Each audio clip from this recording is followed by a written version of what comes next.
Welcome to this beautiful sunny morning here in Sydney, southern Sydney in the Shire. We are having a club day here at Sutherland between Sutherland and Glebe. We are the commentators for today. I have with me Kristen Aegis. And I'm Ruth.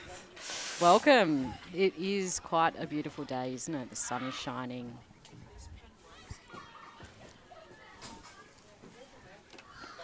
All right, teams are doing their final preparations, their final chats, and will get ready to start this game. We already had a game this morning between our wonderful under-10s Yep, under-10s. And from what I'm told by them, very excitedly, is they, Sutherland, won. So I think this is where we put in a disclaimer. We are Sutherland women, and we will be a little bit biased and are supporting Sutherland here. We will do our best. So when we say we, yeah. this means Sutherland. The teams are lining up, getting ready to for that back. whistle. Yeah. And off we go. Sutherland starting with the ball today. And yeah, we're looking forward to this game. So Kristen and I looked at the table before. Kristen, what was the stand? Yeah, so we have Sutherland, who are currently sitting in 5th place on 13 points, and Glebe, who are currently sitting in 3rd place on 14 points. So not much in this one. So with 3 points up for grabs, this is a important game.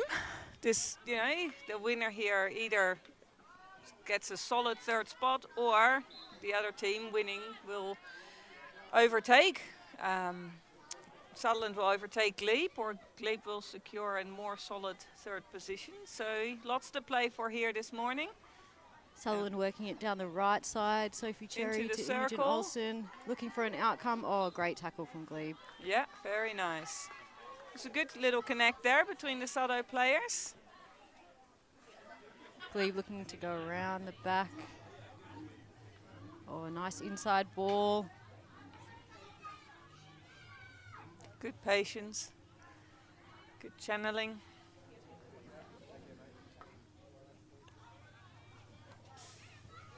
This is Bella on the ball, working it wide to Caitlin.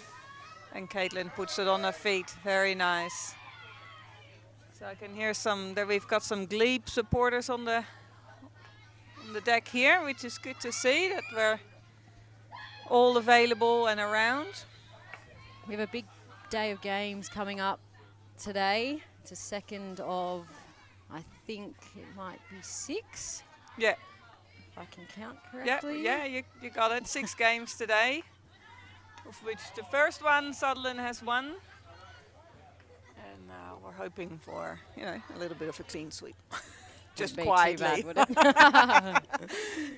At the moment, we've got Alicia on the ball for Glebe. Going for a transfer. Yeah. Glebe moving the ball well in the early stages of the game. Sutherland pressing hard.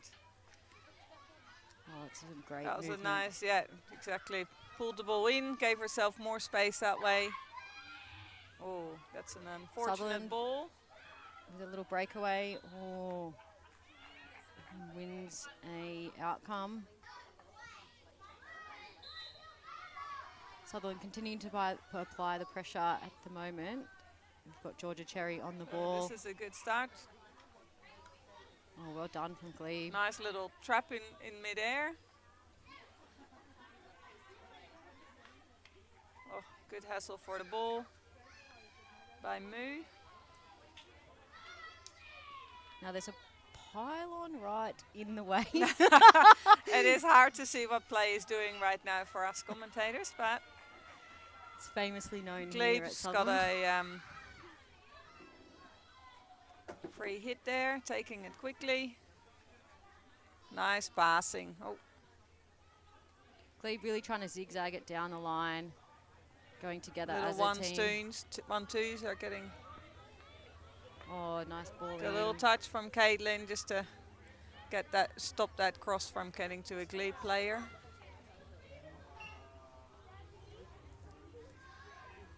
Hey, well, Kristen, I hear you're playing later on as well, so that's I'm looking forward to that game. So Yeah, I'm very, very excited. We've sort of hit the halfway point in the season last game, and we're back to the beginning. So a really good opportunity for our first grade women's side, playing at 12:30 today against Glebe, as we are the whole day. The whole day. So I'm really excited. I'm looking forward to playing at home. We don't get a lot of home games, particularly on a Saturday where we hopefully will have a decent crowd and a really good opportunity to take some points. So yeah. Yeah, and so I'm pretty sure you're a Sutto player through and through, and you came through the juniors here at Sutto. I did. Am I correct? Yeah, so I started playing hockey a little bit later into my sporting career, if that's what we want to call it. Absolutely. So I played during school when Sutherland run a summer competition where we break the field into quarters. And that was my that's a introduction. ball up into the face. That is unfortunate. She's getting us up just to make sure that she's okay. Sorry to interrupt there, but just commentating what's going on. No problem. Us hockey players tend to be tough, so I'm sure she'll be back Yep. out on the field very soon. That was Zoe. So that was my introduction. Played a bit through school and then carried on to full field hockey when I was in the under-13s and sort of played my way through juniors in the mixed competition. So played on the synthetic here at Sutherland. And have continued playing on into Sutherland Women's and been very lucky and grateful and excited to be a part of our growth into the Sydney Women's Hockey League SWIL and moving up the grades and still trying to give it a crack. So absolutely. And so what is your experience at the rivalry between Sutto and Glebe? Do you feel that you had that in the juniors, or am I asking something that is way down the memory bank? Interestingly, when I was in juniors, I played a little bit of representative hockey, and as you do. Glebe has got a ball, and sorry to interrupt here, but there is a pressure on the Sutto goal from Glebe. Glebe are in the circle trying to. Well done from Sutherland there. They can breathe a sigh of relief. So you played your representative hockey, and yes, back when Sydney was still a thing, and as you do it at hockey, I made some wonderful friends, which I came across recently in our first round. So the goalkeeper, we'll be playing against a friend in the goalkeeper against Glebe today. Ah, fantastic! Yeah. So probably not your traditional rivalry, but no, but it does show that hockey is a very social sport, and that even though you might be against each other on the field, there is definitely a lot of friendships being built across the clubs, and you come across each other against each other and with each other at representative hockey, so that's wonderful. Yeah. Very nice. Glebe just working it down the right-hand sideline, looking to transfer it. Oh! Couldn't quite get a touch on that. That was a beautiful hit to get the ball to open up the field and get some space on this side of the pitch. So Caitlin Southall taking the ball on the right side of the Sutherland, looking to transfer it around the back to Bella. And she does well to earn a free hit, take a bit of pressure off, moves it quickly to Georgia on the left. That's out a beautiful to Chloe. transfer. Sutherland really looking to move the ball, open up some space. Unfortunately, right that one goes idea. over the sideline. The Sutherland team is quite a new mix of players. We've got some juniors coming through. Yeah. We've got some older. We won't want to More call them experienced old, heads. More experienced heads to help them in their journey It's been a Sutherland's introduction into SWIL and growth throughout SWIL has been up there. a really good opportunity. Nice tackle by Glebe. Sophie Cherry not giving up, she's renowned for that. Yeah. And she wins the free hit for her team, looks to take it quickly, not a heap on. Great pass in field, very, very nice. To sister M. And gets a free, penalty corner. Well done. Well.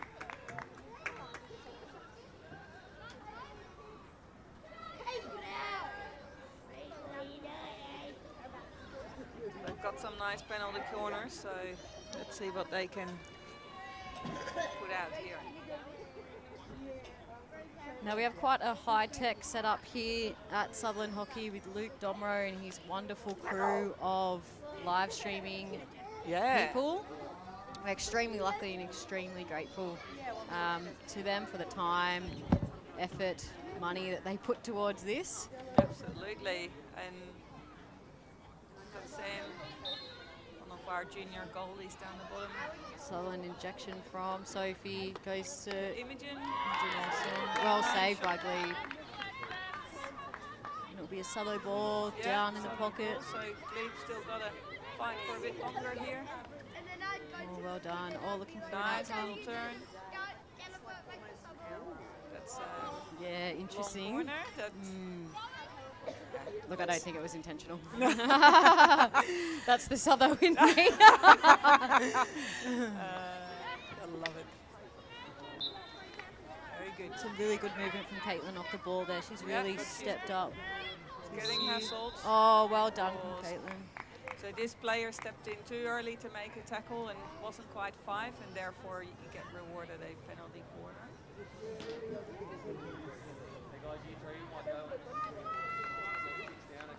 Let's see what Souther can do here. It's a really good opportunity. 6 minutes left in the quarter. Sophie Cherry injecting. We have M Cherry, Georgia Cherry on the top. It's a cherry fest. Yeah. Wow. Box of cherries. I love it.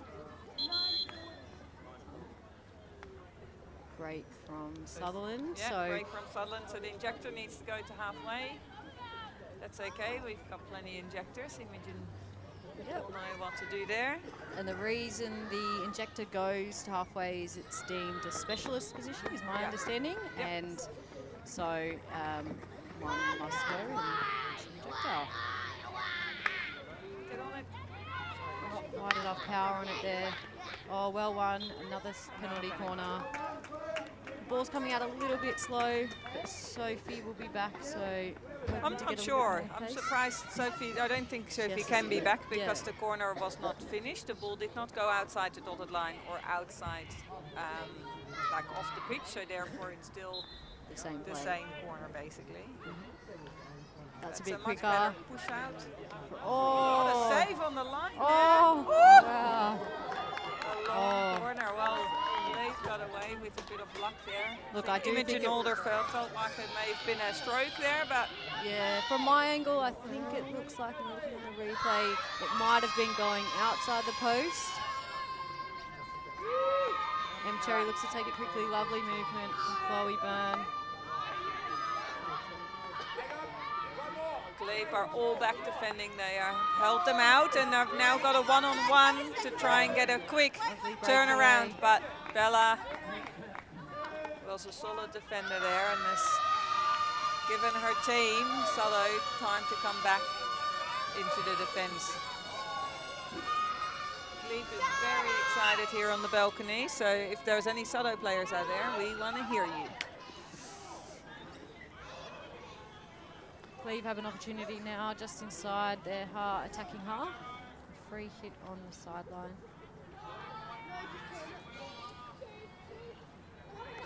Oh, one nice trap, yeah. Oh. Some good courage from Moo there. Wins a free hit for her team.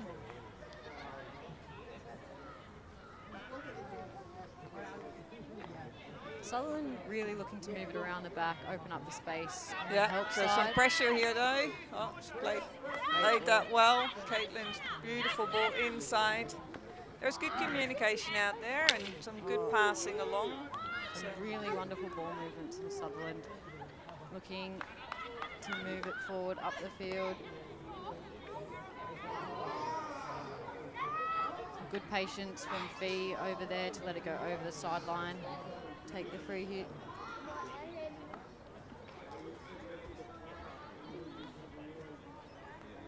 So we have a few sets of sisters in the team today. We've got box of cherries in Sophie, Georgia and Jess. And then Moo and Fee. Yeah, so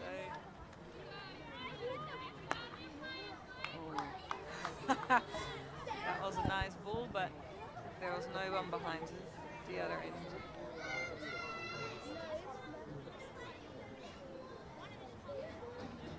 Glebe grabbed the ball in there, 23, and trying to work it out along the line. That pole's in the way again for us, but here we are into the attacking half.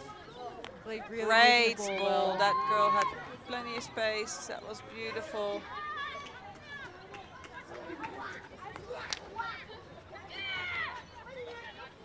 Sophie Cherry on the ball. Glebe not giving up. and No, she wins not the at ball all, and back. she done well to win that back. Beautiful.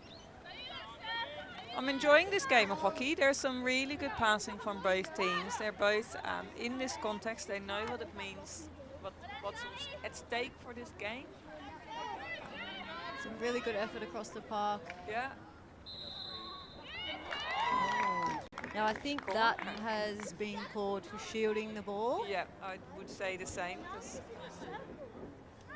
And a fortunate corner there from Sutherland. I think what we were just talking about, no one giving up, not giving up, continuing to work hard, and Jess Cherry's earned a short corner for her team. Yeah, so let's see if they change it up or if we stick with the same.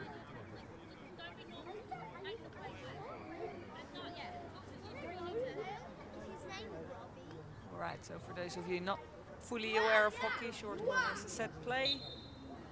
The defending team has a goalie and 4 players in the goal, whereas the attacking team can have as many players on the circle, and therefore... Oh, it looks like there That's might a have been goal. a Touch bit of there. yeah, Oh, but there's a replay here. Let's have a little look at that. goes out to Georgia Cherry. Pushes it in, and I think Goalkeeper just missaves that, comes off the boot, goes into the back of the net. I thought at first there that Sutherland might have had a tip in, but it's further. Anyway, that is important goal for Sutherland as we wind down the rest of the quarter. Not long left. Sutherland really want to probably hold possession, but they give it away easily. Glebe is pressing well, well putting a done lot of from Bella. pressure on to make this to get a goal back. Some nice, calm outlet there from Bella. Throw it over the sideline, run down the clock a little bit, let your team set up. Set up they are. All right, Glebe with one last play of the ball, I think.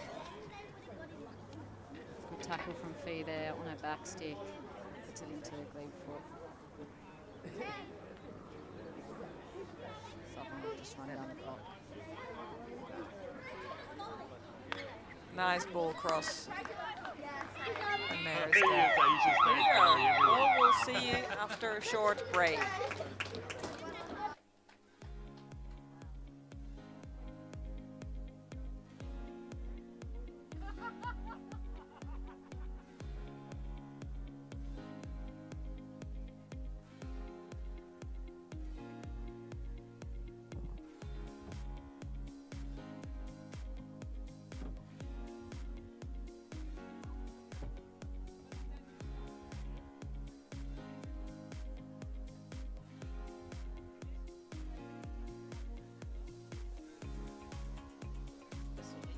No, I'm not.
we're back for the second quarter.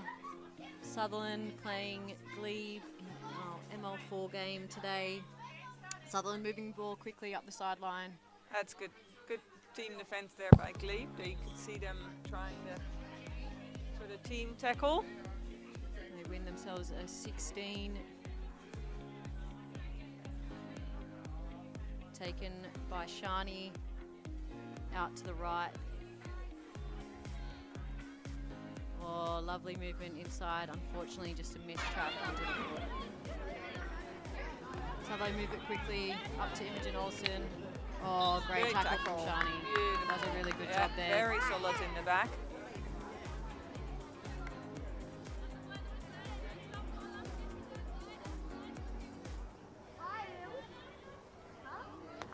So Glebe moving it out to the right. Again, moving it inside. Picks up Hannah. Oh, lovely trap. Unfortunately, doesn't make a clean tackle. Here comes a transfer from Sutto. Caitlin is receiving it. That's a nice pass back just to give herself more space. We have Ali holding it inside. Caitlin running it down the sideline, gets it to Ali. Oh, very good cover defense from Glebe. Yep, Take that ball. Very nice. Calmly put it over the sideline, set up. Caitlin on the ball again to Ali. Shani's okay. Just getting back up. As we said before, tough. The hockey players are tough players. And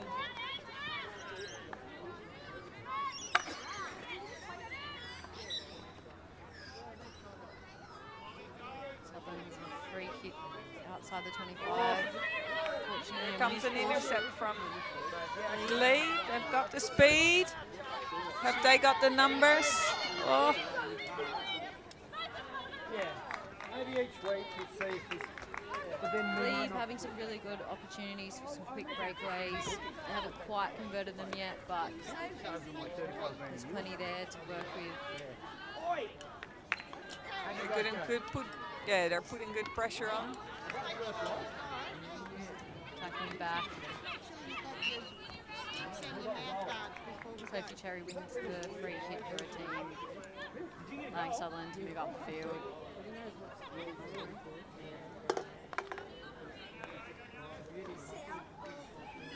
Oh, great tackle there from the Glebe player on the right side. Just can't see who that is. Moves the ball inside. Oh, that was yeah, I can see what she was thinking, and it was definitely the ball to play. Just that little bit fast. There's really great passages of passing, moving inside, outside, changing the angle of the ball, the line of their movement to their attacking goal.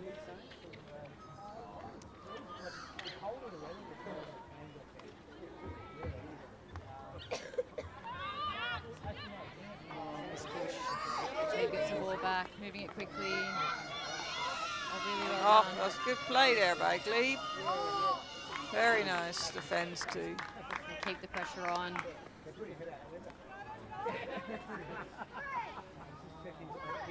Sutherland's almost all of Sutherland's back in their defensive 25, really feeling the pressure from Glebe. And we've got some good cheers here from Glebe. They want their team to score a goal. I loved hearing that.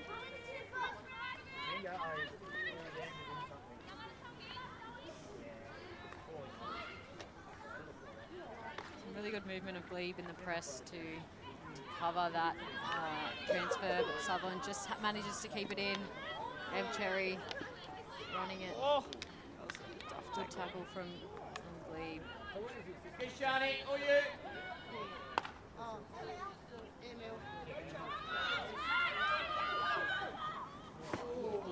Bit of a back and forth game at the moment. Not either team really holding possession for any significant periods. Frank, can you check you got his mouth guard and stick? Is that your can?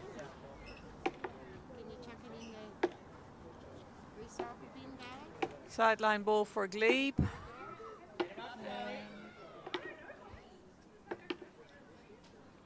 Sutherland have everyone back in defence.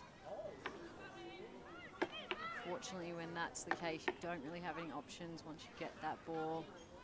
M. Cherry plays it down the sideline. Imogen Austin running. Sutherland can look to set up a press, hopefully try to keep the ball down here. Glebe have some really good options if they move the ball quickly around the back. They look to go down the line, finds a free player. Some lovely skill. Yeah, very nice skill. Keeping possession of the ball. Yeah, done well. Really well done there from Zoe That's Brown. a beautiful play. Glebe Glebe have some really options have on an the right. overlap at the moment. Just holds on to that ball a little bit too long, unfortunately doesn't quite get to her player. Glebe really looking to work the right side at the moment, getting some good opportunities. That last pass is just letting them down.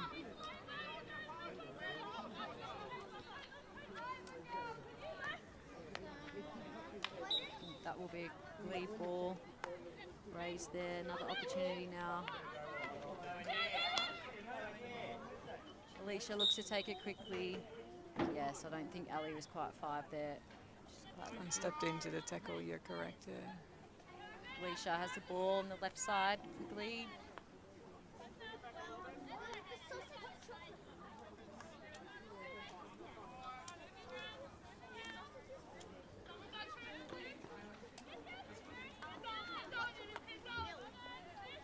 Really good option. Now here comes a beautiful transfer. This is the way to create more space and give your player. Inside. Yeah. Beautiful to Caroline.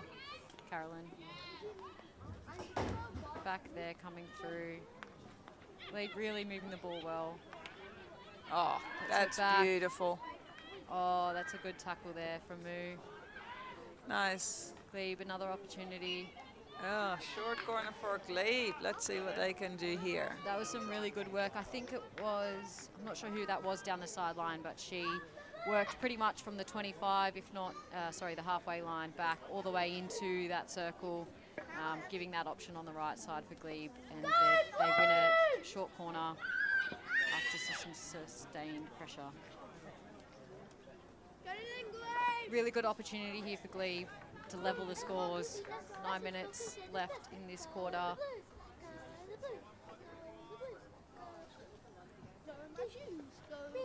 Some really enthusiastic Glebe players in here. Well run running. down. Oh, well saved from Kiara. Oh. Well, that was Wow, defensive work from Sutherland there. Some great running and a nice strong save from Kiara, and Sutherland get the ball back. Oh, just a little bubble on that ball, which made it hard to trap, and Glebe can keep that pressure on. So yeah, Glebe had a couple of minutes of possession, putting some pressure on the Sutherland defence, getting some really good opportunities. There's a quick breakaway from Sutherland here. Unfortunately, Imogen just can't find the player. Yeah, can't quite get the pass away. Now, Ruthie, there's a bit more to play for here today. We've just figured that out. Yeah, I have seen the cup. It's actually sitting behind us in the clubhouse, and it's the Kevin Connelly and Patrick Nilan Cup. And I thought this was a cup that the men played for, but it turns out every game plays for this cup, which makes me wonder who gets it at the end. If the person who wins the most games, I hear, will keep the cup at their clubhouse. So at the moment, Salo has won one. I hope. This means there can be a 3-all. Oh. Ah, okay. Oh, so only one was here though. Oh, okay. So there is then 7 games to play for. So there will be a winner at the end, and we'll have to have some. There were teamwork 2 under 10 games this morning. Now, I did ask some under 10 players how both games went, and they looked at me like I had 3 legs.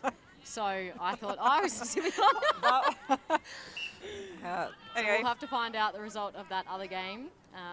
We know Sutherland won one. Yeah. Not sure who won the other one, but we'll find out soon. Put it in the chat if you know who won the under 10 games, and we will see it come up on our screen, because that's another thing we can see on our screen. If people, Very high tech. yeah, we are very lucky to have all this technology here to help us. Well So done. I Georgia, think that's Lydia from Glebe who's intercepted there. Unfortunately, just can't get the ball away. Oh, Glebe Another again beautiful making some really tackle. good tackles. this was Steph making that beautiful tackle. Unfortunately, just Maybe a can't bit find too her far. player. Yeah. Sutherland looking to move it back around again. Glebe setting quite a nice press to stop that movement of the ball. Fortunately, Sutherland, oh, great tackle from Ali there on the sideline, moving it towards Jess Cherry, running it in. Good tackle there from Glebe, working really hard. Well done. I believe that was Hannah. Great tackle from Hannah there on the breakaway. Sutherland, it's a long corner. Moo looking to take that.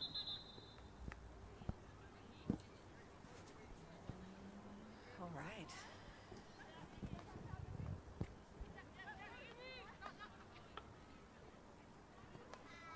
Oh, well done there from Well Glebe. defended, yeah. Stepping up. Puts it over the But the back pressure line. is not Sideline, that finished. was Alicia. Caitlin's bringing the ball into the circle for Sado. Well done again, Alicia to Shani. She wins that. 16 for Yeah. her team, takes the pressure off. Really nice work. Very there from nice, Glebe. very nice.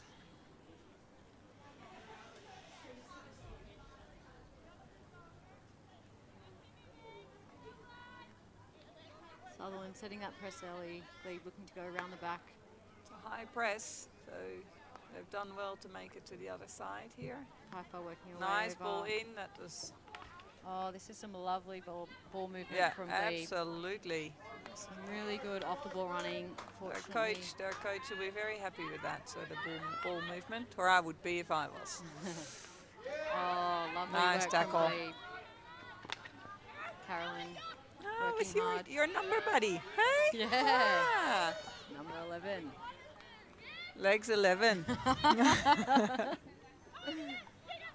I have to say, Glebe, as much as I'm a Blues supporter, Glebe's colours do have a soft spot for me. That was my colour growing up. When I was in the Netherlands, I played for LOAC in Leiden, and my club colours were maroon, but we had a black skirt rather than a white one. But yeah, There you go. So in case you couldn't tell by the accent, we have our resident Dutchie here in Ruth. yeah. Would you like to tell us a little bit about your experience playing hockey growing up? As we know, both the Dutch men and women team have been quite dominant and always quite a force to be reckoned with on the international stage.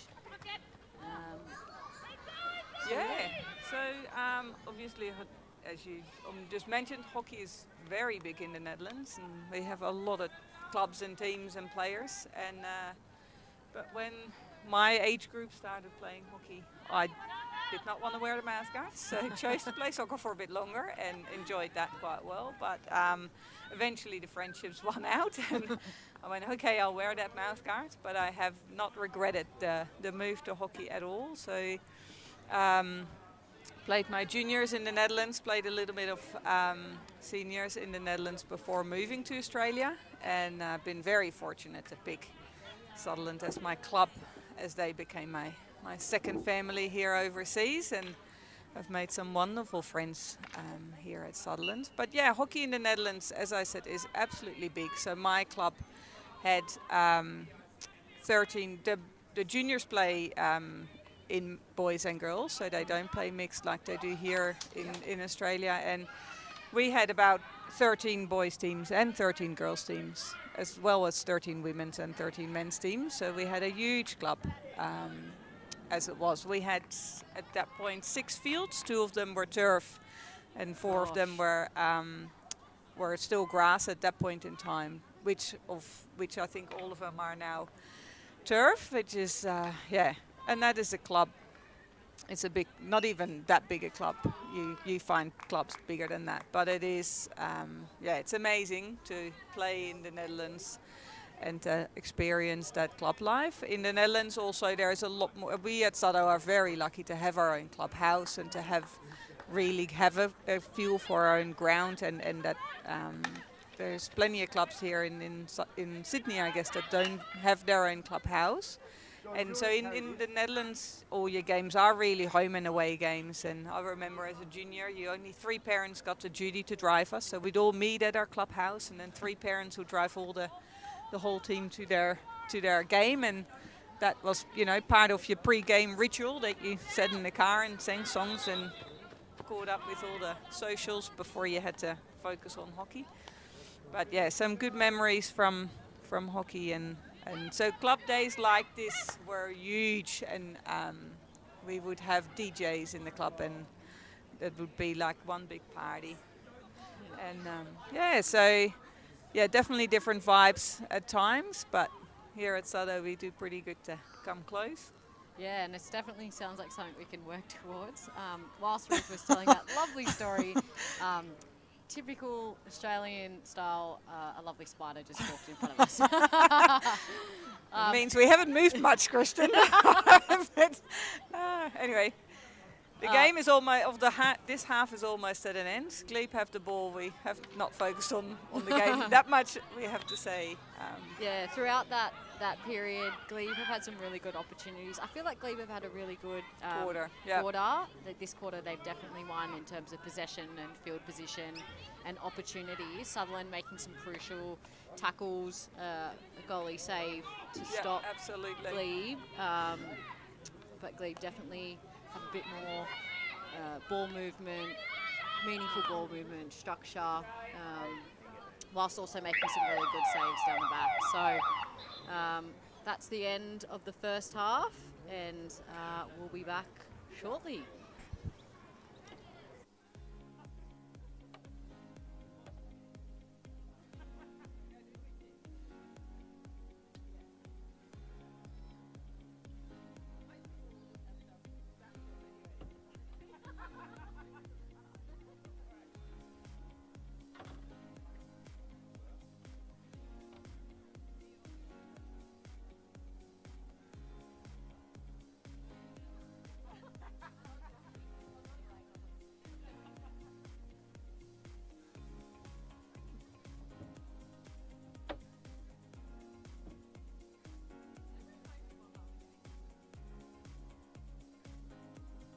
That's halftime here at Tradies Hockey Park, Sutherland versus Glebe Club Day 2025. Remember, the canteen's open upstairs. Come and get your raffle tickets also. And there's some really good food inside. Bar's not quite open, but it will open soonish. So come upstairs and be part of the action today. Okay, we're going to continue with the songs. A selection by one little Glebe, under 10, Bridget. Obviously a Swiftie.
Try 3 for Bridget, sorry. I'm clearly not a Swiftie myself, but here we go. I think we've got the right one this time.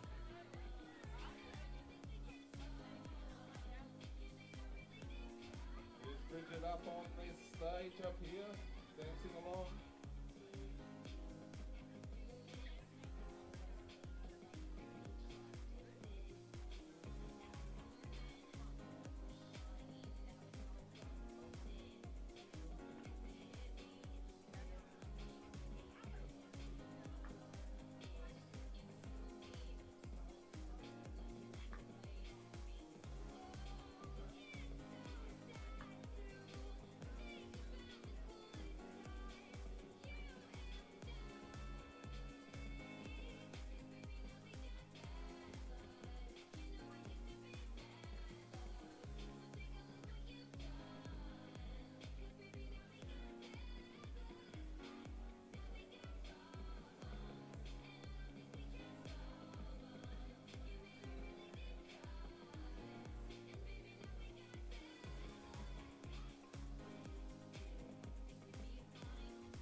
back out for the second half.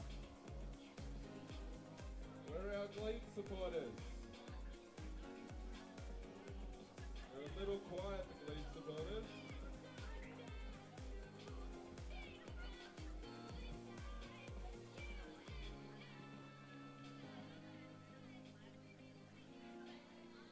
Okay, what about our Sutherland supporters? Still early morning, I think.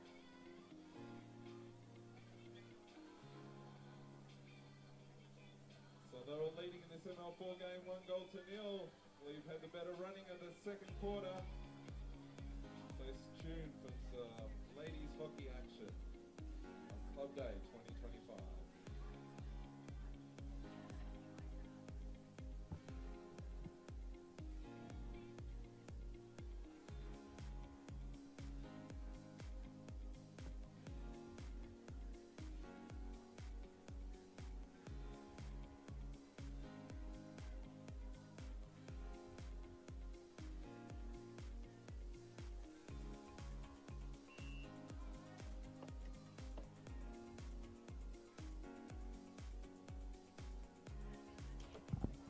And we're back on for the start of the second half.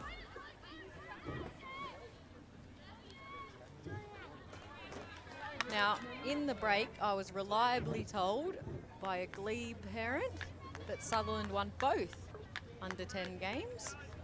So I believe it's 2-0 Sutherland Glebe. Plenty of opportunity here for Glebe to bring one back. Yeah, if they continue on the way they were playing, they were definitely the stronger team in that second quarter, despite being 1-0 down. So and they've started strong again this quarter. Down in the right pocket, left pocket. depending who you're talking to. Hey, Depends which way you're going. yep. Really good opportunity here. Oh, well done. Good strength on the ball there from M. Cherry in the middle. Sutherland has a 16. Georgia Cherry on the ball. Looking to go wide here to Chloe. Glebe moving quickly in that press and break that down. And on that well. Really well done there by Zoe.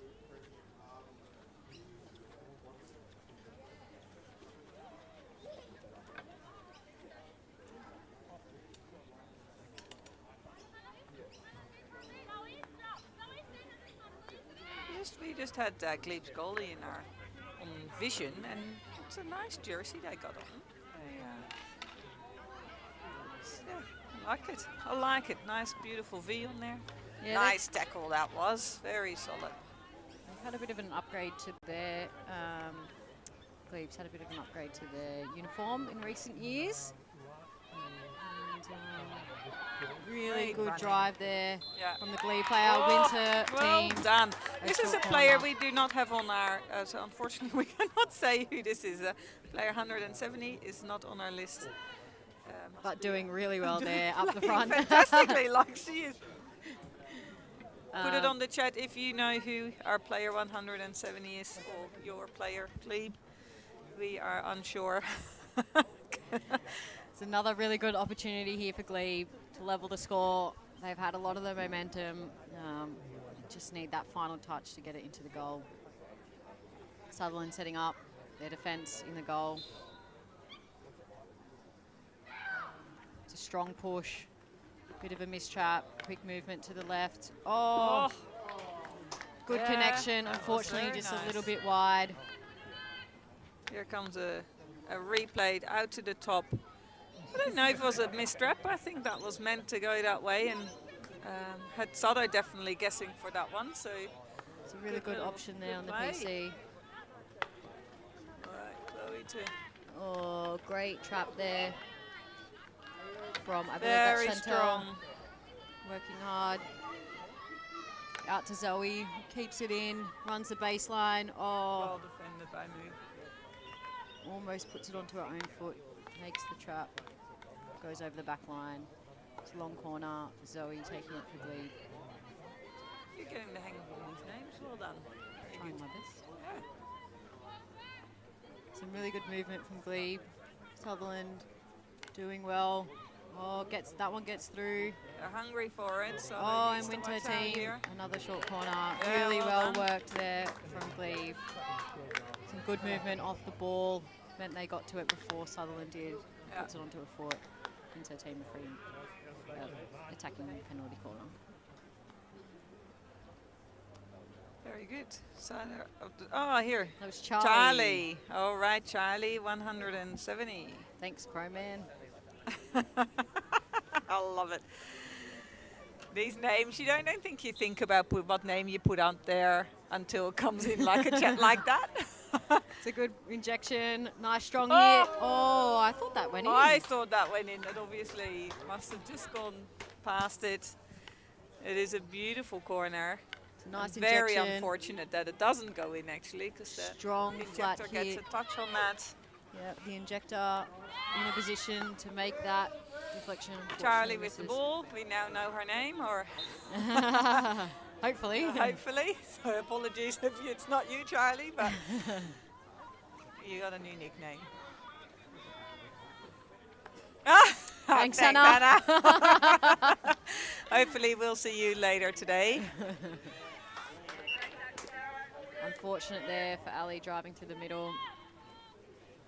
But a great change of possession for Glebe. Ali making that trap on the back Beautiful stick. tackle. Yeah. Gets it Oh. to Imogen, just a missed trap. Might have hit her foot there. Chloe's in it. Come on, fight for it, ladies. Zoe winning her team, a free hit. Crowman is loving it, the Glebe team going for Glebe. Hopefully he'll get out here later today. Gets it out to Zoe, really running that baseline, working it well. Yeah, trying to get that corner. And been well defended by Sado, but the pressure is not gone. Glebe is still there. Off to the other Zoe, taking it from the sideline. Oh, we've got We have two Zoes. Zoes. We Right, do. I yeah. think we have two Hannahs as well in the Glebe team. Oh, they must have nice nicknames for each other. You'd hope so. Yeah. Oh, there is a Charlie out here though, so is there then two Charlies? Oh, potentially. Crowman. Help us out. Number 82 is Charlie as well. Have we got two Charlies? Potentially. Really good pressure there from Zoe, working back. Puts it over the sideline. Sutherland retained possession, but it gives her team in Glebe the opportunity to come back, set a press, and win that ball back. Well done again from Zoe. Fortunately, goes straight to M. Cherry. Moo working hard. Back Dean of the to stick backstick. there. Yeah, I tend to agree with the ref there. Yeah.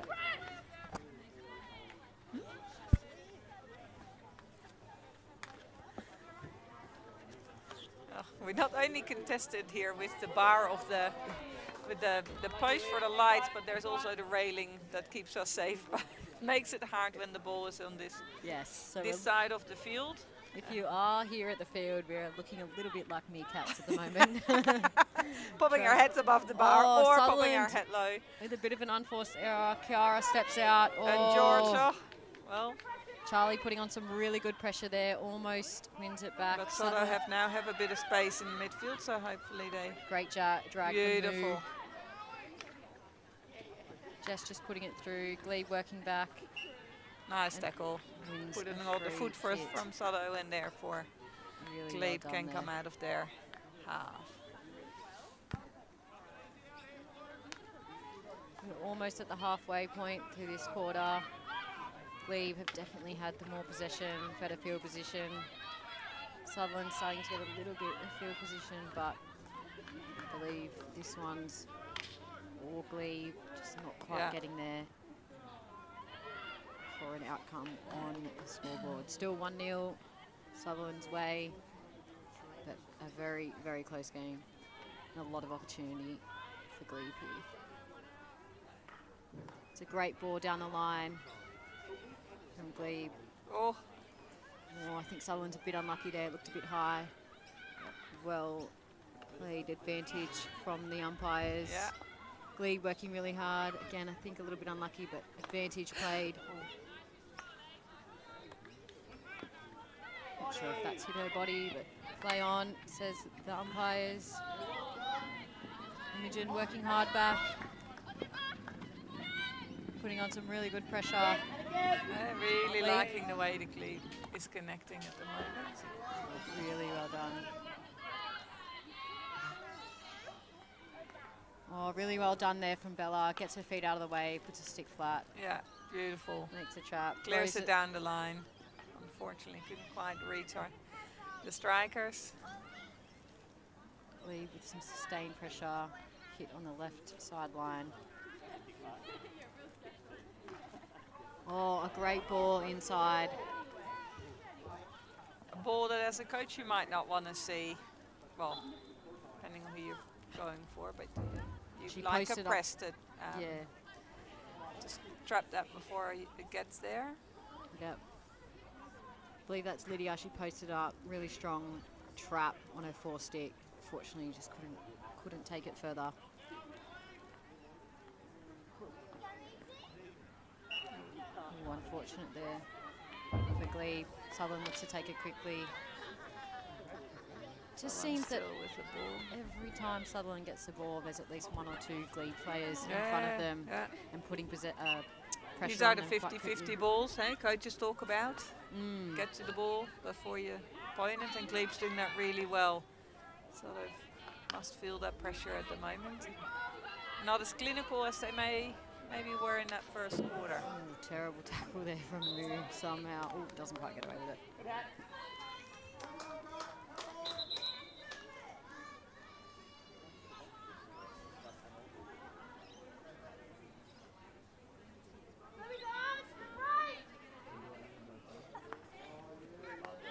That's a great ball. Just managed good. Out to Zoe. She just gets caught. Obstruction there of the body. Shielding from Imogen, who seems to Have hurt herself in the process. I'm not sure what she might have got a little bit winded. did she do along the way. Maybe a bit of a cork. Sure she'll be, yeah, she'll stay on. Run it off. When in doubt, run it off.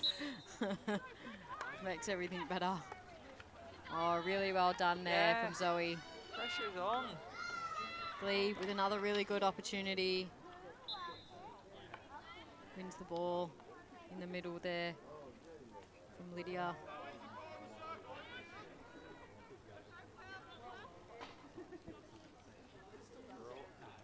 I think this is Aisha. Keeps possession. Oh, some really good movement out That there. was a great lead out from Glebe. Em was onto it, so unfortunately the ball didn't quite make it there. But Em Cherry is on her own on the run. I feel Not a lot of options on. not yet, but hopefully Soto coming up in support. And there we go. So free hit for Sutherland. Glebe does a good job to break down and play. They Allows- definitely have more players back behind the ball than they are defending. Definitely do not want to concede another goal.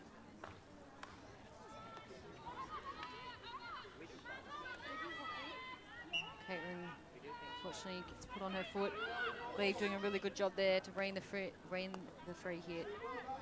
Quick ball movement. Glebe are doing a really great job of working together up the field end, so when they're attacking with the ball and without the ball.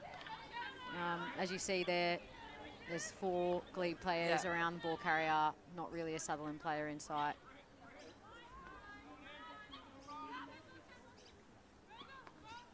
Yeah. Shani Glebe goes definitely back. looks more composed. Sutherland looks a little bit tired. Yeah. Points.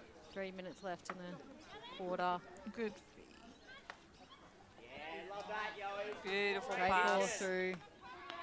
Sutherland Nice. just Caitlin. picks up the miss trap. Glebe working back, putting pressure on the ball carrier.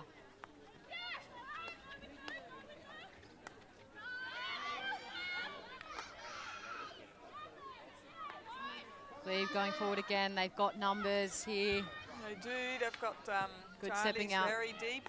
Yeah, good Bella's stepping out from caught Georgia off there. that pass. Nice pass to Jess Cherry in on the wide.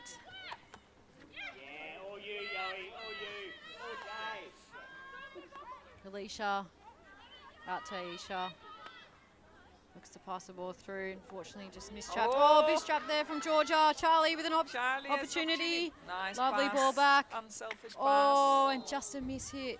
Oh, that Really good was courage good from Georgia to step opportunity. out there. Gets it on the hand, on the fingers. Charlie, a really good turn to pass it back. Yeah, absolutely. To Lydia. Unselfishly. Really well done. Glebe, all the opportunity at the moment. I think this is Carolyn. Some good tackling from Sutherland. Sutherland looking a little bit tired here. They have been defending for most of the quarter. Yeah. Well, 2 quarters almost, isn't it? Yeah. I think Sutherland will look forward to the little break that is coming in 2 minutes and trying to reset and then fight out that last quarter. Glebe, the long corner here.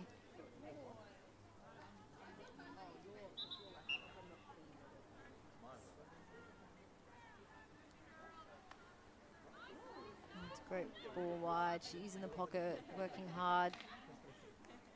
Fortunately, a little bit too far out in front for an obstruction. But they still have the ball. So Steph get on the another sideline. opportunity. Lydia there. Steph runs it. Oh, luckily wins that free hit. Probably look to move it out and around. Sutherland pressing really high, really tight. Oh, some great movement. Good from trap the by Glebe Bella. there. Very nice. Fortunately, no one there for Sutherland. Back to Glebe. Looking to move it around, find some space. Sutherland take out that well. quickly. The pressure from Jess was enough to make the ball go over the sideline. So Sutto have a little bit of breathing space there to get the ball out of their defense. No doubt they'll work down the clock with 45-ish seconds to go. Just realized that our clock on the scoreboard is that little bit out from the... Oh, that's the 20 seconds, is it? Yeah. Yeah, gotcha. I'm with it now. Obviously As Luke mentioned. experienced commentators here. All Sutherland not making good work of this. Gets a nice ball down That's that left better, foot. yeah. Caitlin, oh, great trap. Oh, and luckily it's just come off her foot. I'm not sure if that did, to be honest. It was behind the pole for us. I don't know if there's a replay for us to see that, but the player... Oh, great ball through. Opportunity to get a PC and wins it. Really well done there. And from dying Fee. seconds. This will run the clock down, this short corner, which means even though the time... Sutherland. Yeah, sorry. No, it's okay. Sutherland with a short corner just on the end of three-quarter time. They'll bring everyone up, try to keep that ball inside the circle, get an outcome. Really good opportunity here. Lucky opportunity. They haven't had much possession. Glebe have definitely, I would say, been the better side this last 2 quarters, particularly this quarter, and had a lot more opportunity. Yeah. But it might give them the chance to double their lead. So this gets played still, even though the time has finished. I'm not sure that went outside. Oh, the it wasn't circle, sure to be either, honest. but unfortunately that Really great hasn't running really there from Zoe. Goes over the back line. And the score remains 1-0. We'll see you after the break.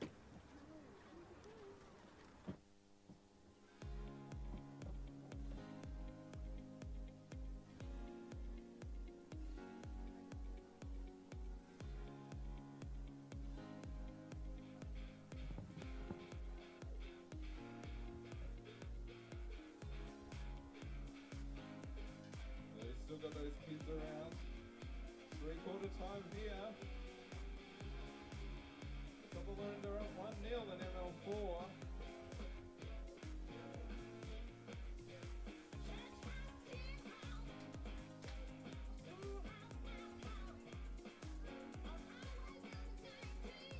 Kids got the dance moves happening.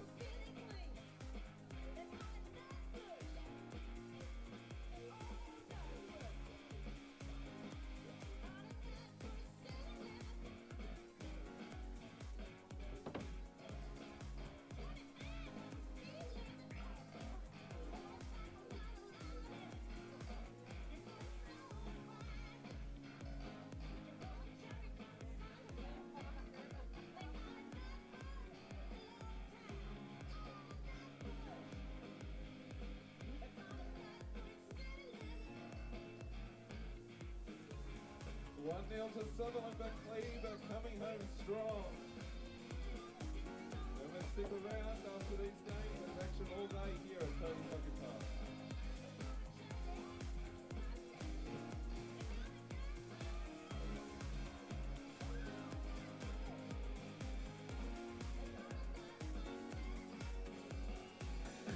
The team's coming out for the start, the last quarter. Glebe with the ball. Oh, a bit of a mistrap. Picked up really well.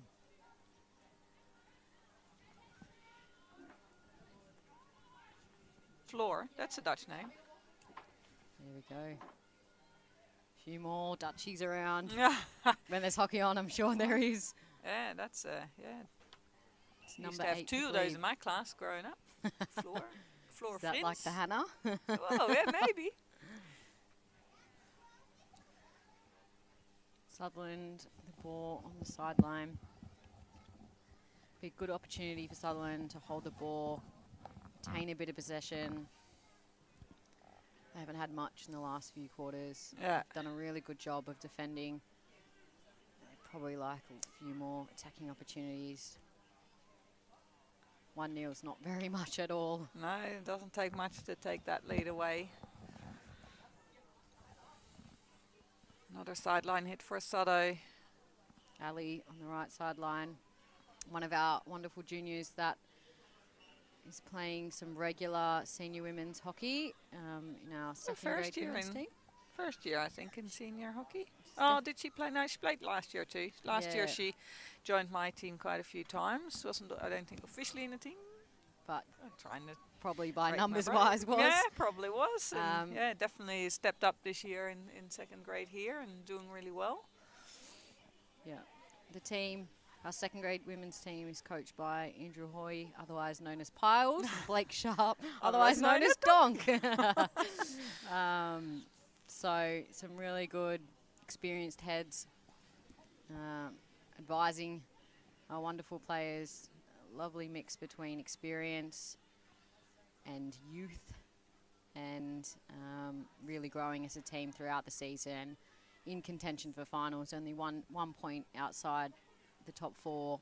Well, on the live ladder, they are in that top 4, Kristen. There you go.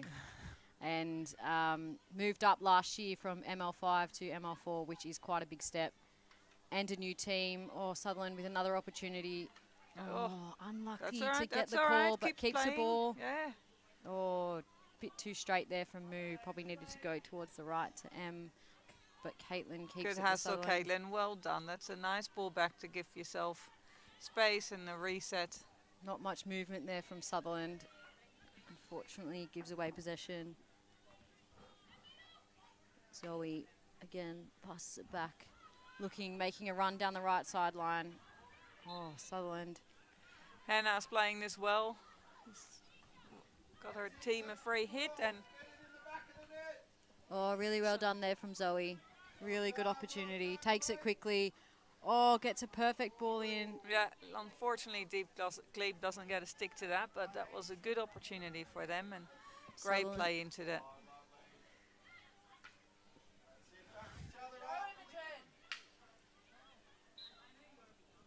Sutherland wins the ball there. Bit of an obstruction. Should probably be a bit lucky because bit of an unclean tackle. They take it quickly. Very They quickly. need to go together. Oh, well done from Glebe. Good save from the goalkeeper. Puts it onto Imogen Olsen's foot. Free hit to Glebe.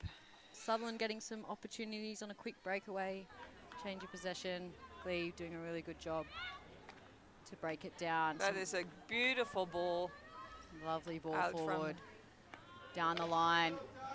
and a great tackle by Caitlin to just stop that play and let Sutto come back and into defense. Oh, lovely change. Great midfield transfer. Coaches will be. Oh, that's some great skill there from Chantel. Driving at the goal. Oh, really well done there. Wins a free hit. An attacking penalty corner for her team. Some really nice skill from Chantel. It started from the left. Wonderful transfer down to the middle, out to Chantel. Pulls it to the left. Drives at goal, puts it on a foot, and wins a free hit. Tackling penalty corner. Glebe with another really good opportunity. I think this would be short corner number 4 or 5 for the game. 5 is going to be my guess, but yeah. Yeah, really unlucky on their last one, just outside the right Oh, post. yeah. Nice push out. Really nice injection to the top. Oh, looking for that deflection. Fortunately, Solid Charlie Bella. just couldn't quite get it. Sutherland cleans up quickly. So the idea is to get a one touch into that goal. The attacker just got that little bit too much stick on it, and therefore it stopped the ball rather than deflected it into the goal. Yeah, I think she just overran it a little bit. Yeah. Really great save there from Kiara. Punches it out into the left sideline. Zoe runs it. Runs it safe, intercepts that very nicely for Sado, but the skill here Chantel by again with the skill. Kiara with a nice save. Sutherland, another she short wins corner another here. free corner, attacking penalty corner for her team. Chantel has some really good use of her skills, really good leading off the ball, winning some really good outcomes for her team. Can Glebe convert to put them level? Chantel on the top, floor to the right. Charlie on the post. Nice injection again. Out to floor. Great hit. Oh, Great lovely stretch. save Oh, from Kiara. that is a beautiful stretch for a goalie too. It was a nice corner. Nice movement, a nice connection And of the that's- hit. Kiara on the stretch. Yeah. Wonderful save to keep her team ahead. I'm not sure if Ali was 5 there, but play on to Yeah. the umpire. Umpire's been well. Yeah, Umpired well this umpired game. They're very doing well. a really good job. We thank them for the time and effort they put into this game. Without them, we cannot play. Yeah. So Glebe working hard. Sutherland seems to be a little bit static off the ball. Glebe moving in and around them quite easily to get in front. Working really hard to get that goal. Georgia with the ball out to Caitlin. into Oh, some lovely nice movement. passing. Yeah. Oh, and a beautiful tackle there from Alicia. Out to Charlie. Just can't keep it in. Sado with another chance to Caitlin's another come one of out our here. juniors playing some regular women's hockey. Stepped up, playing second grade, selected in second grade this year. Doing a really good job, holding her own, making some really lovely tackles out there. Absolutely. Sutherland can move it around to the left. There's some beautiful space down here. Caitlin gets it back out to Ali. Transfer would keeps be it. nice. Floor with a strong tackle. Glebe working back again to retain possession. Keep possession. Tackle Nice Chloe. tackle there from Chloe. Sutherland just need to get an outcome here.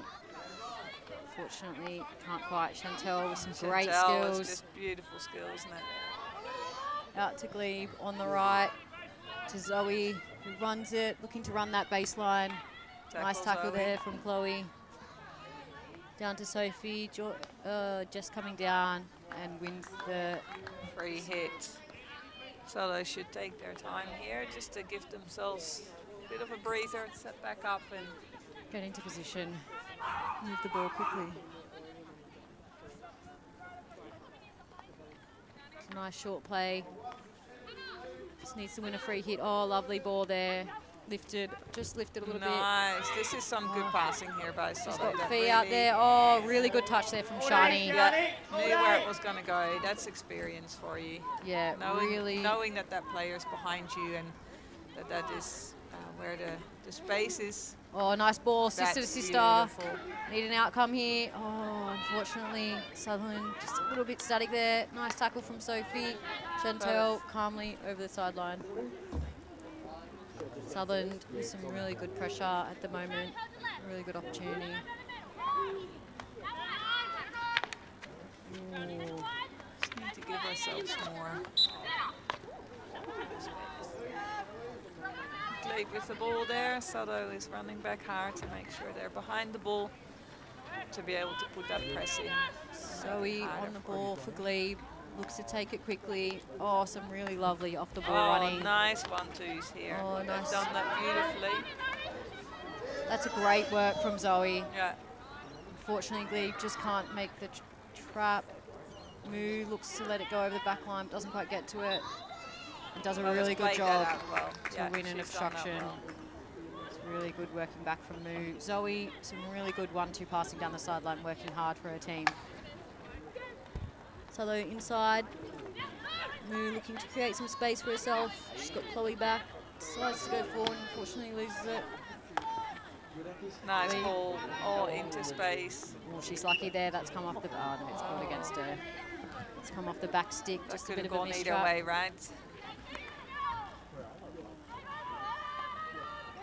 Really good job there from Glebe just to stay in front, make the interception, and takes a free hit quickly. Sutherland not ready. Looking to do a midfield transfer, floor, running Nice hard. tackle, so. Here comes Piper with the ball. Nice tackle by. Sutherland just needs to get an outcome here. Really well done. Allows her team to come up. Midfield transfer ball, a lot of is people. on. With them. Chooses to go the same way. Sophie really lucky there. She's working hard. Really well done from Shani. Really well done. That's her. She's done a really great job there to win that. Again, I think that might be experience there. Just keeping cool, calm, and collected under pressure to win the free hit for her team.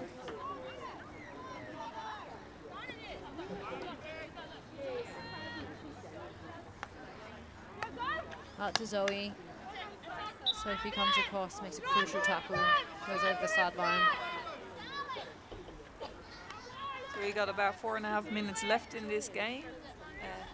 You can hear the boys downstairs getting ready. So the next game is our PL3.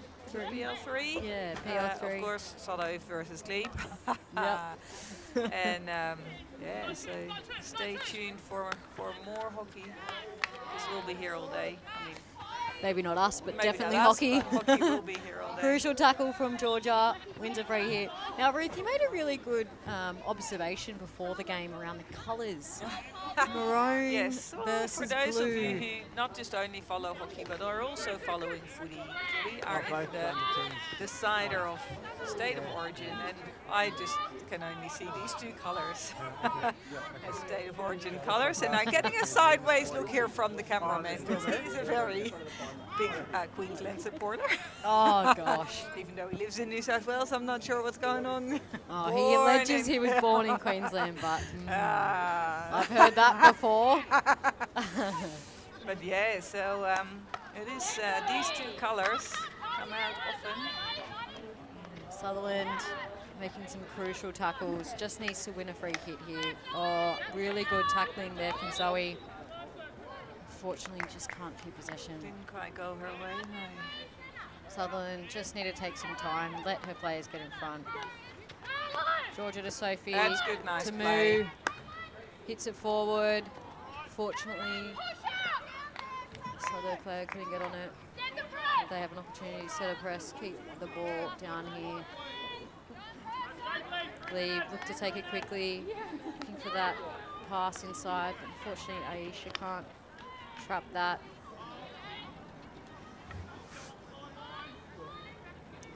Glebe with the ball, working it out on the far side of the pitch. Aisha tries to just pass it back to her player. Unfortunately, a missed trap there from Steph. Sutherland with an opportunity in the right pocket. Not a whole lot on. Lena looks to run it herself and wins a penalty corner. Ruth, would you like to explain that one? Sorry, no. My mind was the on other things here because my co-commentator has stood up because there is Sorry. so much. There is 2 minutes to go, and we are excited. 'cause It's look, it's more because I can't see around this pole. fair enough, fair enough. And I'm going to strain my neck going up and down. Now, I believe the umpires called that a short corner because the Glebe player, whilst making a tackle, has intentionally tackled over the back line. Her stick was only going one way, okay, which meant the ball was only going one way. Sutherland with an opportunity. Sophie out. A little bit to the right. I still feel that ball doesn't go I don't out. think that went outside either. This is Oh, Ali. so at least now it has gone out. Sutherland hits it in. And Glebe defended that well. So, yeah. Really well done there from Glebe to keep it out. What a game, hey? Just To start off our senior hockey for the day. It's been close. Still some time left on the clock for Glebe. Sophie looking, that is a really well beautiful done pass there. into the circle. Oh, well done. And only from Ali. Really well done there from Sutherland. They worked hard. That is very Drove it to unfortunate the for Glebe, I do baseline. Nice pass back in.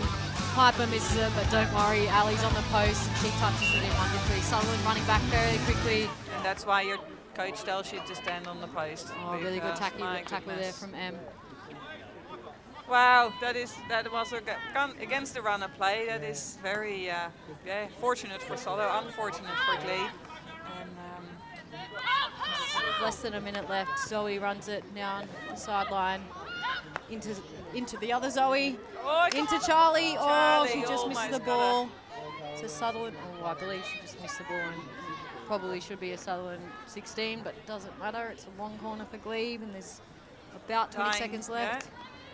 Really unfortunate for Glebe. They've had a lot of opportunity, a lot of good field possession. I feel like they earned a goal, right? Like this is the way they've played and hung in there, and they have been the better team at that. Well, the bigger part of the game, I would say. Sophie just throws it over the sideline, runs down the clock. Sutherland take the game 2-0. What a start to our senior hockey for the day. Unfortunately for Glebe, it's 3-0. For Sutherland, I can say this safely in the Sutherland area. Yep. What a game we have been able to commentate. That was fantastic hockey and really, really nice to see. We wish all the teams, Glebe and Sutherland, all the best for the next coming games, and hopefully you will stay on the channel to watch the rest. More hockey. Really good game, as Ruth said. Sutherland moves into third place on the ladder in ML4. Such a wonderful position to be halfway through the season after coming up from ML5.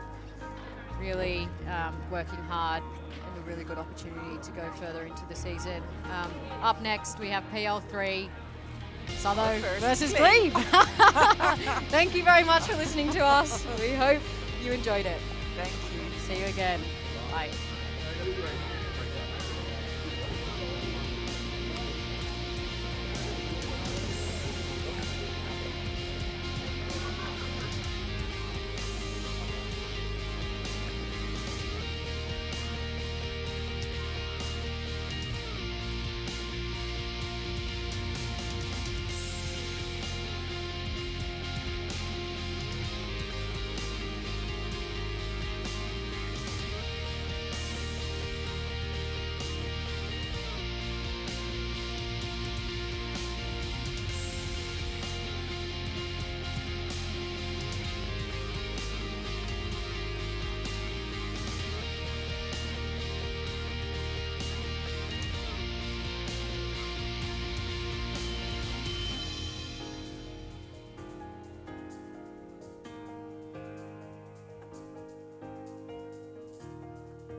course, it's opposite soccer and rugby. Yeah,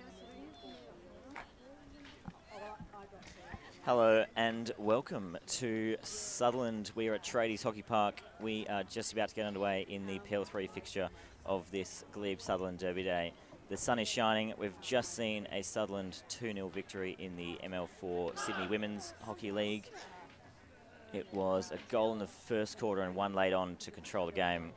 Quite a simple victory in the end for Sutherland women. They sort of controlled through the middle of the game. Glebe had a lot of chances but couldn't make it count. And they'll be looking to get a little bit more out of the PL3 clash back into Sydney men's hockey this time. A couple of team lists for you. Nathan Ackroyd in goal for Sutherland, the 2024 New South Wales Pride squad member returning from an ACL injury. We've got Ethan Rowling, Julian Krepp, Hughan Bollard, he'll be important. Matt Vine and Brendan Sharp will be the two that look to get on the move through the midfield and into the forward line. And then Blake Sharp, 342, we'll see what he can do. On the Glebe side, looks like the ML4 list has just gone up there, but it's Clark Foster in goal. Cam Johnson will sort of try and control through the back of the park, along with Chris Ferrugia and Brad Goodridge. We've got Clayton Herbst and Robbie McIntosh there too to watch out for with a bit of speed, and Taylor Pocock up front, who will be looking for his trademark tomahawk in the circle. It's Glebe to kick us off. Back to Andrew Chong. Flips one out, trapped by Nadjazon. Back into Chong. And it takes a foot just outside the circle. Well worked initially from Glebe. Pocock hits one in and Madan Chapana couldn't get on it. It's a beautiful ball. He found himself completely unmarked in front of the goalkeeper. Herbst, bit of skill, finds Burgess. And it'll take a foot. Instead, it's going to be Finlayson on the far side, who will rocket one in, but no touch, straight inside. And Sutherland get their first chance just to reset a little.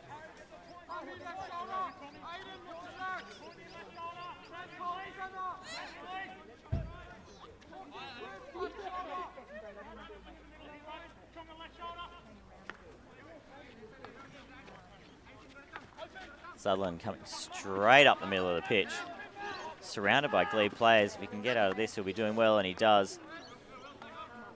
Beautiful ball forwards. And they'll reset. Glebe really stretching, got this sort of high press going. It's creating a big hole in the midfield, but Sutherland not able to find it at this stage. That is a beautiful ball down to the corner. Picked up by Bollard. Gets past Goodridge, but Thomas Frew good enough. Are you watching or streaming your socials, you know? Brendan Sharp charging down behind him, but couldn't get it done in the end. Pocock putting some pressure on. Chapana all of a sudden.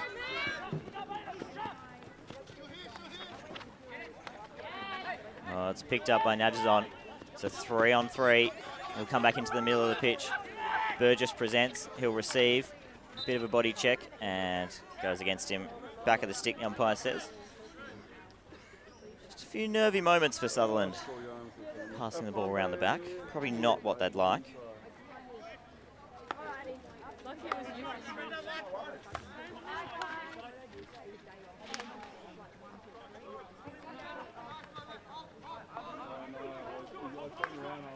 Ball in. Thomas Frew there. And he'll find a foot just to relieve a bit of pressure. So last time these two teams met, 1-0 to Sutherland. It was a close affair at Sintra Hockey Park, so hoping for more of the same today. In terms of ladder position, Sutherland are in the top four. They're third, in fact. 9 games, 6 wins coming for them. They've scored 33 goals in their 9 games. So expect them to do more of the same. They'll be trying to get on the board early. Glebe, only the 1 win, and not quite having the sort of success they would have hoped for. But they'll drive in through the 25, flicks up off a stick, turnover.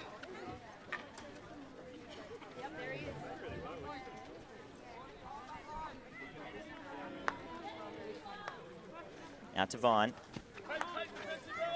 Goes back. Glebe pretty well set up. They're going to cut the press. And they do force the turnover in the middle of the pitch. Finlayson to Herbst.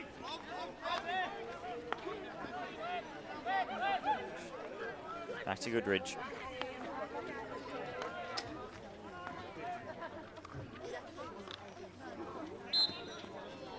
And free hit Glebe, just inside the sideline on the far side of the pitch.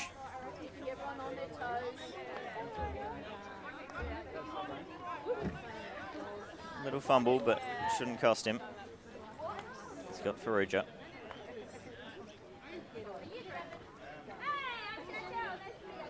And again, they're going to pressure, but Sutherland finding a way. They've got this long ball. They've tried a few times up the middle, and Glebe unable to really cut it off.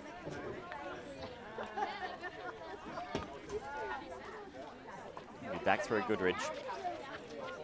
Got Frew presenting on the near side. Nothing doing, says the umpire, and it's a beautiful ball into Sharp. He was clean through if he trapped it. Couldn't pick it up. Instead, a roll over the baseline, but some nice leading patterns. Brendan Sharp, we want to watch out for. Frew's going to throw the overhead to clear, and it gets through all of them.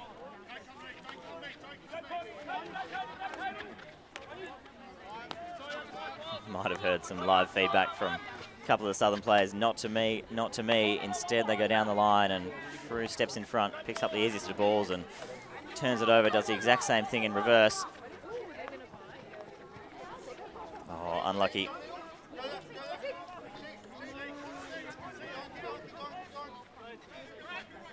.187 from Sutherland. Not one I've got on my list, so we'll see if we can identify him for you. Glebe, hard as you like, down the line. Brad Goodridge, one of the stalwarts of Glebe hockey over the last 15, 20 years.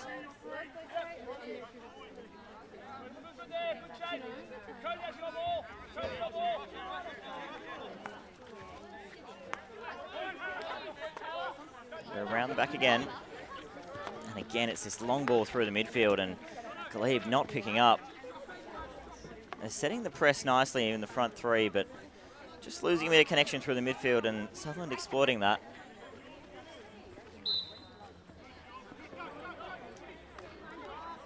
Sutherland will come away.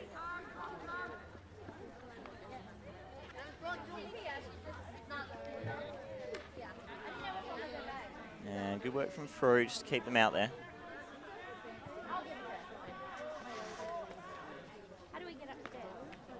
Sharp.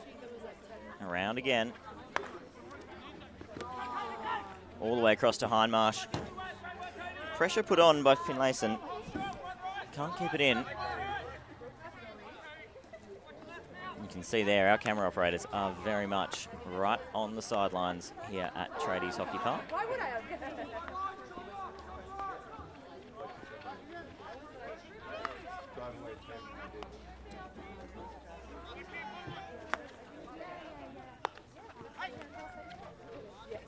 So again, Sutherland just electing to knock it around. Glebe have just relaxed the press a little, and that's no good.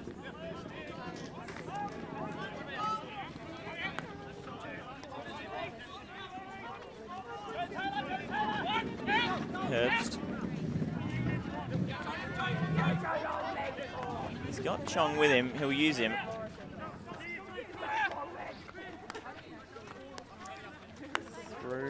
Thomas Frew, a little bit nervy for Goodridge. He had Sharp bearing down, but did enough. And they'll go all the way around, and that's taken a foot just inside the 25. Another opportunity for Glebe to try and build.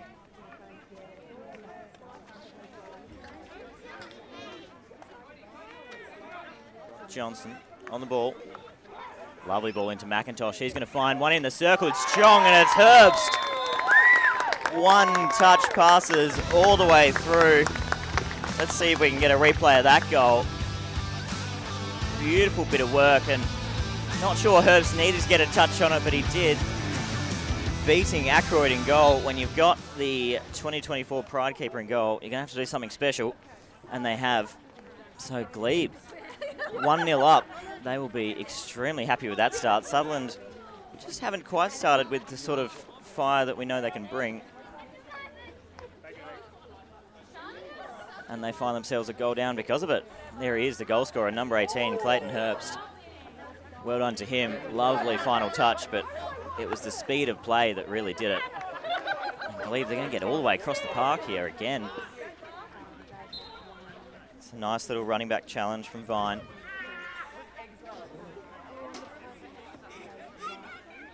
Did give away a free hit in the process.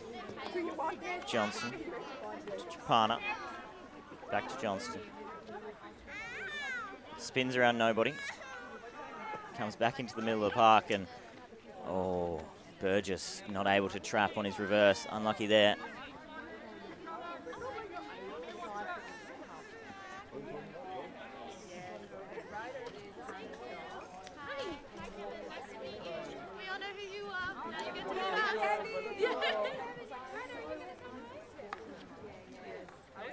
Glebe sticking with this really strong press. They are one to the good, but with the amount of goal scoring that Sutherland's been doing this year, they're also probably thinking they'll need more than one.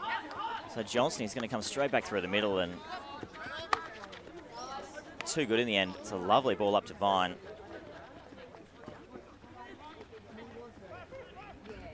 Vine will turn, and that's a lovely ball as well. Runners everywhere. Glebe doing all they can to force it out.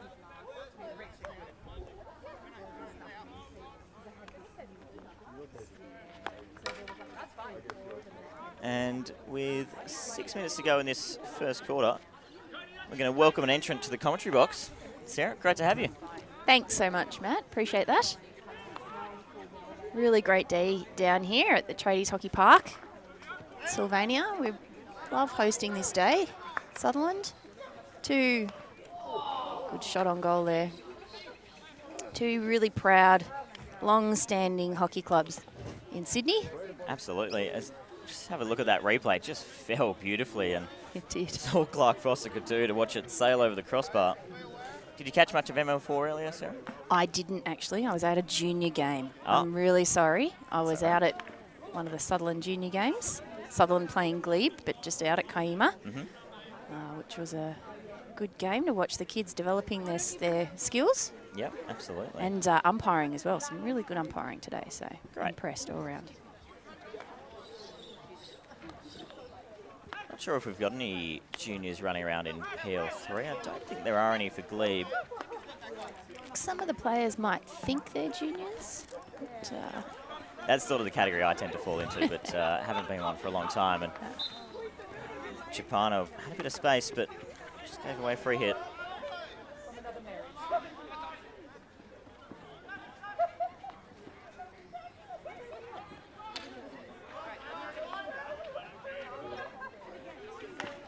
Stand corrected. Cody Finlayson on the ball now for Glebe is in fact a Glebe junior, so that's good. Still playing juniors? Oh, you're testing me now. I think so. I think so. Certainly on occasion. Yeah, I with think the, that's the thing, right? So we've got Ewan Bollard out there, who's very tall, 193 for Southo. He is, I mean, most of these players have probably come through junior ranks, but Ewan been out of juniors only for a couple of years. Very good. It's, you know, two very sort of strong community clubs. Yeah, and it's exciting when you bring your players through. That development is a really, really big part of what both these clubs are trying to do, and you see it come through, which is great. Absolutely. A good match up here today.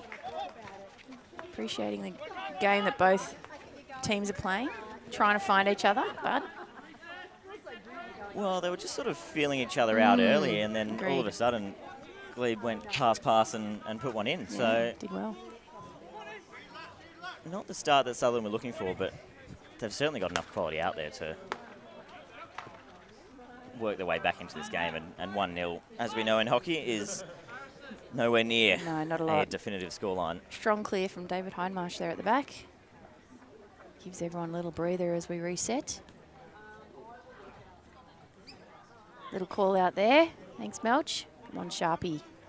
He's been pretty strong for this team this year. It's been good to have him out there. Nice to see you on Facebook there, Melch. Come on down to the club. Strong challenge there, John O'Crep.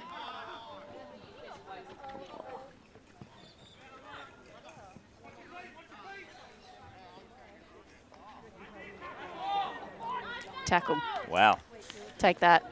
Speaking of Sharpie, he worked his way into the circle and all of a sudden... Just couldn't quite control it, could he? There we go. John O'Crep having a nice shot on goal there, but well cleared by the keeper. McIntosh, he's got runners. They'll go back through the middle. They had players wide and elected not to use them. So they were strong through the middle of the park and managed to turn it over. Bit of scramble there from both teams, but they're certainly both searching to get back under control and maintain their structure, find their connections. There's a moment to do that now. Tim Moore playing it back down the back. Tim Moore was actually just with me at the juniors game with his son playing. There you go. Under 12s.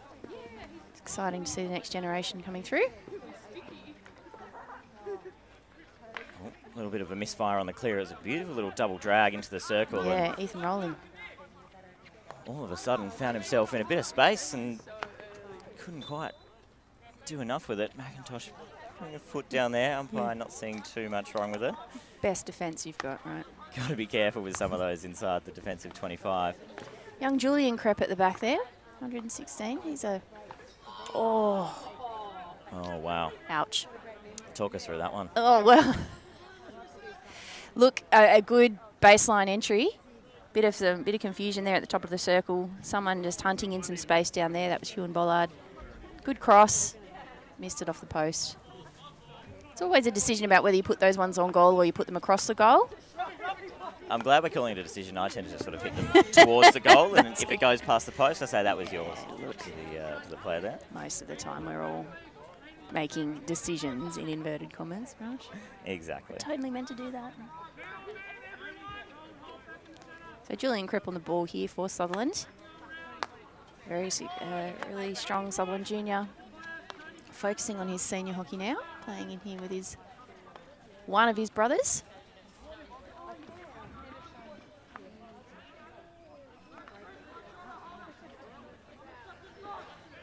And just for anyone playing along at home, Brendan Sharp, 11 goals so far in his 8 games for the season in this PL3 side. So he's definitely the one to watch out for. He is, isn't he?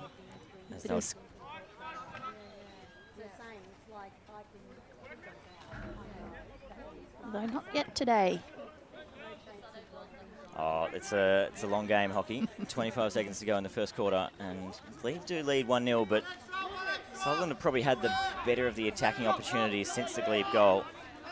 The other one I've got my eye on, Hugh and Bollard, 6 goals for him so far this season. As Pocock tries to get away down the line, but just turn it over. Yep, good ball.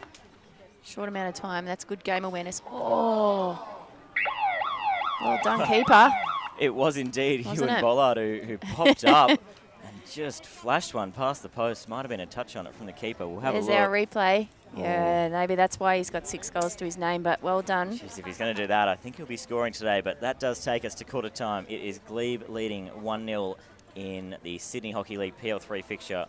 Glebe and Sutherland here at Tradies Hockey Park. We'll see you in a couple of minutes.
Hello and welcome back to Tradies Hockey Park. We have Glebe and Sutherland clashing in the PL3 Sydney hockey fixture.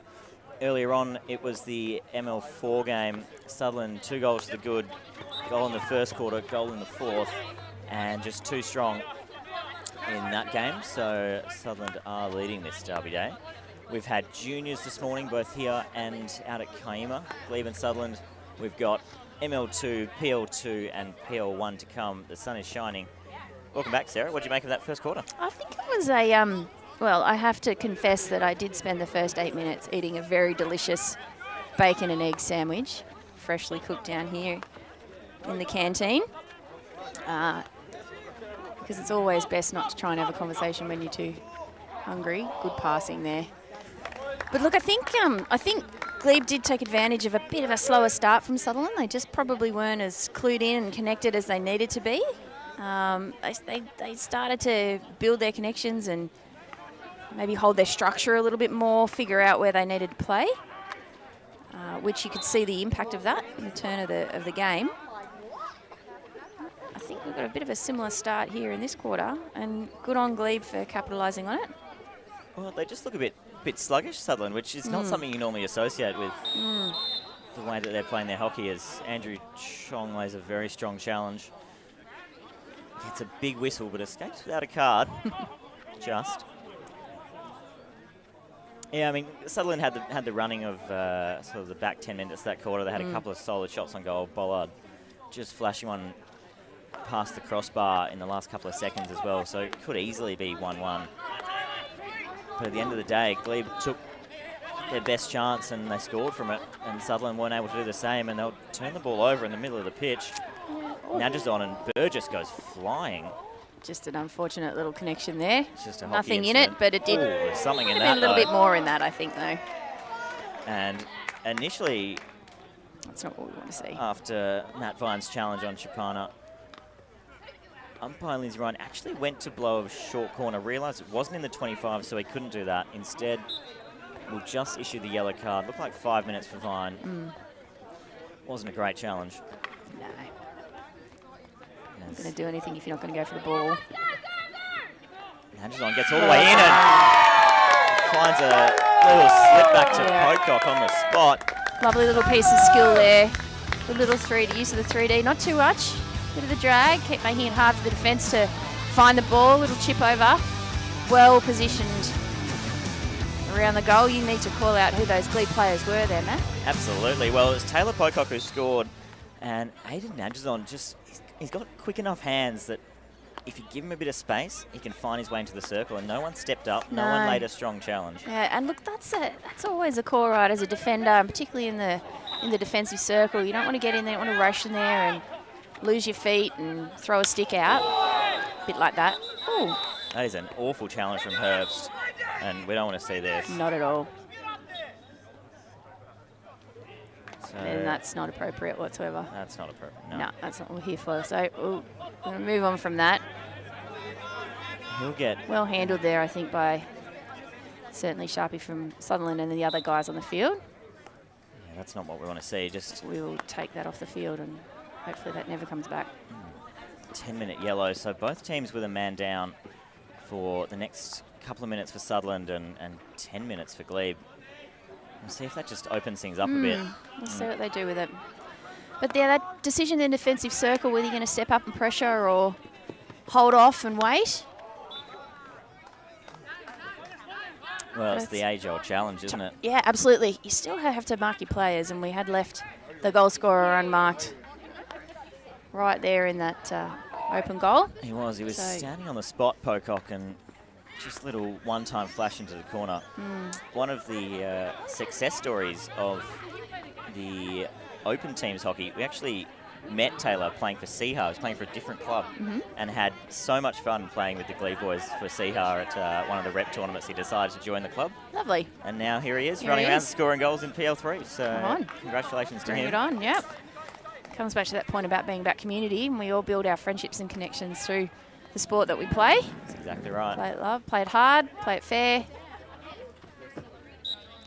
Auckland ground model is going in there using a Very unique defensive technique.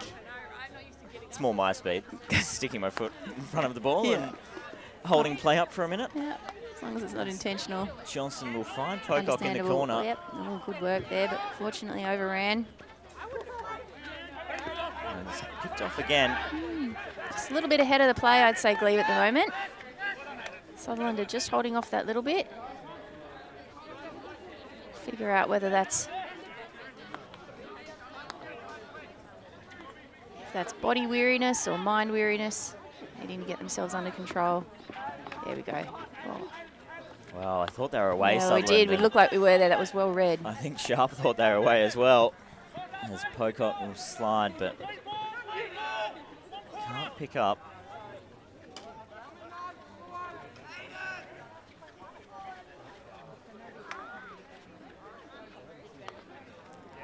Good.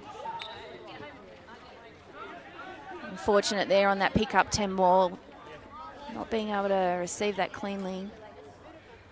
So Could yeah, be the story of their day. I mean, it's not something at all you'd associate with a Sutherland team who, you know, third on the ladder, 33 goals in 9 games. But there's a lot of running to be done in this game yet, as Thomas Frew does a bit of his own and spins really nicely out of that. He's got McIntosh, he'll use him, and he gets collected. That is just a little unfortunate. yeah. Nothing too untoward there. Tough challenge. It's never good when you go to ground.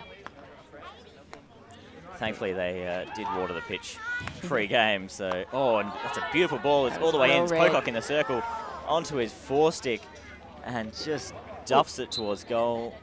A little bit untidy tackle from Burgess. Well, we might have another look at that one if we can. I'm not sure Pocock will want us to. I don't mind that defensive effort there. That was David Hindmarsh down the back there. And brave. Right, you running it out of the defensive circle. You probably have your coach yelling at you, don't run the ball out of defence. Well, you know, I appreciate the fact that he made that choice there. Absolutely. And instead of just clearing that ball out wide, he, which does hand over possession, chose to try and run it out. And that's what they're going to have to do. I mean, they've got the quality hockey players out there as that'll just flick up off McIntosh and be a defensive for a hit. They've got enough quality out there. Speaking of quality, it's Sharp himself. Sharp to Sharp. One-on-one. We'll take that. Yeah, well held off in the end. That's the control of a more experienced player, not following through on that, because that would have just been another little sit down if That we would have had. absolutely been a sit down. Yeah, that's something that everyone can learn. I'll tell you what, if there's one player you don't want running at you one-on-one into the circle, it's probably Brendan Sharp. Yeah. It was definitely a good way to break down the play. Just did enough in the end, and this is a bit more what we expect, sort of that control around the back. Lovely receive, mobile receive down the side there by Julian. It's another strong challenge, and the player goes to ground, but nothing too untoward there, and Pocock gets a stick in. Just knocks it as far as... Nice space out here on the help side. Yeah, well read. Unfortunate we couldn't finish on that one there. Good, a little bit of pressure. Clark Foster, is it, and goals? Yep. Yeah, impressed so far. Clark Foster doubling up today, playing PL3 and PL2. Okay, nice. Which is great for his development. And a little bit of a rest between games, which doesn't usually happen. Yes, But also because helps. because of the schedule here today, combining our top men's and women's teams of the clubs. It's really unique opportunity to have senior men's and women's hockey playing at home. Absolutely it is, and not often that we get everyone playing on the same day as well, which is Correct, exciting. Yeah, that's it. And it just creates a great atmosphere. I'm sure there'll be plenty of people down. I mean, there's already plenty of people down here, but we'll start to see a few more arrive as we get into ML2, PL2, PL1. A couple of high-quality games of hockey coming your way. If you're watching on the live stream and you are at home, feel free to come down. Feel free to keep watching on the live stream. Chuck us a comment, say hello. I can recommend the bacon and egg roll. It was a perfectly cooked egg. Might have well to go done. for one of those myself pre-game. That'll be good for me. I hope my coach isn't watching. There's 7 minutes to go in the second quarter, and Glebe haven't really shown any sign that they're going to try and control this game and slow the tempo. They seem quite happy to be playing a little bit faster, a little bit more frenetic. Definitely still going after the ball. They are still a man down. Sutherland back to full complement, but certainly not taking the foot off the gas. Appreciate that. A couple of subs, I think, have just rolled through the front line there of Glebe, so we'll see if that's any different. Having a go at our Swannies. Who's this? The Crowman, more accurate than the Swans last night, Matt. That is true. That is true. The Swans could not put the ball in. It's all right. Look, I'm a massive Swans fan too. I will declare. It was some tough watching last night. Yeah, it was. It was, but, and, you know, we just couldn't score a proper goal last week. Again, Hugh and Bollard in space in that circle. It's another great ball in. The way that Sutherland are shifting the defence. I'll come back to that Yeah, point. no, that's fine. Oh, good little chip and chase. Love a chip and chase. He thinks he can Sprints get there, on. Burgess. Well, he probably had the legs on our mate Donk then. Acker's coming out there, putting the pressure on, showing his class. Yeah, very appreciate that. in goal. Yeah, really appreciate that. Understand the journey that he's on now with his rehab. Similar injury to what I suffered, unfortunately, but probably not, I think, to the same extent. So I'm pleased that he's back out there. Showed real commitment to his rehab journey. Absolutely. And the one thing you want to do when you do get injured is get back on the park Absolutely. in whatever capacity you can, and he's managed to do that today. So congratulations to him and welcome back. As Chong just gets picked off in the middle of the field. And Rolling's on the run. Another smart, sensible hockey player there in front of goal, and it's in. All started from that challenge in the middle there. So it was Hugh and Bollard in the end. He's had a few chances and that time didn't need more than one look. And good unselfish play there from Sutherland in the attacking circle, not trying to put the ball in the goal when there was someone in a better position. We like that. Yeah, you'd have to say, you know, the way that Sutherland are able to come through the top of the circle would be of concern, I think, to Glebe. They have just cut Glebe open, and they'll go again here. They've cut Glebe open a number of times. Oh, that's a huge challenge. That is not a particularly nice challenge. They were both going for the ball, and the umpires haven't seen too much wrong with it. As someone in the crowd just helpfully reminded the umpires, he has already been sent off, Matt Vine, so he'll want to be pretty careful, you'd think. But they're both playing the ball, which we're fine with. Well, I think we're going to see it that way, which it looks like the umpires did as well. Not, you know, unfortunately the player is just having a little rest there, so we hope they're all right. But I think in the rules of the game, that was probably, we agreed with the umpires there, but not everyone does, and that's fine.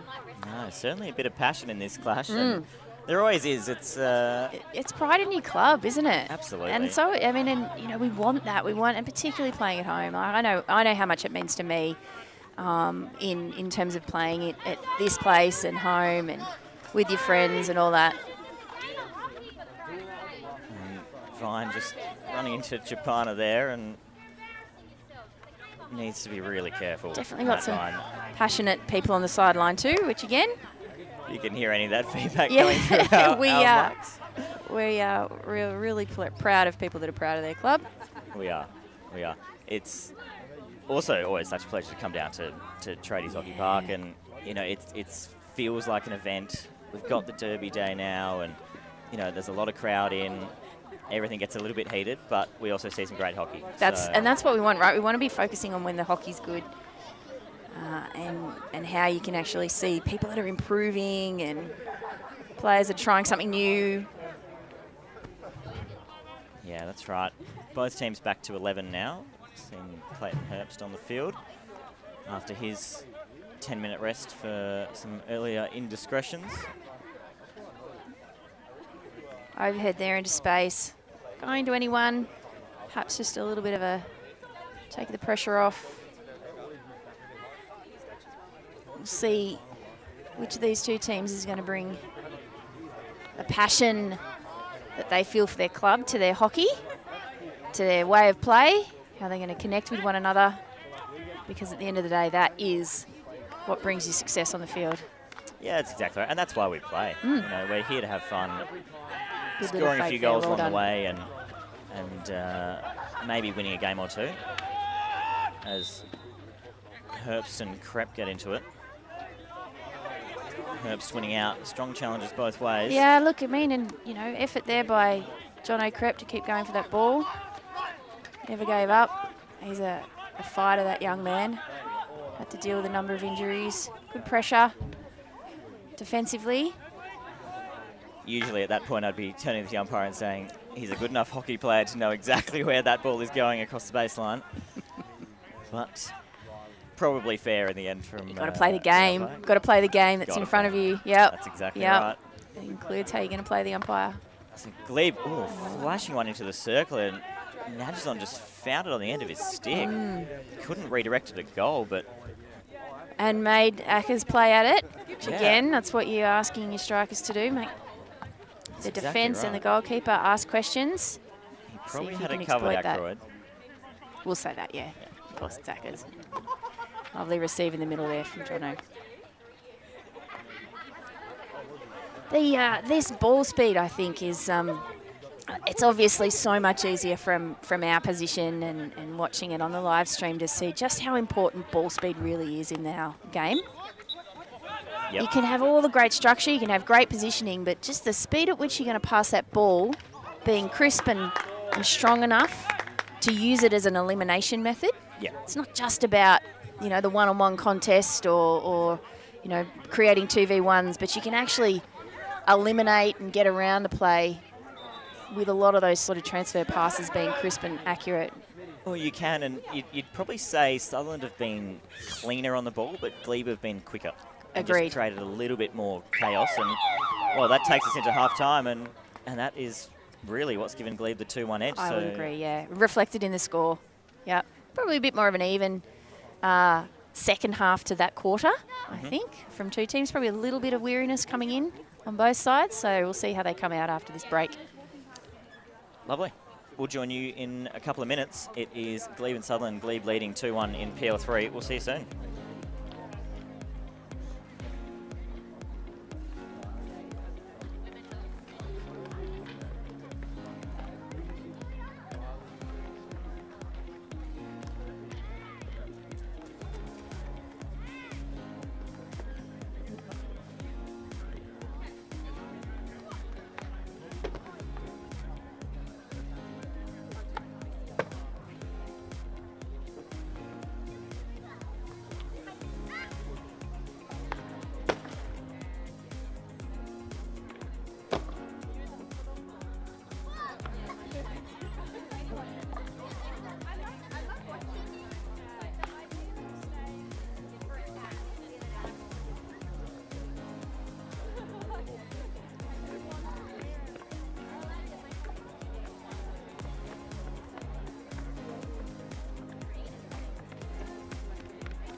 Hello and welcome back to Tradies Hockey Park. It is Glebe leading Sutherland 2-1. We are here for the Pat Nilan Kevin Connelly Cup.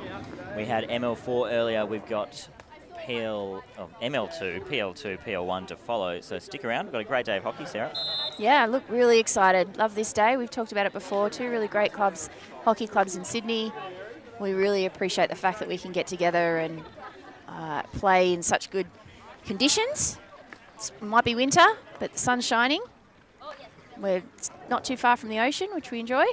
Absolutely right. It is a beautiful day down here in Sutherland. The sun is shining. We've had a couple of cold days. Yeah, in the lead up, winter, correct, yeah. We've got a nice one today. Yeah. So. And look, we were just commenting that how much we really appreciate the opportunity for men's and women's sport to be played on the same day in the same place. You know, this is community sport, local clubs, local venues, all run by volunteers. And we really appreciate the fact that the competitions are able to accommodate this. There's a lot of coordination that goes into it for a lot of people. So we're going to make the most of this day today and be really pumped. So if you're nearby, please come down. We'd love to see you here right on the border of Sylvania and Miranda in the Sutherland Shire. But if you can't, stick around on the live stream. That was a little chip shot, I'd say. Courtney Keep just trying to fire one into the circle. Probably needed to hold it for a second more.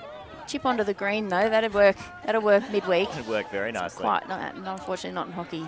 I think the other thing about, you know, playing men's and women's on the Saturday or, you know, playing them on the same day also just fosters a lot of connection within the clubs as well.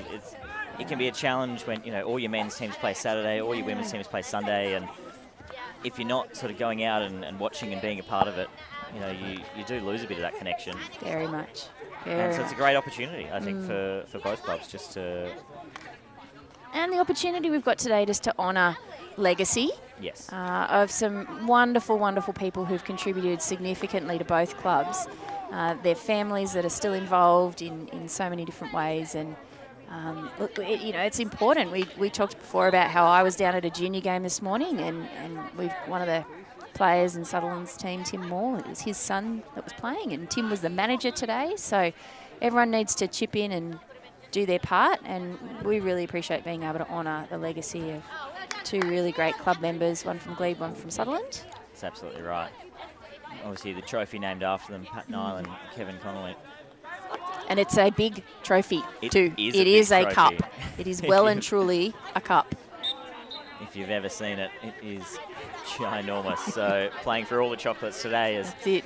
Glebe will go through the middle. Pocock streaming forward, just lost his line with nudges on a little. And no numbers, unfortunately, there. Sutherland was back well defensively there. Glebe just not so much on the run. That's one of those times where you've got to figure out, do I hold up the play here and wait for my team to come join me? Or in that case, try and get across the defence. it's definitely a balance. I mean, we spoke just on the stroke of half-time about ball speed and ball movement, and Glebe have certainly shown that they're willing to move the ball quickly, even if it's not perhaps the best option, which is, you know... Strong call. Might have been... I mean, the umpire's called it, so we'll back that. But, you know, I think... Yeah. I don't have too many issues with it. I mean, you know, it was a challenge halfway up the stick of... Was a loud noise, and you could certainly see it. Looked like Julian crept there. So Sutherland will get another chance from the PC. It's Vine on this near battery and Crep on the far one. Yes. Sharp to inject. Might be some sort of variation if they like the look of that, but Matt Vine is a pretty accomplished flicker, so I'd be expecting this to go to the first battery. Fine with the Glebe defence. Injection. It is Vine. He'll flick, and it's run down by Johnston. Well picked up there. Blake Sharp just pinged that up as the trapper, but unfortunately straight into his own player. And once again, Glebe will try and transition, get themselves straight down the field as quickly as they can. Chong finds Burgess in the corner. He'll hit one across goal. And it's taken the foot. David Hindmarsh not giving any quarter there. No, and a little bit more pushing and shoving. Yeah, it's quite a bit of physical Hoping that might get off-ball out work. of the game. Hindmarsh and Burgess flicks it in, but it's all Sutherland instead. Chong picks it up. He's got Keep on top of the circle. He's going to spin, and he's going to lose out to Krepp, who was just in the hole. Did really well to find Vine. Good pick up there. Here we are. Sutherland on the run there, trying to get numbers up. Lockie Groundwater probably at full tilt.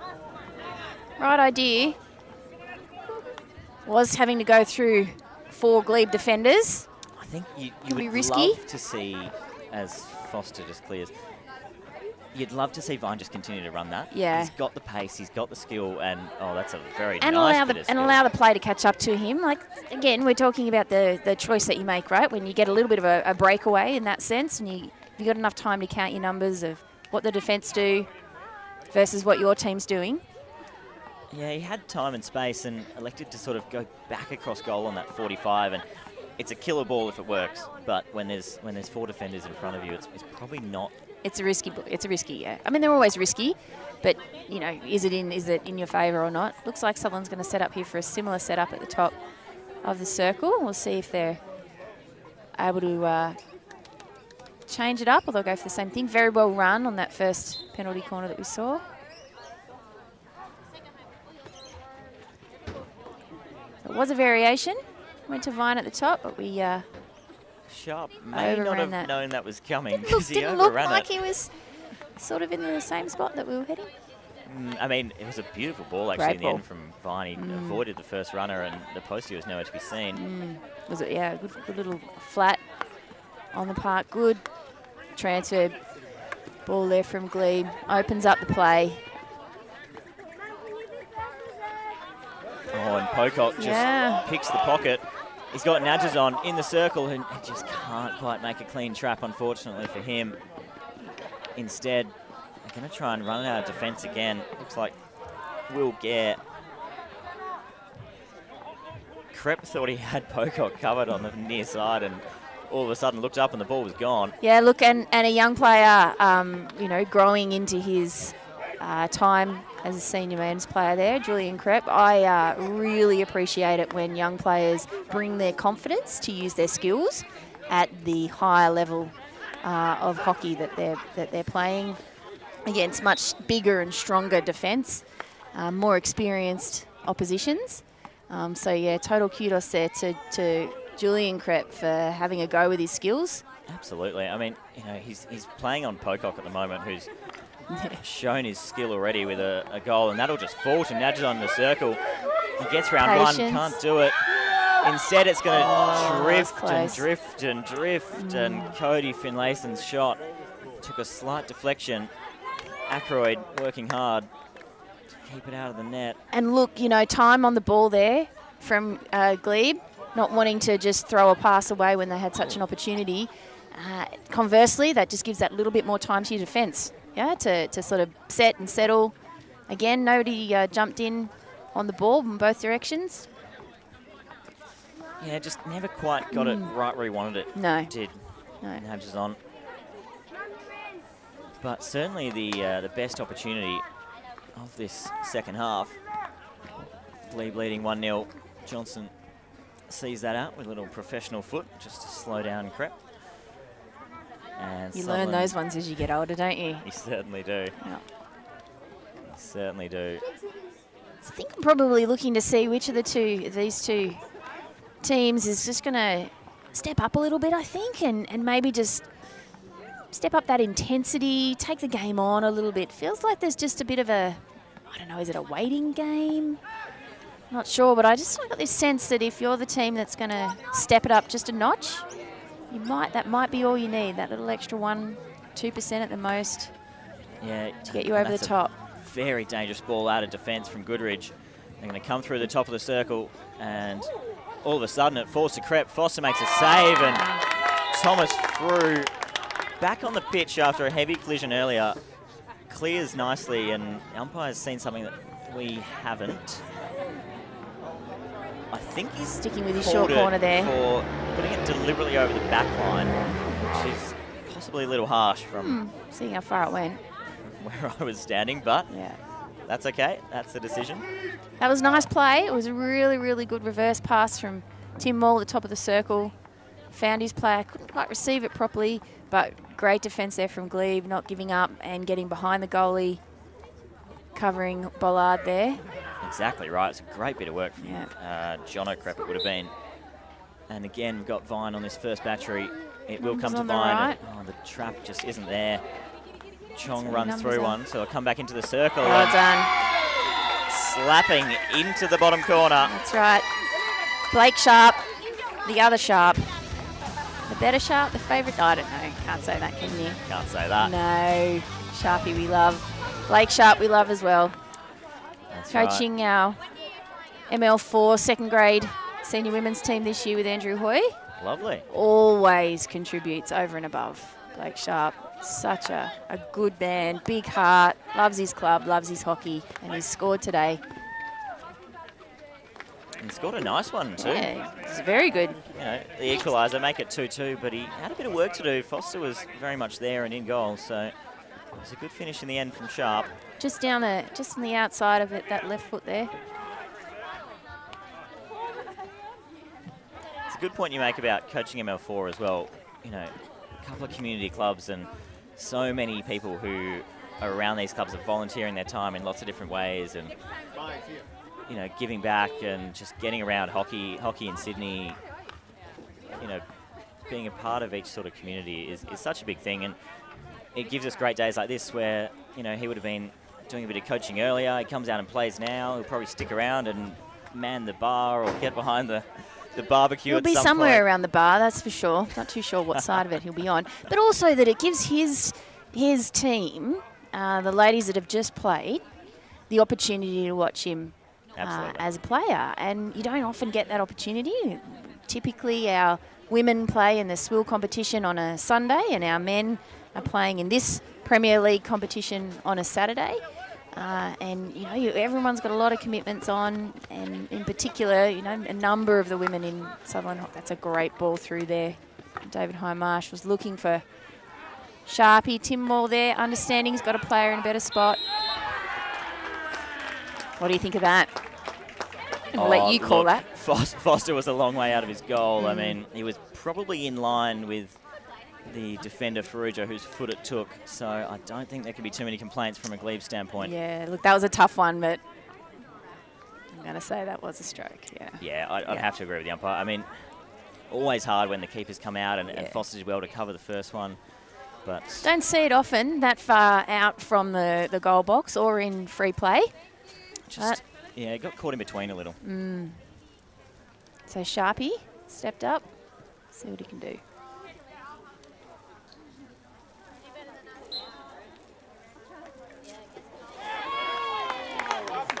Well, didn't quite. Bit of a last for words. Bit of a recurring theme in Sydney Premier League hockey. Is that this year. right? Yeah, we've seen, I think Ryde in the last 3 weeks have missed 3 in PL1 from the penalty stroke spot. And if you were keeping up with the Kookaburras, we saw Tom Craig have an effort saved against England a couple of nights ago as well from the penalty spot. So might be something in the water. Maybe. And yet, if you were watching the Hockey Roos, Tatum Stewart scored a cracking stroke. Really interesting style as well. A number of the myself and some of the junior girls were chatting about that, who've been watching that and watching them practice it after having seen Stewart do that on TV was just awesome. Yeah, it is great to see. There's been a lot of hockey on recently. And obviously people are watching this on a live stream, which is kind of like TV. Absolutely. That's all the way to the end. Beautiful Yeah, ball well done. to Sharp. He'll drive into the circle. He gets past Johnston, runs along the baseline. Got runners everywhere, and it's pressure's on. Sutherland John are really O'Crep. peppering that goal there, but we're just missing it. Oh, he's definitely good enough to be putting that in. Crep. Yeah, remind them that's the white ball's supposed to go in between those white sticks. Just like we have to remind the Swannies. That's right. I was, as Sharp stepped up to take that stroke, I was just going to comment on you know, Sutherland have made it 3-2 and they've gone to the extra gear that we talked about, but all of a sudden it stays at 2-2 and now Glebe sort of feel like they've got away with one. Maybe they can find something to try and get into this second half a bit better. 2 minutes to go.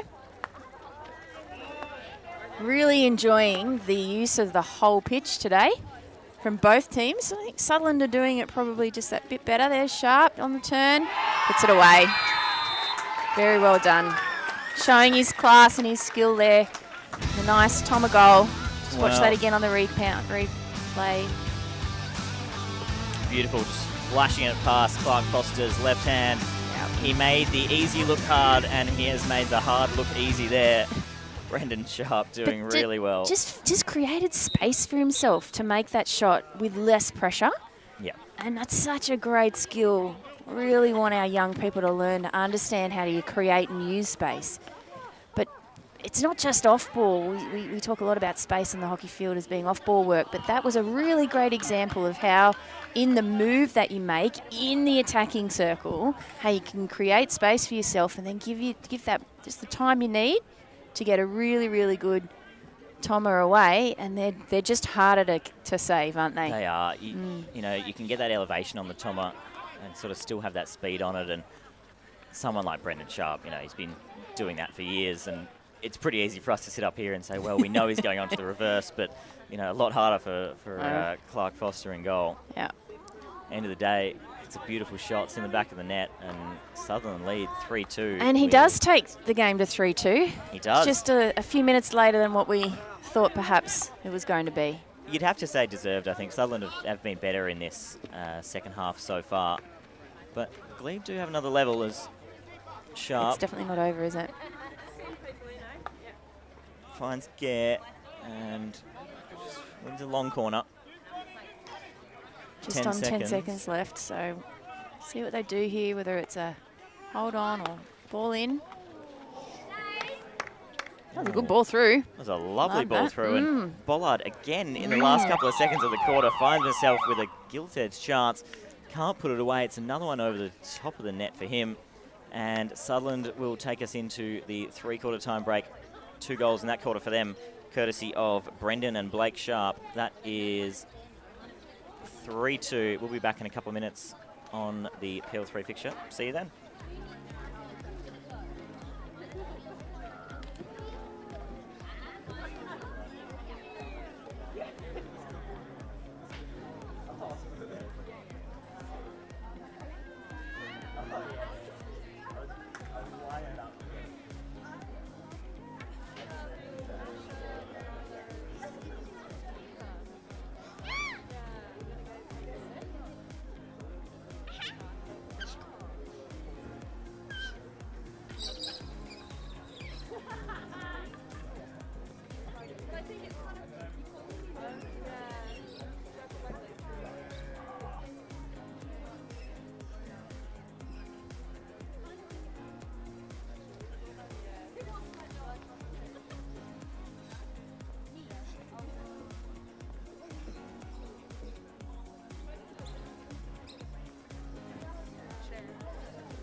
Welcome back to Tradies Hockey Park.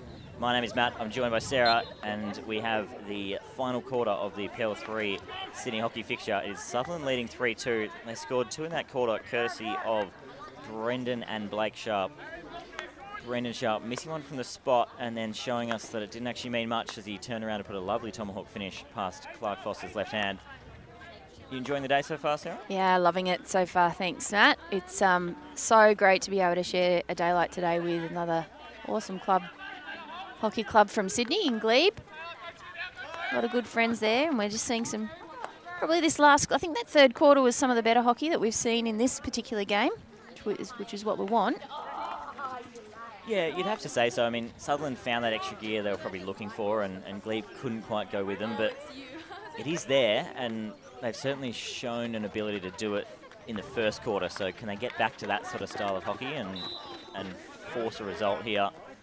Really nice couple of minutes of passage of play there. It was a very sensible and controlled outlet passage there by Sutherland. Just holding possession and looking to create the opportunity which came to them for Julian Krepp to advance up that sideline like he did. Yeah, it's held on to it just that bit too long. You could see Ethan rolling there, was trying to release that ball. Just shows how critical it is to give. That's exactly right. And quick ball movement is the story of hockey these days. You know, the quicker you can move the ball, and as we say that, it falls to Pocock in the circle. He's got all the time in the world and misses his shot there, unfortunately. Duffs his lines. Yep. Oh, he'll want that back. Unfortunately for him, it's all on video. I think Julian's going to want that trap back as well, so yes, exactly. We'll let them both have it. Yeah. That happens. Ackroyd in goals there was ready for it. I think he was. And maybe just some mind games. You know, you come up against 2024 New South Wales Pride keeper. Yes, he is coming back from long-term injury, but certainly a very, very accomplished keeper and knows exactly what he's doing positionally. Yeah, and he's really warming into this game too, which is good to see. He certainly is. Yeah. A little bit of pressure here from Bollard. Nice little drag in, overran that. Strong on the ball there. Oh, that gets smashed away. Ferrugia just needs to be careful. He hasn't realised that Sharp's behind him. Yeah, has he? Oh, just got the hot call at the last second. He'll come away with fruit. Tries to find Herbst. Instead, it's going to fall all the way to Pocock. Ball into space. Find Herbst on the roll. That.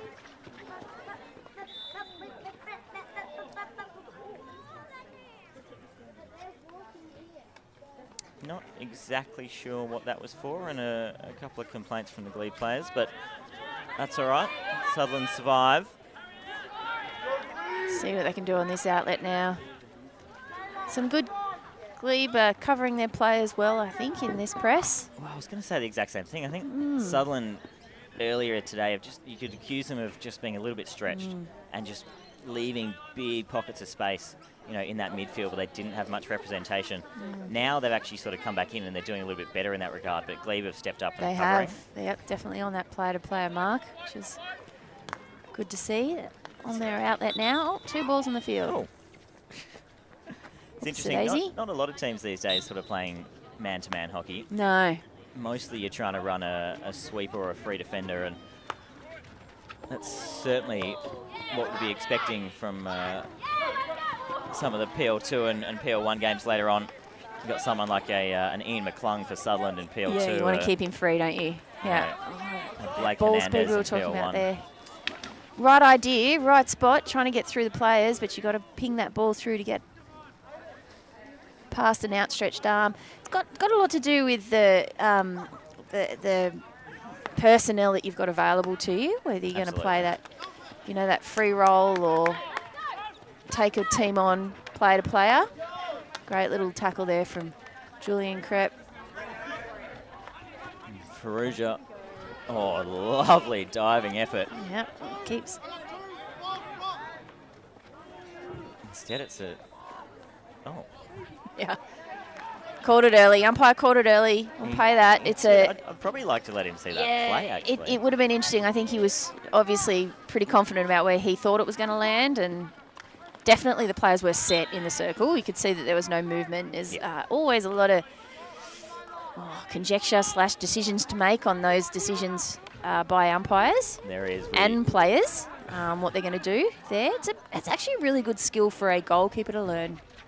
Definitely. Matt, Definitely. what's the instruction I'm going to give to my defence? Is Sutherland here in their attacking circle. Some good passing to get there, but we were all probably a little bit static. Both teams a bit static there in that. Yeah, Crep was the only one on the move and couldn't make the most of his one-time shot. Instead, Glebe will turn it over in the middle of the pitch again, and McIntosh has a bit of work to do. Well, one back though. There's just a little bit of extra want on the ball, I'd say. Chapana. He's got Herbst back in the middle, and it's a strong challenge from Blake Sharp. All ball, All as ball, they say. all ball, and he's just not the kind of player that's going to do much more than ball. No, not at all. Yeah, fortunately, if you connect with him, probably end up coming off second best, but there's very little intention behind it from Certainly Sharp. trying to run around him rather than through him. I don't think you'll have much success doing that. And No. his tackling ability is actually really very strong. good, So, yeah. Yeah, that's unfortunate. Yeah, but good call, good patience there from both teams, and and umpire Vine was in just- the right spot. yeah. You know, did enough to sort of get stick on ball and lay a challenge, and through just a little bit of maybe- just a little bit more experience there, so we don't need to swing at those ones. We can work those out. Yeah, could have just flicked that one out of there instead. Looking to clear the ball, we'll take that. We like that. Yeah. Just the timing of it and perhaps the direction that we were clearing. I dare say Vine will be saying, give me another shot. He's had a few nice ones. There was the variation to Sharp on the left post that didn't quite come off earlier that we thought looked pretty good, so they might go back to that well. He'll go to the second battery. It's Crep. He flicks, and it's a diving save on the line from Tom Frew. He gave away the short corner, decided Wanted to that prove himself there, and very well done. Exactly Very right. well done. Not just dedication, but accuracy and precision to stick on ball when it mattered most. And there you go. Okay. There's a little bit more of that That's it. experience on the ball. That's it, yeah. Little bit of pressure, not a lot, little bit of pressure, but I still think that we were all over that. So Crep's going to turn and, just gets a little lucky with the free hit. But I'll take it. One of the things I really love seeing in hockey, and I'm excited to see hopefully throughout the rest of today, is in these circumstances that we play back out and create a really positive attacking 50 shape. Yeah. Something exciting that you see in hockey these days. Men's, women's, junior hockey, everyone can do it. But how do we really take control of the attacking 50? Maybe a little bit more difficult when we've got Glebe have thrown a striker up there high, which is pulling out one of the Sutherland defenders. Right on cue. Unfortunate mistrap from Nadjazon, but it'll fall to Sharp in a circle. It's a great save What from a save. Foster. Well done. Strong left hand, unfortunately straight out into the feet of Cameron Johnston, but save had to be made. Sharp going from the impossible angle. He likes to do that, doesn't he? And does like to very do often that. gets them in. He does. He's got Yeah. a bit of a knack for scoring goals. It's funny, just on that attacking 50 shape, you know, we talk a lot about doing things that defenders don't like as attacking sides, and one of the things that defenders hate the most is running. If you can shift the defence side to side, all of a sudden you create holes and... Oh, coffee delivery, thank you. Nice. Thank you. Pardon me. You create holes, and that's when you'll be able to find those sort of 45 balls into the circle. Absolutely. Find the baseline. It'll come out. It's going to be Vine again from the first There it battery, is. and he finds the bottom corner. Matt Vine, he's had a few goes at it. That time, nothing that Clark Foster could do. He made a great save in the initial lead-up. Unfortunately, he did give away a short corner in the process, and Vine will make it 4-2 to Sutherland Hockey Club. Yeah, and beating the postie on that flick there as well. Close to the ground or on the ground. It's well done there.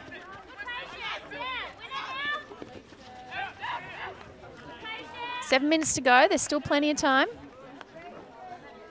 Absolutely. I mean, Glebe have certainly shown enough Absolutely. regarding attacking Very chances. much. Yep. Oh, And that's a this, look at that. lovely I mean, ball. this is a real desire to want to attack, a desire to go forward, desire to keep the pressure on. And there we Burgess will go. Drive in, and he'll win a Winning corner. a corner. And I expect we'll also be saying to the team, I've got this one. Quite an accomplished drag flicker, Harrison Burgess. He tells me he can't drag flick low. They have to go in the top corner. So Is that right? we'll see. We'll see. We just told the world that, did we? Oh, that's all right. They. If they're going fast enough, keeper won't save them That's anyway. true. That's But fair. against a keeper like Nathan Ackroyd, We'll see how he goes, yeah. Something pretty special. All right. Certainly one battery.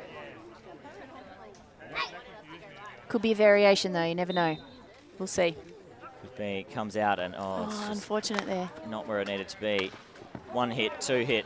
Ackroyd saves. Good and save from Ackroyd. Burgess, there's players flying everywhere. He'll fire one back in. Farrugia can't lay a good enough tackle. And Yeah, some good, desperate defence there from Will Gare. Sutherland, appreciated that. Sutherland set 2 strikers really high then on their attack when defending that penalty corner. he did, and it was Hugh and Bollard, our man. Gives them the opportunity to, really counter quite quickly and high. Yep. I'll never forget learning that lesson that you're most vulnerable for having a goal scored against you when your team has an attacking corner. Immediately post corner, that's right. And I think that's because most of my career I'm not involved in attacking corners, so I'm the one down the back panicking. Asking another player to step out, drop back. They've got 4 strikers up, Yep. I know the feeling well. Picked And up. they'll turn and good defence. Yeah, great nice little tackle on touch. Bollard. Yeah, it was good work there by Sutherland, but well defended by Glebe. Sensible, smart, first to the ball. Absolutely.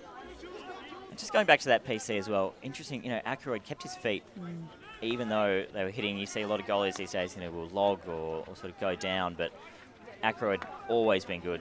That was a flash of the Ackroyd that we all know. Absolutely. And, super pumped for him. Yeah, really good to see him back. And, interesting, they've got Vassallo playing goal in PL2 and Dan Bryant, who's been doing a huge job stepping up into PL1 this year. And look, both awesome club members as well, and, keepers that have been a part of the club for such a long time. And they're a pretty tight-knit group, the keepers here in Sutho in their men's teams. They play different teams, but a lot of support for the changes that needed to happen this year. Yeah. And that's just, you get that in a club.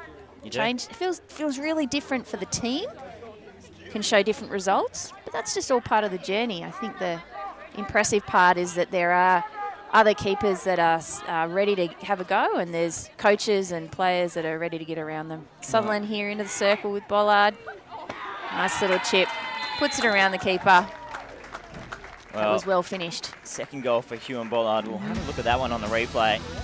Again, just fighting space. He's found space all day. He's put 2 over the crossbar. He's put 1 wide, and he's put 2 in the back of the net. So all in all, pretty successful day. He'll probably feel like he could have had 3 or 4 goals, Hugh and Bollard, but just really showing that desire to never give up from Sutherland. They are up 4-2, now 5-2, but not taking the foot off the accelerator at all, which we also like to see. I think Ewan's an interesting player to watch up front as well, because he finds himself in so much space, which is just, that's so challenging on the defence, and it's what coaches love. And I think that one of the reasons that this particular PL3 team from Sutherland has been high in their goal scoring is that they can find each other. Tim Mauler here in the circle, another one of those lovely reverse passes. Finds Bollard. Good effort around in that hot box area there. So tough on the goalie. And eventually Sutho do put it in. Doesn't always happen. No, Sometimes a little bobble over the stick and the ball goes out. You give someone like Brendan Sharp enough shots and he's going to put a few in. And what I actually really liked was, as much as Bollard, was having a shot, Sharp was in the right spot to take advantage of that little miss pass. Yep. And didn't get too close. Correct, Held his space. Yeah. And then Left just the went space, straight around the keeper. Yeah, Really that's nice. that creating space. Create space for other people. Create it for yourself. That's On another the run here. ball in. They try and go through the top of the circle. Hudson will try and pick him off. Love the intensity though. Glebe have really come out after this 6th goal and stepped it up. Let's see what they can do. Yeah, 6-2 scoreline, probably a little undeserved. It's felt a lot closer than that for much of the day. It was 3-2 at 3/4 time. Glebe actually obviously in front for most of the first half, or all of the first half. Yeah. Rather. And that'll fall in the circle and There's an opportunity. PC. And And look, we're looking for a response in individual players. You're looking for a response from a team to what the circumstances are that are in front of you. And, you know, hats off. That's been a really good response in, what, a minute, I think. We've seen Glebe go from under pressure and a couple of goals in a row against them to penalty corner up their end, and we'll see what they can put. Absolutely. They can do here. And, you know, for Glebe, they're sort of second last on the ladder, and it's all about development, right? And you have moments in games that you probably want to forget, but as long as you can come back from them, as this is a much better injection. Oh, no, it's a missed strap on top of the circle. Burgess will flash the tomahawk, but that is well over the backboard. Yeah. You know, you talk about having sort of moments in games where, yeah, we might have switched off, but it's about how you bounce back from that. And as a developing side, a side that's just trying to find your feet and get on the move and find, you know, plays in space, get a few goals here or there, they've shown they can do that. Agreed, yep. So, you know, it's more a question of what's next, I think, for this Glebe PL3 side. Yeah, definitely. And they have made Sutherland play. They've forced them to pick up their game, forced them to sort themselves out. Absolutely. I mean, Sutherland were sluggish. They started incredibly slowly and not at all how we would have expected. They finished how we expected, and, you know, congratulations to them because they've played a much better second half. But that came about because they were put under pressure. Yeah, agreed. And they just, I mean, this is a good team, no doubt about it, of putting goals away. Wow. Oh, and they're going to give it on the buzzer. Hugh Bollard. That is Hugh Bollard. That was a great finish. Buzzer. Just watching this replay here. Ethan Rolling, smart, looked up. I missed who it was on the top of the circle that put that pass in. Sharp. Was it? Yeah, There you go. None Yes, other. it was. Well done. Hugh Bollard gets his hat-trick. That makes it 7 goals to 2 for Sutherland. So Sutherland winning ML4 earlier, 2-0. They win PL3, 7 goals to 2. So Glebe with it all to do. That is, We've yep. got ML2 coming up now. Sarah, you're going to stick around I am. and Thank call you. that game. I'll be in and out with Mac Nola throughout the day, and then PL2 and PL1 to close us off. So Look forward to it. keep up on the live stream. Come on down if you're watching at home, and we look forward to seeing you guys and hearing your comments throughout the day.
Hello and welcome back to Tradies Hockey Park. My name is Matt Wilson. I'm joined by Sarah. We have ML2.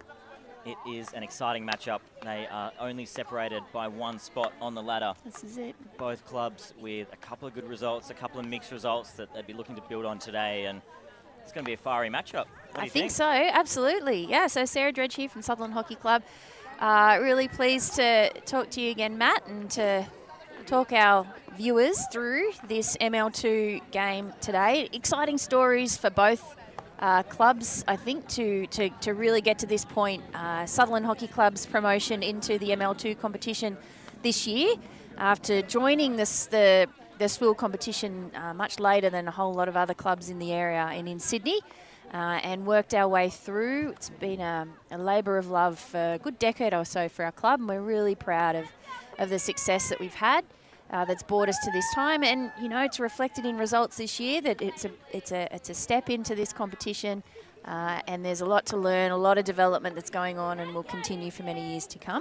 Yeah, absolutely is. And another side also developing in Glebe Western Districts. Been merged between Glebe and Western Districts in the top 2 grades for a couple of years now, and just starting to find their feet as a sort of club and figuring out how they want to play, what sort of style they want to be playing hockey with. So it's an exciting matchup. Should we have a look at some Very team exciting. lists? Yep. All right, so lining up today for Sutherland. Oh, they're on screen. There you go. Sutherland's on screen there for everyone to see. We've got Izzy Fletcher in goals, one of our really young, exciting juniors that's been at the club for a number of years, coming through and keeping for Sutherland now in ML2, which is sensational.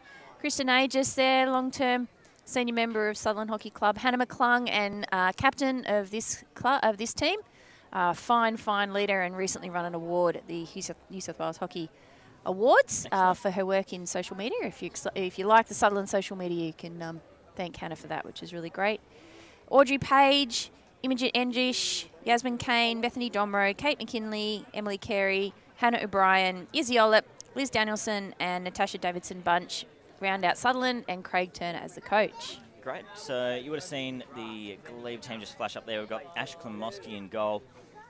A lot of quality at the back and in the midfield for this side, and a bit more sort of junior developing players up front who will look to use their sort of speed and pace. So we've got Karina Aiken, Jess Higgs, Mon Bourdignon, all trying to control the middle of the park and really make sure that nothing gets through from a Sutherland perspective.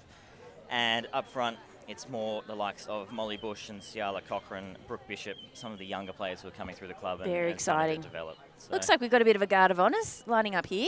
Always. Yeah? Always. Always? Derby day, absolutely. Come on. Bring it on. Whichever team plays before, it's got to give a I'm liking that. Yep. I'm liking that. One of the unspoken rules of Derby day. That's good. I think we can maybe put that in our back pocket, hey, for Sutho? Remember that one? Good cheer. Love a good cheer before a game. Love a good cheer. There was a bit of contention at ML3 for Glebe a few weeks ago. Is it 1-2-3 Glebe, Glebe, Glebe, or is it 1-2-3 Glebe? Oh. Now, still undecided. Long season, so we'll see how we go. Glebe, Glebe, Glebe. That's like, I've got to admit, I've probably never heard that before. But I like it. Be creative. That's Try exactly something right. new. That's exactly right. Extra intimidating, perhaps. Karina Aitken leading his team out. Ladies and gentlemen, make some noise for Sutherland Glebe in ML2. Playing in the maroon today, GWD. Normally playing in white, but they've got their clash strip on. Yep, I like that. It's really good acknowledgement to the history of the clubs that bring us together today. Absolutely. Interesting, both teams lining up pretty standard, 3 across the front. Glebe playing more of that holding midfielder. Looks like Jess Higgs who's slotted in there. You've got Lou Tapsell on the right. Sutherland on the other hand. Very experienced Jasmine Kane lining up there in that centre mid position. Former player and captain of the New South Wales Arrows, as they were known in those days. Now the New South Wales Pride. Deep cut. That's a going back a fair way now. Well, she won't forgive me for that, but yeah, a little while ago. All right, so we are underway. Underway here. Ball gets through here. Izzy Ollip on the ball now from Sutherland. Really coming along in her hockey this year. Much stronger on the balls. She's showing us there that she's able to hold possession. Good little pass through to Imogen Engish, who's a super athlete. But defended nicely by Glebe to release that little bit of pressure. Yeah, Higgs immediately being called upon in the circle from that sort of CDM role. Tried to find Kershaw, but Watched it roll over the sideline. Nice little 1-2. Emily Carey and Imogen Andrews again attacking down this right-hand side. Ball across. Some early pressure here from Sutherland. And that'll be a sideline ball. Block it down in the pocket. Yeah, immediately going full press, which is not something you see every day. A lot of teams like to sort of sit out and do that sort of 60 or 70 press in the first couple of minutes. Really, you know, sound out the other team. But Sutherland, no qualms with the full press, and it's worked for them there. It has. They'll turn them over and come Back out to straight Yasmin. through the top of the circle. It's a beautiful ball in. She'll turn and Nearly just trying to get control of the ball there was Izzy Ollop. an In the right important spot, tackle. ready to go. Some good, nice, quick passes across the top of the circle and straight in, down the middle. Don't often get the opportunity to get a ball through to the top of the circle like that. Yeah, immediately showing just how dangerous they are. And it was the quick passing. You know, we spoke about it a lot in the previous game with PL3 and who was more prepared to do that and do that well. And it's going to be another big factor here. I reckon we're going to see this ball come back out from Emily Carey. That's right, out to Kate McKinley, who's taking her time. Nice and experienced, calm on the ball. Kate McKinley, Liz Danielson there on the outside's got a really great hit. Shows us to it straight away. It's a real strength of her game. On the run here, there's those young legs that you were talking about.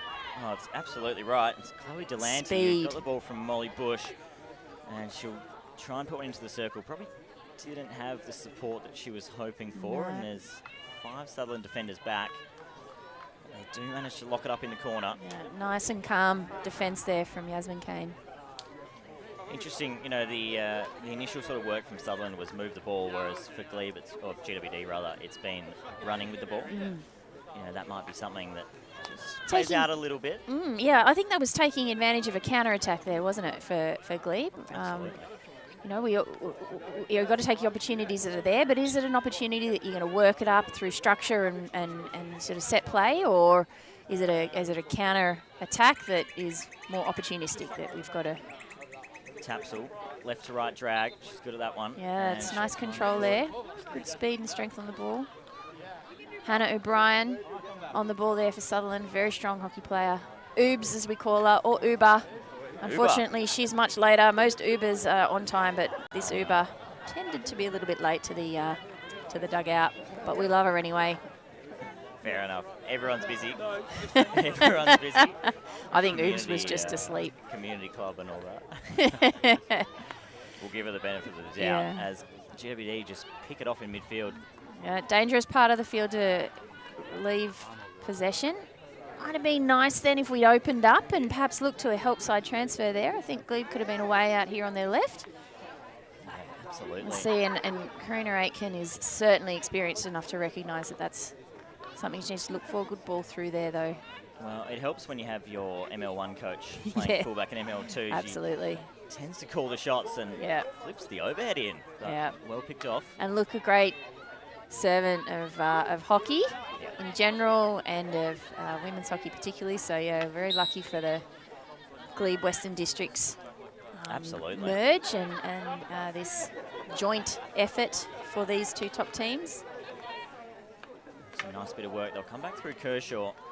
Would love to see them find the corner there, I think. Just sort of getting a little bit aggressive and sort of going route one back through the top of the circle. Yeah, possession's changed, however. I mean, it's just turnover just now, but that passage of play there was certainly all Glebe WD possession. Sutherland now back in possession are probably going to want to keep that. Decent press there from GWD. Hannah O'Brien, she's just good on the ball. She can just get through.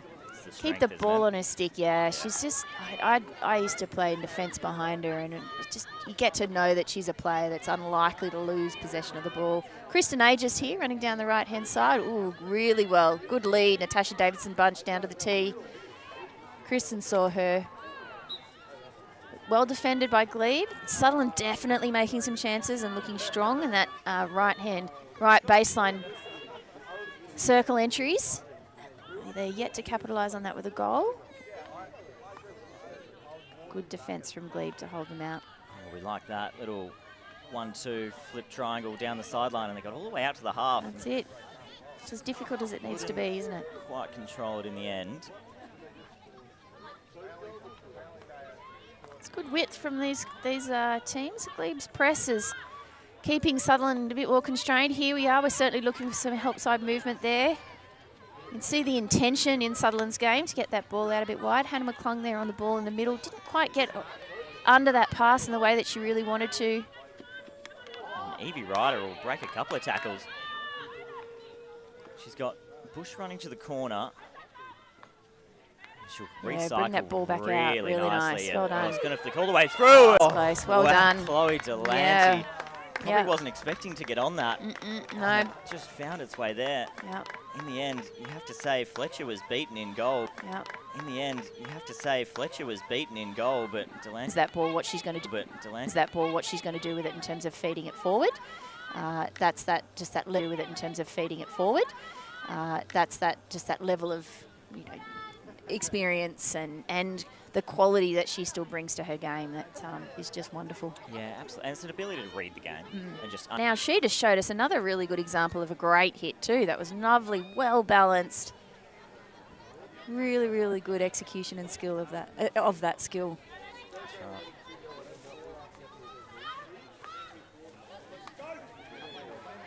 So Glebe are definitely advancing through the middle here. They've got some really great strength in that middle, and they are capitalising at the moment on the Sutherland are putting that ball through. I'll let you talk us through that one. Yeah, I think we're going to say we might be just a little bit surprised. The goalkeeper is certainly through her mother know of her coming up through the ranks. Through her mother know of her coming up through the ranks. So exciting to see some real experience and quality joining there with you. He's very keen to promote the sport. He's very keen to promote the sport and promote community sport particularly. So thank you so much to Luke and the Domro family, and it's exciting to actually show the game and show what Sydney women's hockey's got to offer. Absolutely. That's great. Yep, definitely. And look, I think it's such an exciting sport, and my involvement this year has been more in the juniors than I certainly have in any other year, and it's been really fun talking to parents of junior players and what it is about hockey that excites a younger player. And I think when you've been around the sport for so long, you kind of forget that you can really see hockey or experience hockey for the first time and just fall in love with it and become quite obsessed with the game. And so the more that we can use the media channels that are available to us as clubs to get the word out there, I really think we'll find more people that just go, oh my gosh, that's for me. Yeah, absolutely. And an Olympic sport, super exciting. Super exciting. Olympics, when it's people that you know or your friends, when it's people that you know or your friends, and you're seeing that on, there's friends, and you're seeing that on, there's a lot of popular hockey pages on Facebook and Instagram and what have you. You see friends or people with sort of similar ability. There's again a Sutherland junior. Or people with sort of similar ability. There's again a Sutherland junior who's just not only increased in skill, but also confidence, just to take that game on. Young girls. A lot of it's about vision, isn't it? About getting our head up, receiving the ball in a way that we're able to see what's going on the pitch and know whether I've looked around beforehand or when I get that ball. Two fixture. I just had a look at some of the lineups. Couple of players who've switched between Glebe and Sutherland coming up later today in PL2 and PL1, but that does take us through to the end of the first quarter. It is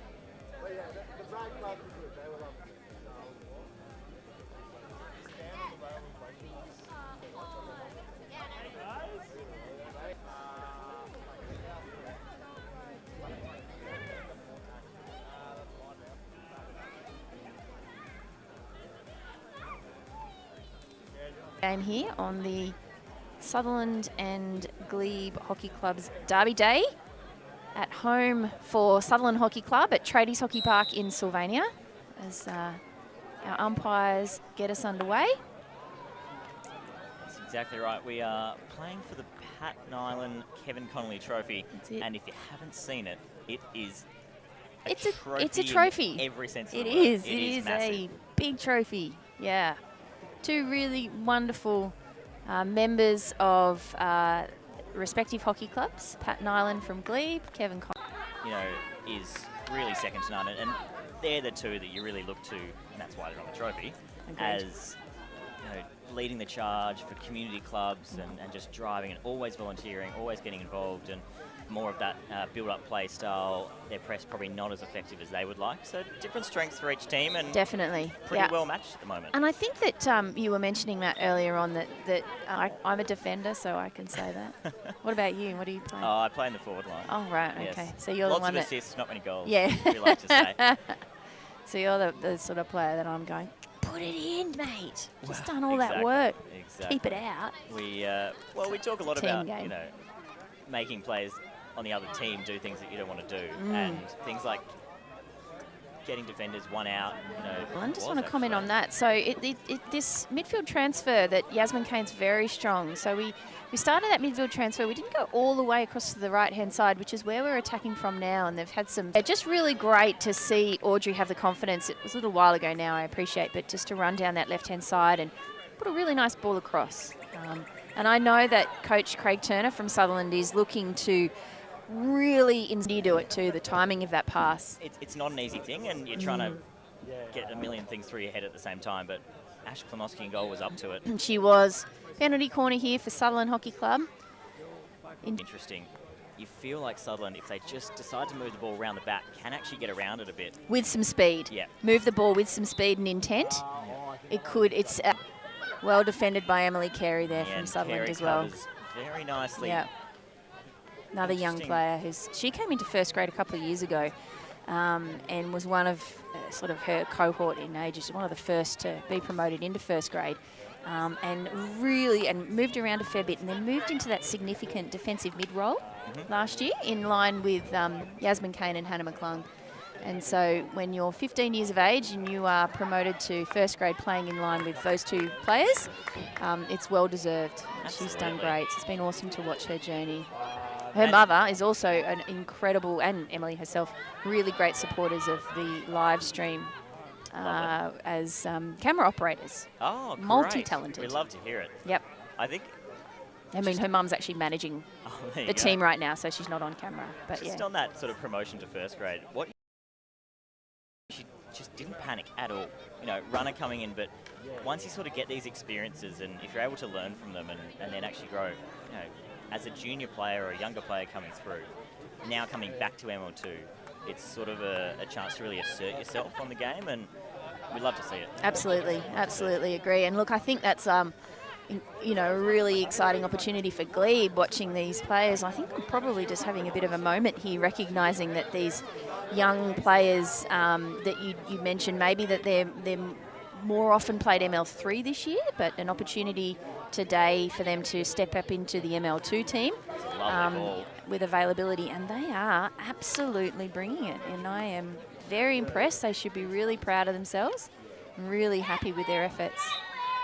Yeah, great win there from Liv Kane. Very good. Never gave ball. up. Now, I'm going to butcher the statistic, but I was reading something the other day, and we do a lot of work around junior development at Glebe and GWD, and making sure that we have strong juniors coming through the ranks. And it's something like 40% of players in GWD 1 and 2, so in the top two grades at Glebe Western Districts, who are under the age of 21. Oh, wow. So it's a really strong that's development awesome. feel. And so to be able to have that coming through, and just knowing that every single minute out on the pitch is experience that they're then getting, and trying to build a club after this merge is something that sensational. is a big focus. Well done. Yeah, really good. And look, we should probably just mention that the merge was a conversation that was had with the SWIL committee. I'm not an expert on all the detail. I will say that up front, but had sat in on a couple of meetings and as a club representative in the SWIL environment, where this sort of opportunity for two clubs to come together and to form an MOU and participate in this competition, and this is enough to go, you know what, we're going to give a little bit here in order to gain what we can. But also, and probably more so to the Sydney Women's Hockey League leadership and committee and competition, that supported and allowed and were open to the opportunities. Just to continue to provide opportunities for women's sport. Sutherland just picked up a card there. Kristen Aegis just picked up a card. Sure, I missed that was. I certainly saw her on the ball, but I didn't. Initially thought it was actually going to Glebe for not being 5, even though the player was. That, but yeah, it's gone the other way. I've got no idea, I'm afraid. No, that's all right. Well, Kristen doesn't look like she's overly surprised, so she may know. Pretty honest player, Kristen. That's good. Tough, We like that. competitive, absolutely. So she'll probably know where the line is. Fair enough. So Tapsell on the ball. Get another chance here. Just knocked out. Just the 2 players in the circle at the moment. Might need a little bit more stretch. I'm just trying to get a bit more movement. I think they're just a little bit static. Everyone's a little static. Trapped in the corner, and well, that one, very strong whistle from the umpire. Player, you'd have to think nowhere near 5. I was just obstructed on the view, but I think that was a well-worked corner there by Glebe, so well done. Very, congratulations on that. Opportunistic run at straight is going to be incredibly important as... Yeah, just not quite working out. There was late movement at the top of the circle. The outcome.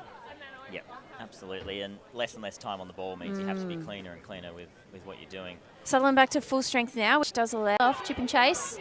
Isabel Ollop. Izzy Ollop on the ball.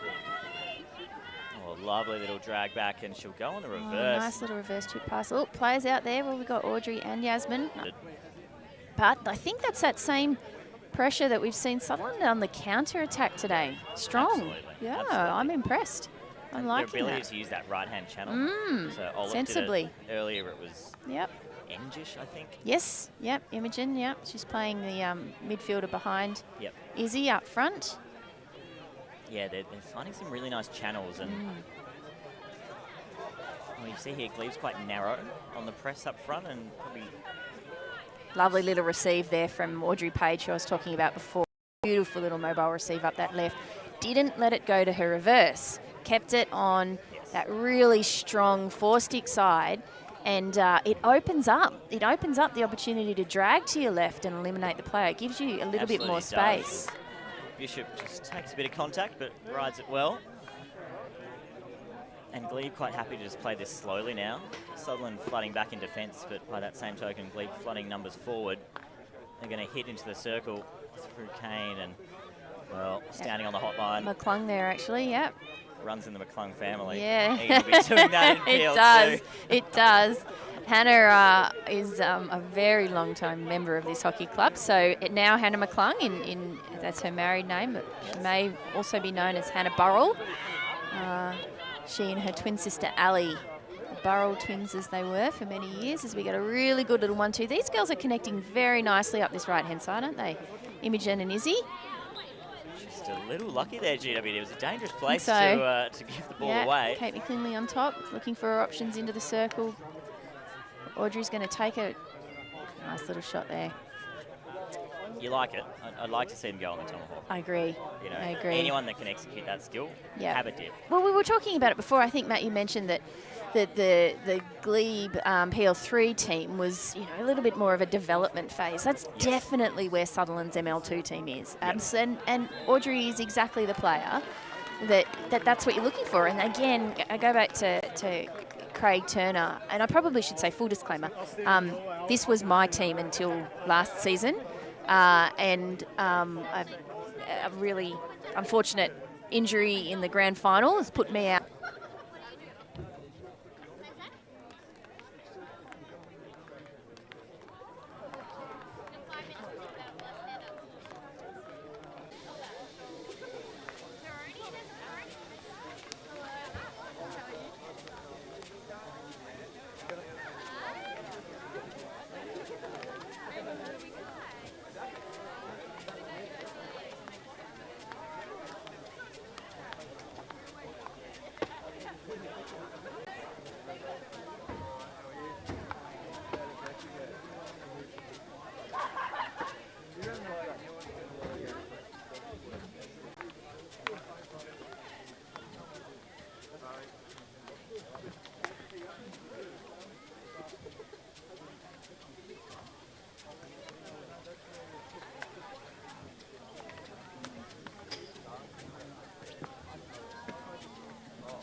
right, welcome back here to Tradies Hockey Park in Sylvania on the derby day of Sutherland Hockey Club and Glebe Hockey Club.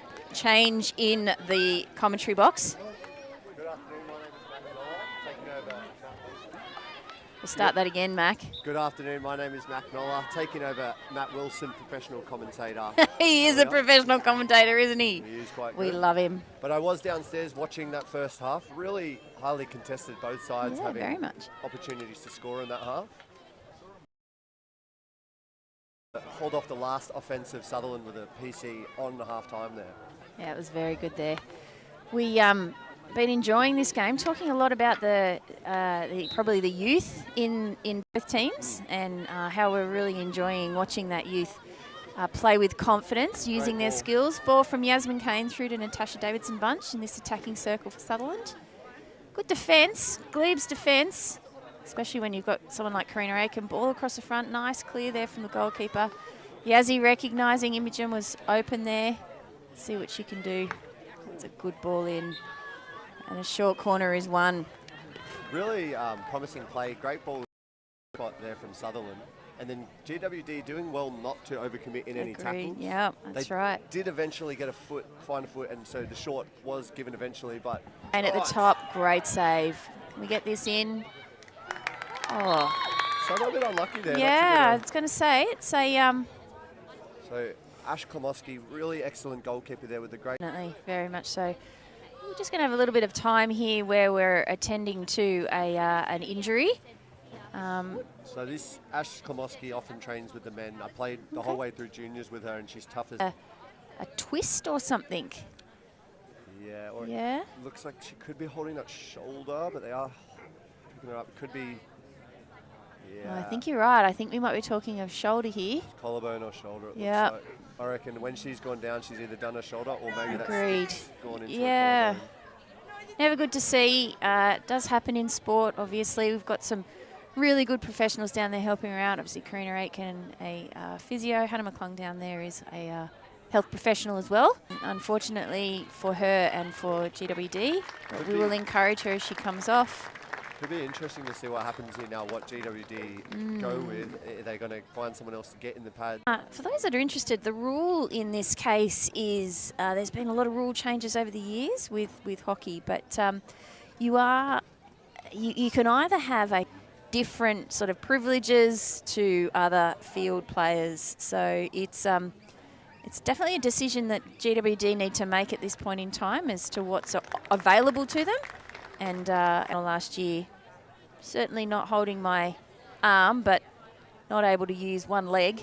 So I do know how that feels, and it's not awesome. So all the best to her. Helen Wilmore there from Sutherland down to assist. She's a nurse, so she'll help out. So pleased that there's a lot of support and assistance when it's needed. Now, I haven't been looking, but I'm just checked now that the time has still been going. It does. Because it is a derby day, I'm assuming there might not be a stoppage of time because they need to get through all the games. It's also part of the rules of play that the time doesn't stop during general round games for injuries. However, the umpires have the ultimate control of the game in the Sydney Women's Hockey League, as they should do, and they would determine if there was any changes that needed to be made. But time running, as you mentioned, Mac, is definitely appropriate for this competition. Underway again. Just on the restart there, Sutho very heavily pressing, and GWD not trying to work it out. They've recognised the danger and pumped it through, but Yeah, it was a Sutho... really good ball through too. Hannah O'Brien here on the ball for Sutherland, passing it up there to Audrey Page. Audrey Page, I believe, did you coach her? Yes. Yes. Yes. She is an excellent player. She is. After every game, I would go up and tell her how good of a player she is. Yeah. She's grown a bit. So That's why much, yeah. I didn't recognise her because last year she definitely was one of the smaller players on the field, but she's found her size. Very excited for her, and such a hard worker. I was just talking to Matt earlier on about how she's so dedicated to hockey and to her sport and all that sort of stuff. So we're very excited that she's here and she's in Sutherland's first grade. She won her way into the team this year, and we're really excited for her and her career in hockey, and that she's a part of Sutherland. I think I might have commentated your grand final last year, actually. Was she playing in that? The ML3 grand final? Briars, maybe, was it? Who did you guys play? No, we played UNSW. UNSW, It that's might the have been the ML5 grand final, I and did- Audrey would have been in that. That's the one, yeah. Yep, yeah. That's the case. Yeah, we had both our lots of hard work, and we've been fortunate to have had success in the Sydney Women's Hockey League as a club. Very unlucky there, Phoebe Kershaw, just not taking it quite 5 metres, but wasn't taking the quick free hit there. Like the fact that she asked the question, though, because that was pretty close. I think she saw the Southo defender within the 5 and just really tried to force that. Promising play from GWD, but Southo going to work their way out here. Just that little bit. A little bit of miscommunication there on the timing of the lead and the pass. Both teams are going to have to gather themselves again, Mac, after a stoppage like that for whatever the reason. You do actually have to restart, and recognising that at the moment GWD have an extra player on the field. There is no one in their goal, so they have the advantage of pushing a player up. And while that might make it challenging for them to defend their goal, right now, their goal's all right. So take the opportunity that you've got it. Yeah, no Flood your attacking circle. It can be a killer no goalkeeper, but having that extra man or woman, should I say, on that field really does add a lot, especially when putting on a press and everyone can shift that bit further up the field. And it just again the opposition has to get organised in a different way, and someone's got to think about it, recognise it. Someone's got to call it. People have got to adjust to it. It might seem like no goalkeeper's easy, but on the team that's against the team without a goalie, but it's not always that straightforward. Now GWD, the ball finds a nick. It will be GWD ball still. In the last 2 minutes, GWD have had some play and tried to take the quick free hit numerous times and probably just rushed themselves that little bit. Yes, it's good to find your opponents on the back foot, but not at the cost of ruining your momentum. So I'd like to see them just hold the ball just a little bit more in this next couple of minutes of play. Yeah, I think it's about the intentional moving forward, so that you're actually you're moving forward, using your structure and playing those sort of more set plays that teams would train in the attacking 50, attacking 25, attacking 30 area. GWD might have an opportunity at the top here, but Southo are just relentless in their defence. Yasmin Kane, super strong. Very strong. On the ball, still so mobile and strong. I was about to say at her age, which I just said out loud, she won't appreciate that. I'm sorry, Yaz. Look, when you got girls like Paige out there on the field, you got to recognise age. It plays a factor sometimes. Yep. That was very well said, Mac. Well done.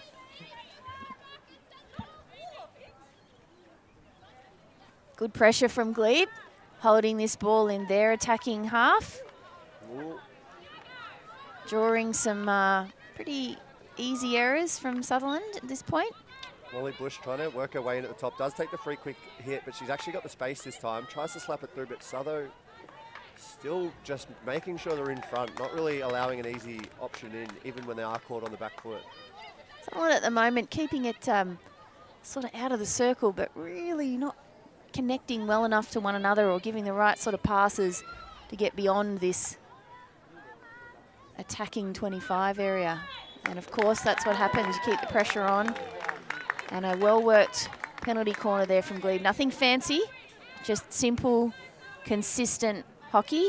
Kept the pressure on, drew the error. Unlucky from Southo there. Gone with the flat stick, and sometimes, I don't know how, but the ball just manages to go under it sometimes, even when it's flat on the ground. Yep. And then she's just caught her on the stick for a bit of a stick check. But I did appreciate, though, that Glebe really held that baseline. And so Sutherland then, they chose to defend the player with the ball and almost leave that baseline available. And then when it got around, it was a reverse stick. Mon Bourdignon from the top has a dig, probably goes a bit too high there because she's had to trap it herself and in her bunt, just a bit too far in front. But here's Paige on the counter-attack, got plenty of space out in front. Abby Sen covering for defence. Oh, and cops one on the wrist. Umpire says play on. Corinna Aitken trying to get back on the inside. Strong tackle. both Sutherland and GWD really wanting the ball there. Absolutely. Both players, good fierce competitors, understand that's all part of the game.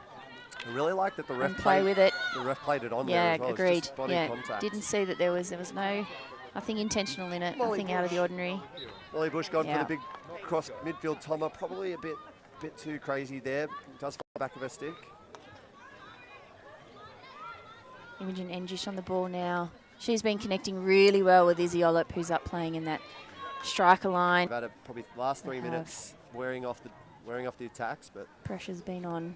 And you do like how condensed they are up there. Like for a GWD fullback, Karina right now has to... Was playing the rule that came in earlier in this season, which is that you don't have to, once the ball is touched, it's considered under control, and so you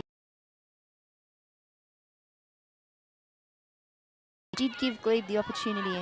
Oh, what a tackle from Ciala Cochrane. Really great running back. Just needs to leave it now. So that's what you want out of a striker, getting back and putting pressure on that half. That's not giving them, I think Sutherland striker, no shoes there. Natasha Davidson Bunch, super tough, super competitive and incredible really good hockey player. Great receive from Mon Bourdignon out in front on the reverse stick. Gets it out to Lou Tapsell here, but really strong. Picked up by Bessie there, Bessie Domro. Great from stepping out in front from Bessie Domro. Yeah, it's good intercept. That's what we like. Keep that ball on the stick a little bit more though. I think Sutherland are running themselves into the contest perhaps more than they need to. And they're not necessarily winning all of these contests at the moment. Ella Rowe at the top of the D. Might have just found a foot, but he's going to keep going. She's looking for the swing. Ends up earning herself the short corner. That was well defended there by Sutherland. I thought that there maybe was a bit of a raised ball a little bit early on, but that's probably me just being way too blue. It's hard to tell from up here. I couldn't see fully, but the fact that they didn't allow her a shot was pretty good there. And defensively, you know, it's a decision and choice you've got to make. Let's see what Glebe can do here. They had a good clean shot from the top. Last time just went a little bit high, but it was quick injection, good clean trap. Got away a shot. We'll see how they go now. There has been a couple of shorts that haven't exactly gone to plans. Like we're hoping for a clean stick trap here, and Mon Bourdignon always at the top with a rocket of a hit. There she goes with the stick trap. Good injection. Just going for the flick. Does come up into the body. Will re-earn themselves a short. Wonder if that was a set play of she knew she was going to do that flick. Mon is known for her hit, so maybe she just saw the runner and didn't have enough time. Her and Lou Tapsell here discussing. Was a slower flick as well, which I think probably caught Sutherland a little bit off guard. So Lou Tapsell now at the front battery. It's a bit of a variation maybe happening here. Ball goes all the way to the right, forces Rowe for the upright trap, goes for the slap hit to the post, and it's gone begging past the post. Zoe Nisbet not able to put that one in, and that is the third time this game that GWD have seen one go past the post and looking for a one-time. I know what they'll be practicing at training this week, Sarah. Yes. They do look the easiest, but they're some of the hardest. You don't know if someone's going to get a stick to it. Or if it's, Ciala Cochrane gets the steal. Yeah, that was nice work there. Good little play, control, strong on the ball she was. Strong on that ball, didn't let it off her stick. Got Lou Tapsell there, but she chooses to go herself. Probably a little bit too soft, but Ella Rowe not giving in. Well done there. Good defence, Hannah O'Brien. She's very strong on the ground like that. Very strong on this flat stick tackle. 30 seconds to go. We'll play with the original foot here. Can Glebe played on there. Manufacture something here. Lou Tapsell does want it. Charlotte's going to go herself, but good touch. Great step forward. Well done. Emily Carey there. Nice quick. See how the clock winds down. Gonna just drill it Playing in. it back. Yep. Oh, there we go. Kane just saw it coming. Yeah, that's too good. She's played tennis a few times, I think. Maybe don't often do that in hockey, but sometimes you have to. Kane just bit of gamesmanship. That'll be there. fine. Yeah. It's about to. Bit of gamesmanship. We'll all be right. We'll put it where we need to. All right, that's where we are. Still 0-0. We finished the third quarter. Go into the third quarter break here at Tradies Hockey Park in the Glebe Western Districts versus Sutherland ML2 game. We're going to take a break for a couple of minutes. We'll be back soon.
We're down to the final quarter of this ML2 game. And 3 of the seniors today. Treaty's Hockey Park at Club Day 2025. The bar is open upstairs. Let's cheer on our teams. It's 0-all in ML2.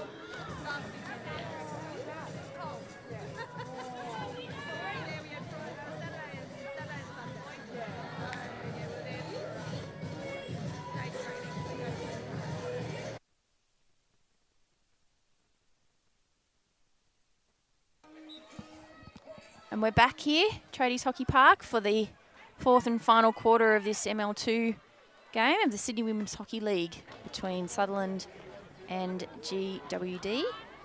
Joined here by Mac, representing Glebe Hockey Club, and I'm Sarah Dredge from Sutherland. Yeah, it was quite, some would say maybe a little bit scrappy last quarter, but it wasn't like chaotic scrappiness. There was plans, and it just, that stick was just not, the pass was just not to the stick and all this, but really promising play in that last quarter. Very keen to see how this one's going to go. You can see the intensity, the girls are feeling it. I agree. And I think it was, you know, we're looking for precision in basic skills to see who's going to make the breakthrough here. Are we going to make the trap? Are we going to connect the pass? Is it going to get the deflection? Correct. Yep, all those sorts of things that we're going to let it hit our feet, unfortunately, like that one just did. Yeah. Give it back to them. So GWD playing again without a goalkeeper, an unfortunate shoulder or collarbone somehow, and we're hoping that it was just sort of in the run of play. But GWD have not been able to find a substitute goalkeeper in that time, so they are playing with the extra field player, which is available to them in the absence of a fully kitted goalkeeper. And in that last quarter, they didn't need a keeper so much. They were didn't. able to keep Sutherland out, but in this first 2 minutes, Sutherland already looking quite dangerous. And if they do make it into the circle, oh, nice skills. Lovely little 3D skills there, Audrey. Nice skills Good on the job. baseline. Love to say I taught her that, but I didn't. She is a little gun. Yeah, that's... Again, smart, sensible. Not sure. Unfortunate. Yeah, she deserved the hit there. It's unfortunate. But that Sure, it would be hard to see from the angle here, but little Audrey Page, the way she picked that jink up, it was under her feet, like not in the easiest spot, picked it up, and then another drag in the air. Really advanced skill. Yeah, in control, yep. Yeah. Yep. It's a bit of a shame there that ball just went against her, because I thought she did something sensible then, just to put it onto the foot. And oftentimes you see once people kind of learn a skill like that, they'll just do it just cause, but I like that it was purposeful then. There was a reason, and it very well probably should have worked out for her. Yeah, because I think the intention shows the intelligence and the maturity of the player, not just their sort of technical or physical skill. And a huge trap from Karina Aitken there, as you know, I think it's Natasha Edwards maybe at the back post. Yeah, love that. Good job. Karina Aitken with a signature hit, just probably a little bit too far out in front of Evie there, Evie Ryder. Move the attack though, and move the press in to create that gap for it to go through. So didn't necessarily come off that time, but I think there's a really good opportunity there to keep going. So that's a little bit unlucky there from Sutherland. Ball comes up and got Ryder on the hip. Phoebe Kershaw going to step up to take the hit here, but Sutho really with a strong press. There's a back, not many options to look for, and you can see there, forcing the turnover. Just need that, make sure that we're really jumping on the ball, Sutherland. Just found a foot of Ciala Cochran on the way through, but you can see. This Glebe press, this Glebe front line, they have had energy all day. You talk about youth, Ciala Cochran, so 15, good. 16, Ella Rowe, 18 years old over there. Super exciting. Abby Sen as well, is another name I recognise. Young junior. Love seeing these girls playing in this ML2 competition. That's what it's all about.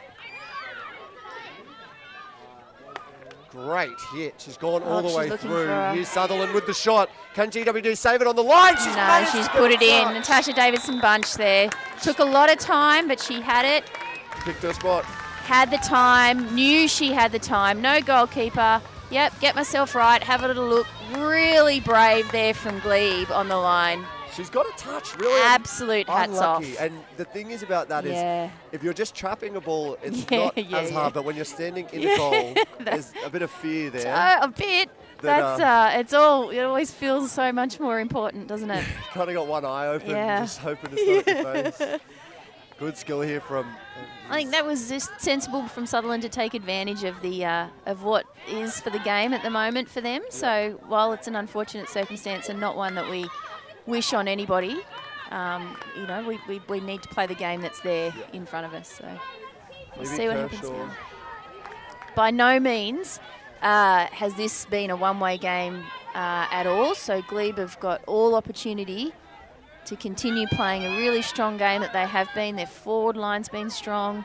They've been sensible around this, attacking 25, creating their opportunities, and lots of time to go in this game. Just not letting her through that T-spot entry. That's Oobs. We call it Oobs. She's Uber, but she's always late. Right, Karina Aitken probably a bit risky there, going for the right to left drag into the all-in, but didn't quite find the connection. Mon Bourdignon going to find the pick up here. It's sometimes hard to pick up, though, the bouncing ball. She might not have connected it, but it does make it harder to trap. Bit of spin on, bit of bobble, yeah. Bouncing balls beat them all. That's what I tell my juniors. Air is such an important part of the game these days, so we're all about preparing the players for the game that they'll be playing, hopefully, for a very long time. Phoebe Kershaw picking up in the middle here and pressure that GWD really finding it difficult to make anything happen here. Aitken probably needs to switch the play up and going back in the same area, but Ryder just bobbles the trap. Yep, stick to force that one. A little bit. Ryder here on the right, plenty of space. Yeah, open, unmarked. Got the ball in the Ellen Road. Girls, I'd love to see these balls a bit flatter. I know, because that was killer. She was open. In that extra runner out there, that would have been exciting, because it certainly would have taken Sutho's interest not only away from the ball in the way it was. I think you're right about Sutho just getting a little bit antsy up throwing that long through ball. Just that bit hasty on it. Yeah, with a defender like Aitken there, it's... Yeah, they're not getting through, are they? You've got to get it round. Yeah. And look, these young... That is a very rough pass. Sutho jumping on it. Aitken, one to beat. She's got McClung out on the left. That's Yasmin Kane, actually. I apologise. Oh, no! So I believe it was actually missing, but... it was. No, that was going out. Karina Aitken still Karina got the touch. Aitken, yeah. We'll give that to Karina. Unfortunately, on the replay, we can see Yazzy's pass. Shot wasn't going in. But kudos to Karina. Should be glad for her Karina there. Yeah, no. Saved her a bit of a low light reel. You don't leave it to chance. You never leave it to chance. Well, very unlucky to call that backstick there. It didn't quite roll the whole way up, but I can see why. She called it for 5, actually. I think she said that the pass was, Yasmin was in the 5, which I think Can Ellawara get onto this one? Here's maybe Glebe's chance, GWD's chance. Huge touch, great big swing, and a short corner given. That was one where she didn't really actually make the stick check. No. It was more just the... It was just the action. The action, yeah. Yeah, which I think is why Emily's asking the question. I think she's going, hang on a second. It was a bit unfortunate. It's probably just a little bit clumsy, even if she didn't get the stick. But she had to make that, really. She can't let the do striker something. run in like that. Really exciting. Who is that young player from GWD down Ella the side? Rowe, is Ella Rowe, 92. She's been great down the side there, so pleased to see some success for her from her efforts. Been good on these short corners today of Glebe. Really sharp injection. Phoebe Kirsch. Yep, good trap on the ground, and it's in. Well done, Glebe. Very well executed short corner there. Yeah. Just watch here on the replay. All the elements that you need coming together. She's got just enough pace on it. Didn't really get the height, but you can never, ever fault a keeper for it going through their legs. It seems like the easiest one. Yeah. But from PL1 all the way to SL10 or ML1 to ML, whatever it goes to be honest. There's always more going on than what we think, than what everyone else can see. Well, just the keeper's always ready to jump left and right, and that one through the middle, their feet are offset, and it's... Yeah, absolutely. I've seen probably 8 go through keepers' legs this year alone. It's really tough shot to save, so you'd be feeling for or something back. Very, very awesome to hear the crowd getting into this game as well. Hey, Mac, I'm loving it. We love a derby atmosphere, game. Yeah, it's cool. Makes the adventure out to Sutherland worth it. I won't see you trip. It's good too, because I think people are really appreciating the hockey, the position that Glebe are in as a team. It's no one ever wants to play without a goalkeeper, but they're doing it well. I think from their usual spots in ML3 today. Super exciting for them You would as say an that opportunity, and they're killing it. those players are potentially ML2 level as well. Like, it's not Yeah, like you're great. sticking in some ML3 players. They're all quite experienced players, so not too much Izzy loss.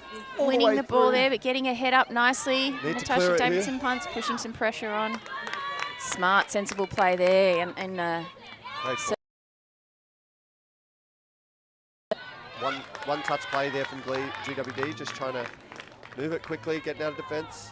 it's intensity has stepped up after that last goal there from Glebe by both teams, so well done. That's going to make sure that the ladies keep work on their fitness and they keep running, intercepting the ball like that. That's smart play. Strong from Ryder here. No one's going to get Gonna away take it with not quickly. wanting to get to that ball first. Cochran in the corner here, going for the hard hit in, but just probably again, probably the same advice I have for GWD as well. Just being a bit hasty with trying to knock that ball through. I think there's that learning to understand as a striker when I've got someone on me like that. You know, I've got a little bit of a breakaway, but I've actually got a defender on me. Do I carry the ball there, or do I try and get it across? Or even just completely stop and just wait, because just wait and see. sometimes your other strikers, as much as you wish they're a bit faster, they're not quite there. Yeah, they're not there. Strong hit into the corner. Can they actually pick it up on the baseline? They have. Got the have, 45 ball back for Paige. Oh, she's got it around the ankles. Got to be a short There it corner. is. Yep. Maybe even a card there for Oh, the I think States. it was just a tap. I didn't see a lot in that.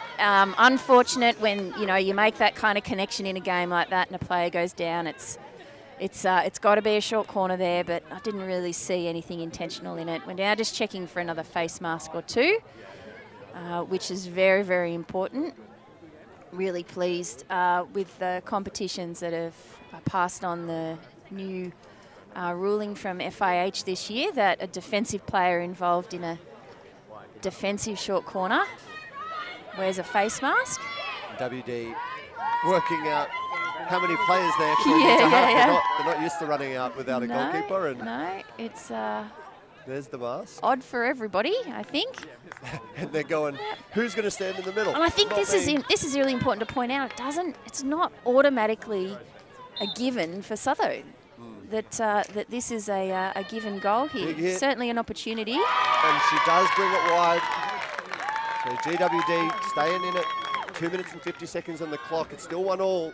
I believe a 1-1 draw might be a fair result. For Absolutely. how Oh, well both most these teams have definitely. played. Yeah, no, this has been a really lovely game of hockey. Really pleased that, and again, something Matt and I were talking about earlier on, that both teams in this competition, in this year, this grade, are developing players, developing as a group. This Sutherland's the group for Sutherland. It's quite different to what it's been in the years leading up to now for our first grade women's team, and so that's a big ask for the coach and the team themselves to all come together and be a team and be a group and play a way of play that's connected and successful.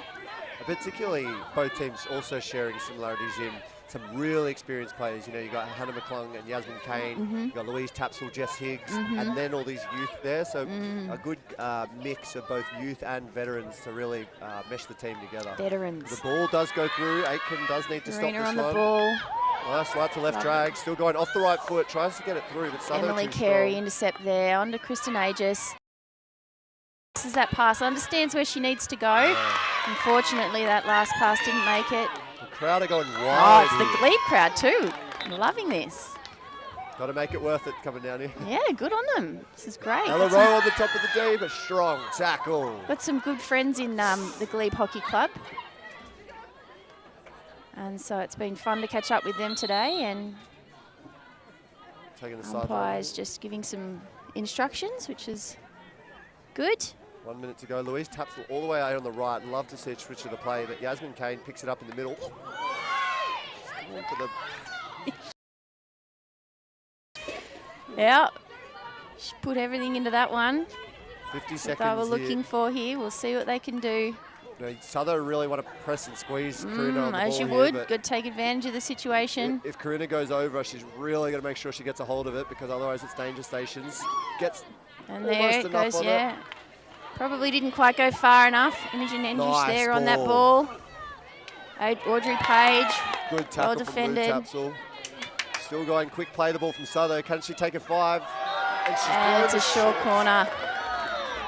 Louise Tapsell I probably. think the clock's going to wind down here. That was some sensible play from Imogen, and just the way she absorbed that 5 with a bit of a drag in there as well. It wasn't a full sort of carry, but the ball moved, I think, is the interpretation of the rule there. And even if it didn't go the full 5, it's more as long as it's been roughly that thing. So Louise, Corner. I believe because Okay. it has hit the foot early, and then there was 3 GWD players behind it, so they would have saved it. But then it went into the GWD body, so you'd argue that it probably should be a stroke.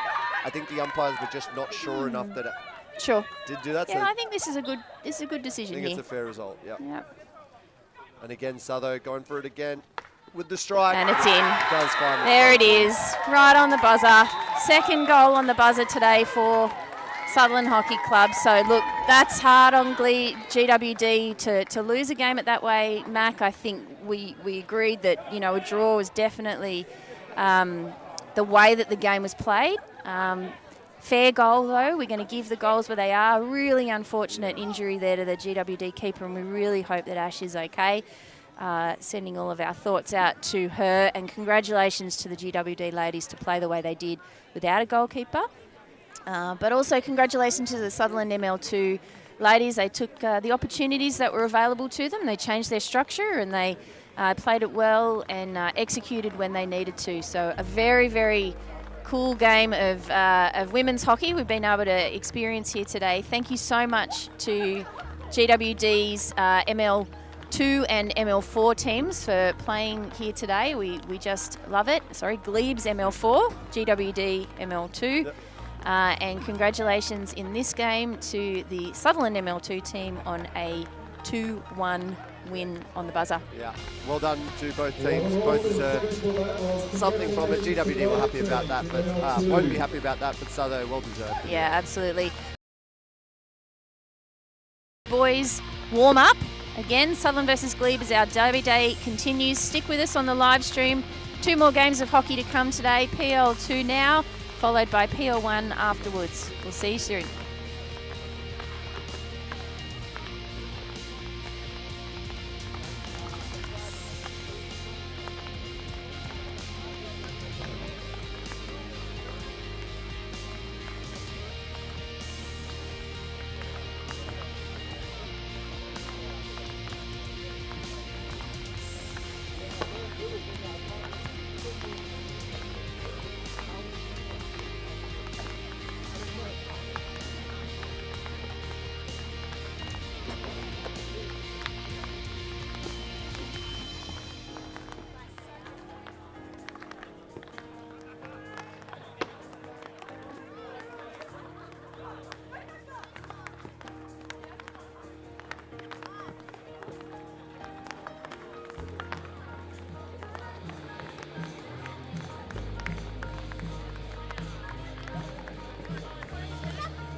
Good afternoon, ladies and gentlemen. We are here at the Sutherland Glebe Derby Day. This is PL2 Men's 2025. My name is Mac Noller and I'm joined by Sarah Dredge as soon as she's able to put on her headphones. Put on my headphones and my sunnies. Yeah. Now, big day for the men's teams today. We did have, as Ross Bajukas has already stolen it, first minute in. He's one-on-one with the keeper. Slips the ball to Josh Spina. Oh, and a great diving slide. Good defence there by Ian McClung. That was well played. Huge touch, and Josh Spina already getting warned. Having a little chat with the umpire there. Really, that's within the first 30 seconds of play, so Southo realised already that they need to Pressure's be careful on. with those back transfers. The last time these two teams played, Glebe was the victors in that match, but Southo might have felt hard pressed. I believe it was 2-1. So should be a close game this time around again. Dom Tintner picks the ball up on the sideline and just doesn't have anyone down the line for him. Got a comment on the live stream from Mark and Deb Noller, watching from New Zealand, shouting out Ed Noller out there. Big number 32 in the middle with the biggest head you've ever seen. Ed Noller, the man I just mentioned, stepping up, making a strong tackle, but Sutherland midfielder there doing really well to navigate his way through that.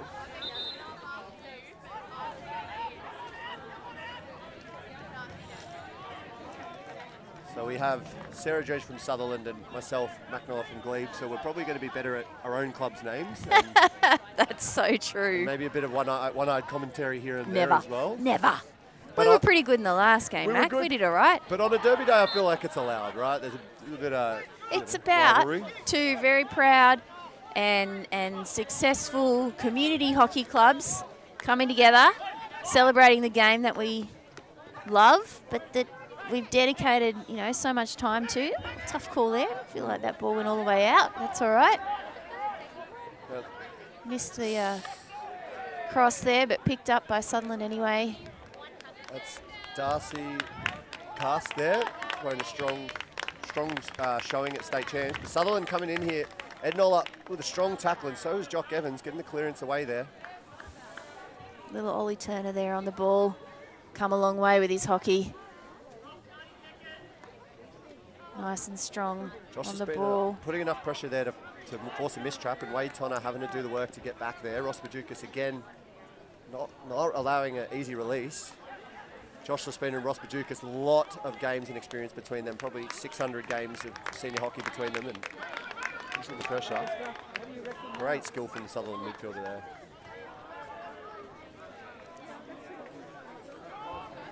Southo just trying to get this T-spot entry, but it's Dylan Howe able to get a clearance and let's get the call. So the table, Glebe is sitting just above Sutherland at the moment. They're in the top 6 on 15 points, and Sutherland are in the 10. As here's a nice overhead down the field to Casper Jacobs. He will get that. It will stay out. Ross Bajukas and Brad Patterson in the circle. Looking for the stick check just outside the circle.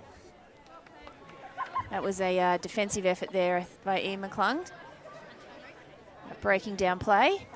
So Sutherland really need this win in terms of the tables. Oh, as Brad Patterson gets the ball near the spot, Keeper's gets out around the position. keeper. They're trying to work it between themselves, and they do find the That's win. in. Both Brad Patterson and Ross Bajukas staring at the ball going, no, you take it. Well, it was an opportunity. It was open goal there as we just watched this replay here. There was space. Sutherland players back in defence helping out, but not really too sure where that ball was going to go in the air or on the ground. Keeper did. Keeper does well to come out and pressure Brad Patterson there, but unfortunately just too many Glebe shirts around to... Yeah, look, and Isaiah did, Vasallo there in goals, did come out, put some pressure on. Looked like he slipped a bit and really lost his footing. Was in a bit of a the splits, bit of a stretch, which is not going to help when you really need to be covering that hot box area and keeping the goal clean. So Well worked there by Glebe. They certainly put the pressure on up front here. They're pressuring that Sutherland press, which is going to need to be tighter and faster on the ball. So as mentioned before that play, Glebe on 15 points and Souther on 10. So if Souther win this, they're right back in the contest. But if they do lose, it really makes it hard to claw their way back into that top Pressure on them 6. for the season, yeah. Yep. not only we got the Derby day, but a lot of pressure riding on the points for this, and that's a huge Good little danger intercept ball. there, yeah. Good pressure from the press. It forces that turnover. Victor Dunnan probably just being a bit too hasty, trying to force a ball that wasn't there. Yeah, it's easy to put pressure on defenders and then they make mistakes like that when you just get their head down. And I mean, I play defence, and so I know one of the biggest lessons I've got to learn is if I'm not under pressure, don't put myself under pressure. It sounds easy enough, but I did say it lifetime was to learn. easy then, didn't Yeah. I? That's not very kind of me. So Luke Dane's putting the pressure on Wayne Tonner here, but Wade find a great ball down the line and a huge touch inside. Ed Noller, though, will do well to clear it out of there. Gets it all the way to Brad Patterson. Yeah, Brad good Patterson's ball got Matt through there. Wilson all the way up in the circle. Going to look for the long slap. Matt Wilson! Yeah, very nice ball there. That was good eyes up hockey. They had connections. They understood where each other were. Great, flat, hard ball on the ground. Commentator Matt Wilson, previous commentator the last couple of games up here, he's made his way out into the field, and He's trying hard because he told me before he left, Mac, that he hasn't scored this season. yeah, that's a common theme with Matt Wilson. Is it? I'm just joking. But that dive there is a hard deflection. Would have liked for him to maybe slide a little bit earlier. He was still reaching down to the ground as it got to him. We'll give him a point for effort, right? Oh, for sure. As long Yeah. as he's got a bit of water on his shirt. then Doesn't go on the scoreboard, you can but say he tried. we can call it. It's on the live stream, Matt. That's all that matters, mate. Darcy Kate onto the foot, unfortunately. Getting in front there. Now, Sarah, just for the Derby Day, it is the Nilan. I'm not as familiar with the Sutherland family. I will just talk about Pat Nilan, one of the great Glebe legends. So Pat Nilan, triple Olympian for Glebe hockey.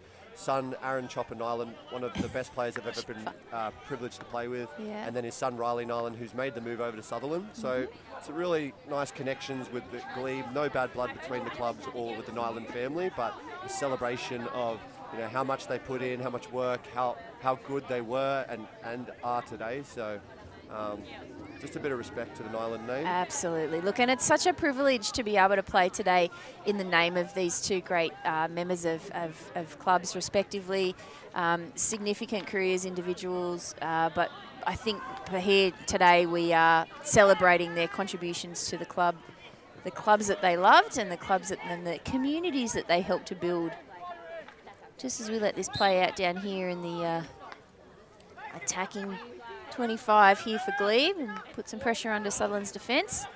So Glebe doing quite well on the counter-attack in this quarter already, and just then almost another counter-attacking opportunity. Ross Bajukas with the steal. And he just went a little bit too far out in front of Dylan Howe and Victor Dunn, and Sutho able to hold on They're here. away. And that faster transfer there, we're seeing that Really how much good. that makes a difference. Unfortunately, just over the sideline there, but I do like that was side-to-side hockey. Speedy ball Good, movement. quick, accurate passes. That's how you outlet. So from a Kevin Connelly point of view, Mac, Kevin as an individual had the most impact on Sutherland Hockey Club in its long and decorated history.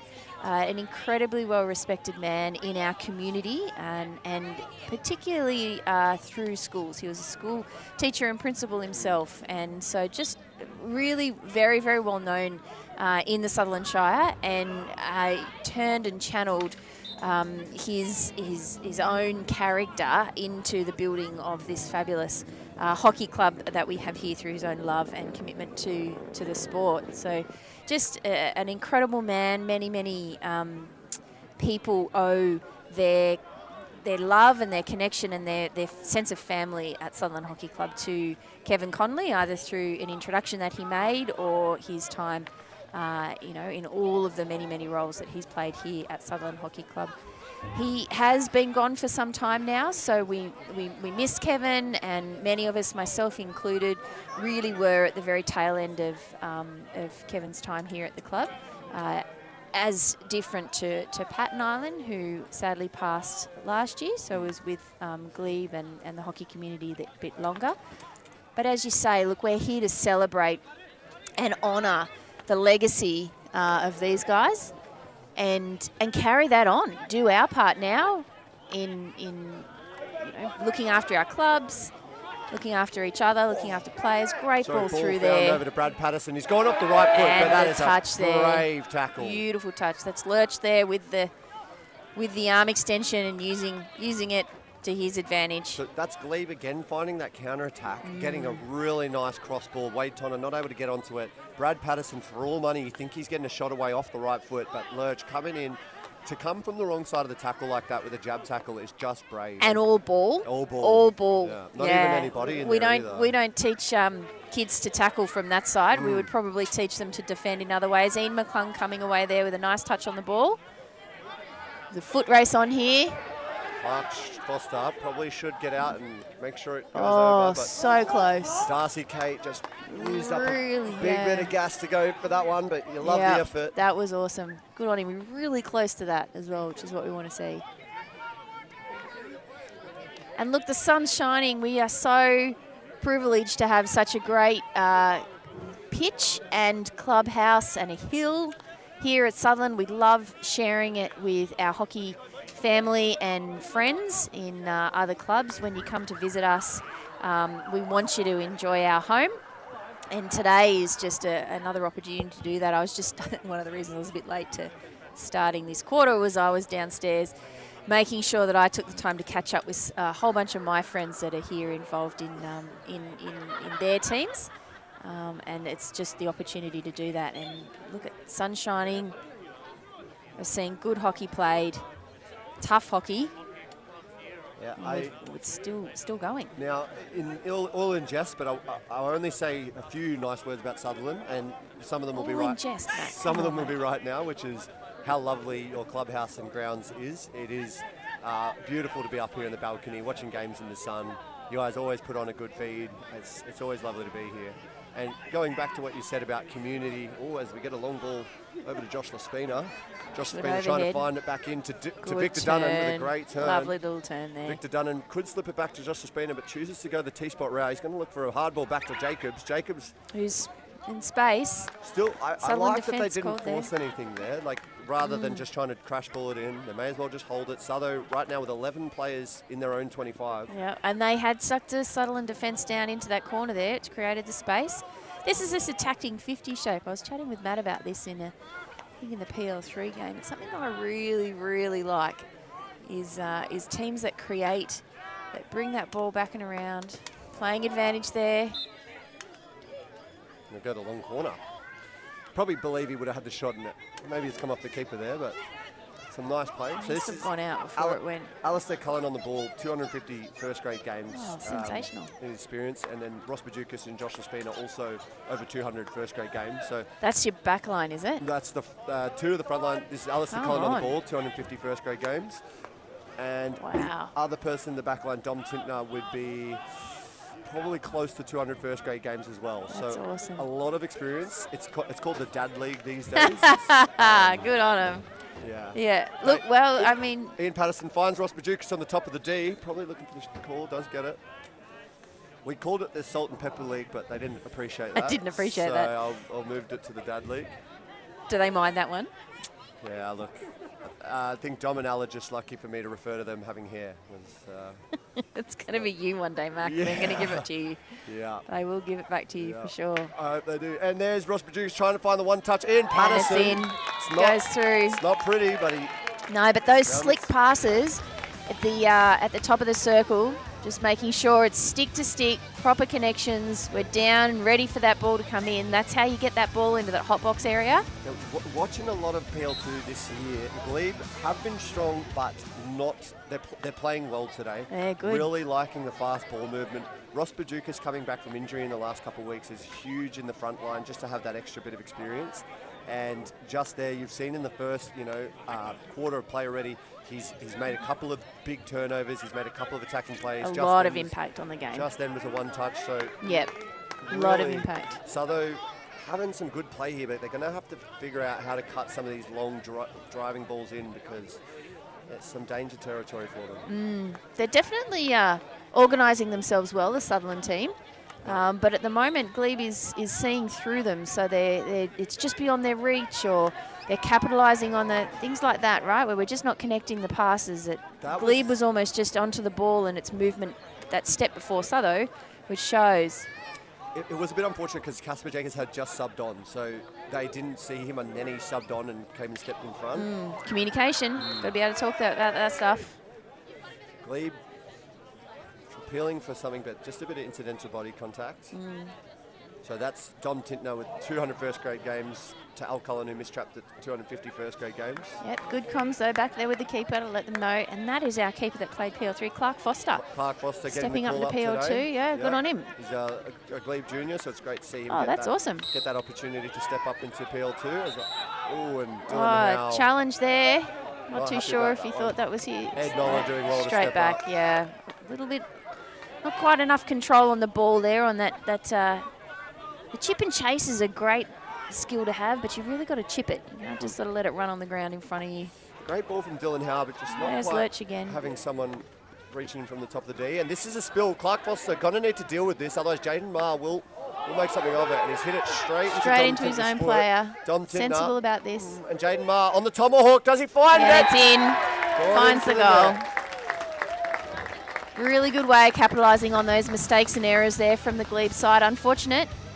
We watch this replay here, but plenty of time for that Toma. Took the time, got it into the right spot, executed with precision. And that's one of those ones that just is rewarding effort there. You know, a bit of a 50-50 spill. Most people might think, oh, the keeper's just going to give it to the defender, but because Jaden Marr, who did play for Glebe last year and has moved over, he just put the pressure on and forced something to happen there, and he gets rewarded for the effort. So well done to young Jaden. And look, a different decision there from Foster and Goals to use his stick outside of the circle, and you know, that's an unusual action for a keeper, so perhaps just not as practiced as usual as they might be with saving with their feet and clearing with their feet. Yes. And so that just can bring up the mistake as it did then. And in this grade, it's all about capitalising on the errors of your opposition and taking your chances when you have them. He's gone for the ball in, but Cullen and Foster just happy to watch that go over right on quarter time. So pretty exciting jam-packed first quarter of hockey. 2-1 Glebe lead, but Southo working their way back into it. You'd say Glebe had the better chances in that quarter, but Southo just picking up the momentum to end the quarter. It's going to be riveting. It will. Rest of this game. We'll take a break. We'll be back with you in a couple of minutes.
And we are back for the second quarter of PL2, Sutherland versus Glebe for the Derby Day.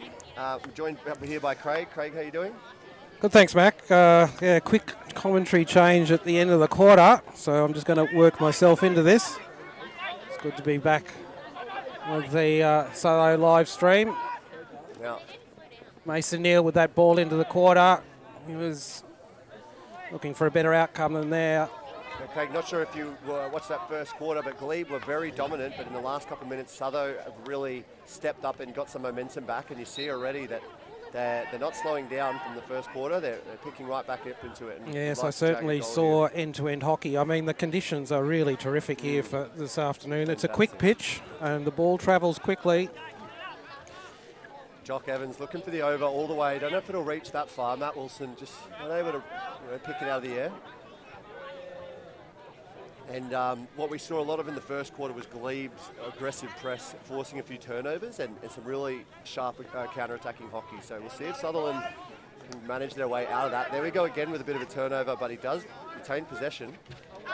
Ian Patterson also making the challenge there. Luke Daines. Now, Luke Daines is a new recruit to Glebe this year from England, and his parents he got here today, and his parents walked into the gate from England, surprising him. Didn't tell him they were going to be here, and just caught a plane over for this game, so you can tell it's high stakes. All right. Nice And I'll get to see the review later on the video. Sure they will. A bit of a mix-up there out on the left, Ollie Bollard and... Glebe, it's back of the stick, and he has to blow the short corner there. Yes. See if we can get a replay. Trying to look for some player names here. Might need the Southo one in front of me a little bit more. There we go. So yeah, just a bit of miscommunication. Southo players running into each other, and Glebe taking a quick pass, getting some real attacking opportunities here. Yeah, well, that's the benefit of Glebe's intensity. It forces those sorts of miscommunications. Sutherland a bit unsettled there. And both of Glebe's goals not that pretty, but just as a result of that, having enough counter-attacking opportunities. So Brad Patterson looks like he's on the strike. Brad Patterson's got an excellent flick. He likes the bottom right corner, so we'll see if he goes there this time. Well run by Aiden. When it was stick, you could hear the sound of the stick. Southo every right to complain there. Yeah, Aiden Taylor is the first runner there. He's made that position his own, first runner, and he does a pretty good job of it. If you're getting out to the trapper and actually meeting them as they flick, you're doing a good job, because in this day and age with the speed of injections... Yeah, that's a bit of self-preservation in that. You've got to get close. If you're 4 yards away, that's a really bad spot to be. Exactly.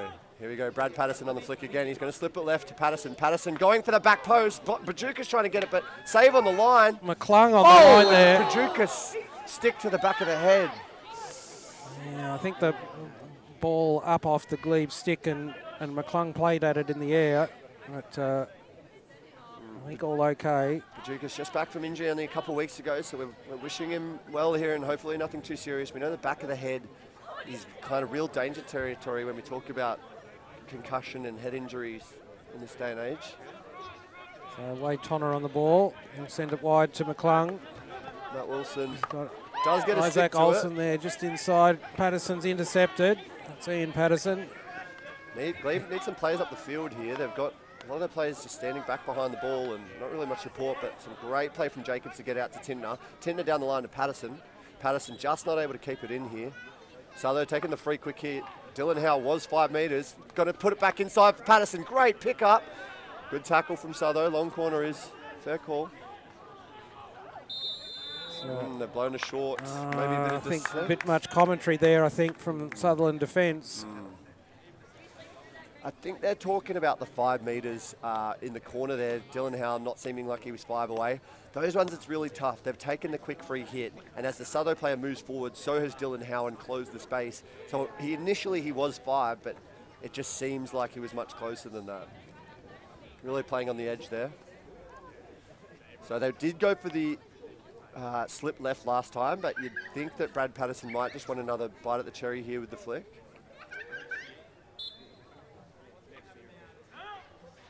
There's the trap. Brad Patterson with the flick, straight at the keeper. Well saved. Ian Patterson with a big swing.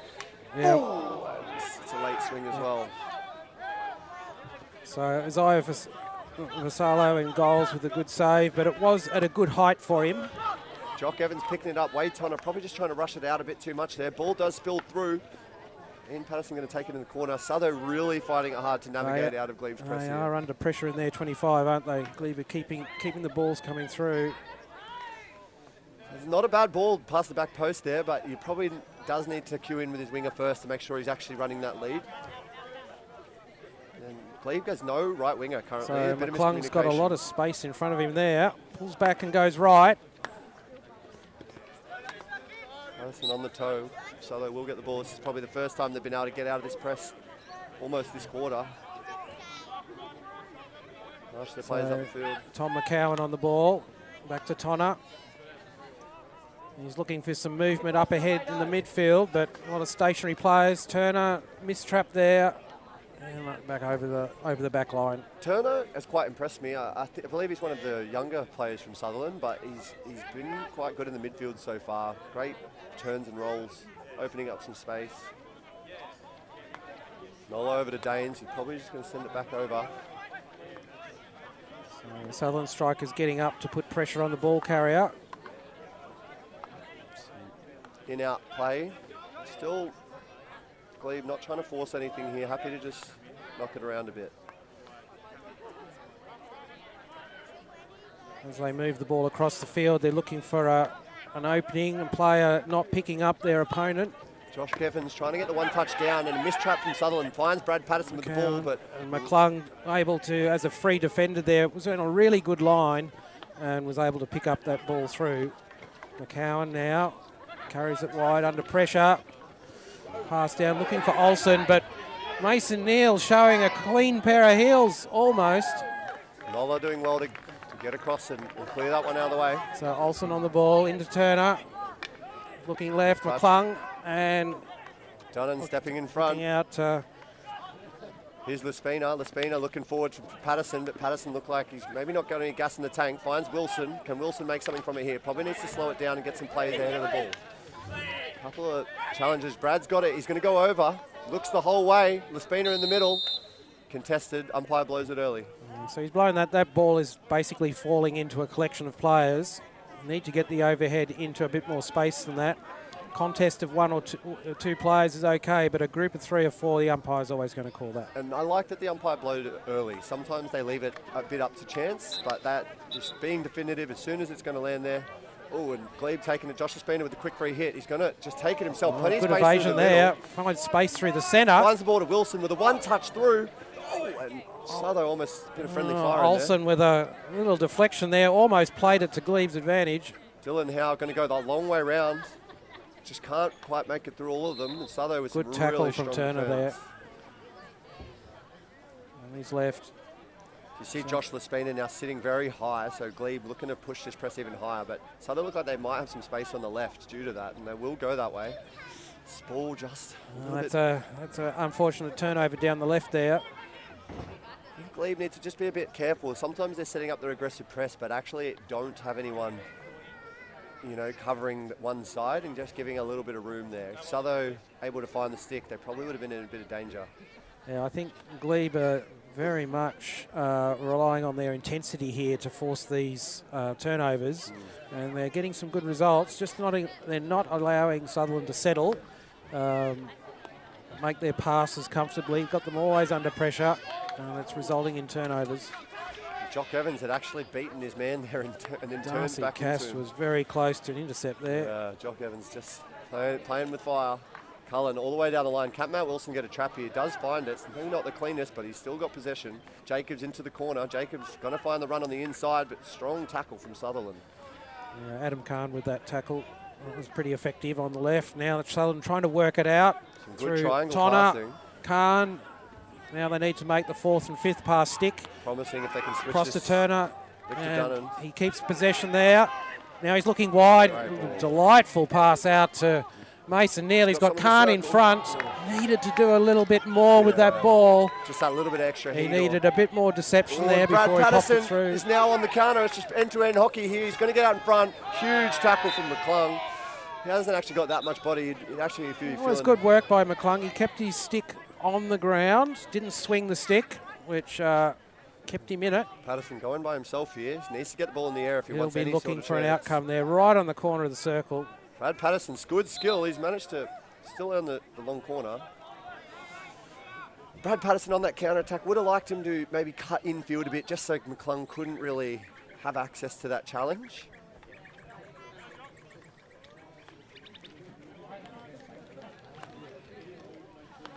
So Sutherland holding well back just in front of the 25. I'd like to see some pressure on the high ball carrier. Keep an eye on that from Alistair Cullen. There are lots of experience in his really hard slaps. He just is able to snipe someone out, and Sutherland doing good just then to cover the hotline, but there are a couple of dangerous ones. Nice ball from Ed Noller and a touch from Victor Dunan does put it in there. That stayed in field? Oh, the umpire said no. Took 16. Took the side. Yes, leaving Cullen with all that time over the halfway is a danger from my point of view.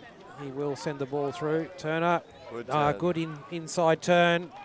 Turner finds cast. 2 plays in a row now, Turner. 2 possessions where he's really, great tackle from Sutherland. Ollie Bollard on the ball, Just but a bit dangerous. up off his stick, so Glebe take the possession. Yeah, I think Sutherland really looking to use Ollie Turner in the middle there. He's posting, and then with the Glebe defender on his back, rolling, opening up the space so we can face forwards. And you saw on that last play a couple minutes ago where he found the ball out to the right. That's probably their avenue to find a couple more goals here. It's an important skill to be able to give your team confidence to throw the ball to you when you're under pressure, under marking pressure, and that you will retain possession of the ball. And that's really important, particularly in the centre, because you always will be marked, and you've got to be able to receive and control the ball under that pressure. Doesn't look that hard, it's just a trap, but receiving that ball in the middle is one of the hardest skills in hockey, and I'm playing my whole life, I'm still learning. Oh, Bajukas finds the ball through. Good clearance there from Vassallo, but the ball lifted, I think, off McCowan's stick. And a penalty corner to Glebe. Bajukas doing well to keep that in. Thought I was actually going to go over the baseline and then forcing the keeper into a save. Sutherland unlucky, finding a foot in there. So just on 4 minutes remaining of this quarter, 2-1. Glebe with another opportunity. They've certainly had the weight of penalty corners this quarter. Alistair Cullen deep in discussion up there. I think he might be a factor in this play. Alistair Cullen known for an upright hit, sometimes a slap or even a flick. We'll see what he decides to go with here. Going for the flick. Oh, he's looking for the post, I believe it was, and then we'll just reset. Taylor got to the top, but that one was definitely all over his feet.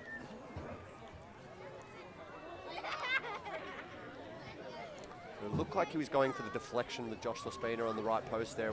Wondering if they'll try that again, or if maybe... I think they're going to need to avoid this first runner. Taylor's getting right to the top, so I think they need to pass it around, which they've done. Through the legs, almost finds it. Jacobs got the ball again, finds it back to Bajukas. He winds up, shots on goal. Blown it the other way. Vassallo was just using his rear leg to save that one. So Khan, good pick up there. Tintner does well. Khan still going. Oh, very lucky there. I believe Khan should have earned that for himself. Honestly, Dom Tintner lucky to even stay on the field after that challenge. Yeah, Bajukas getting the ball at the top there, trying for a quick shot and just topped it. It's always a hard one. You're shooting off the back foot, a bit off balance, trying to get a shot away. Dunan with the ball down the line to Dylan Howe. Dylan Howe with a good turn and roll, but great Bollard tackle. recovers well, but I think the umpire said that might have just popped over the sideline. There's the card.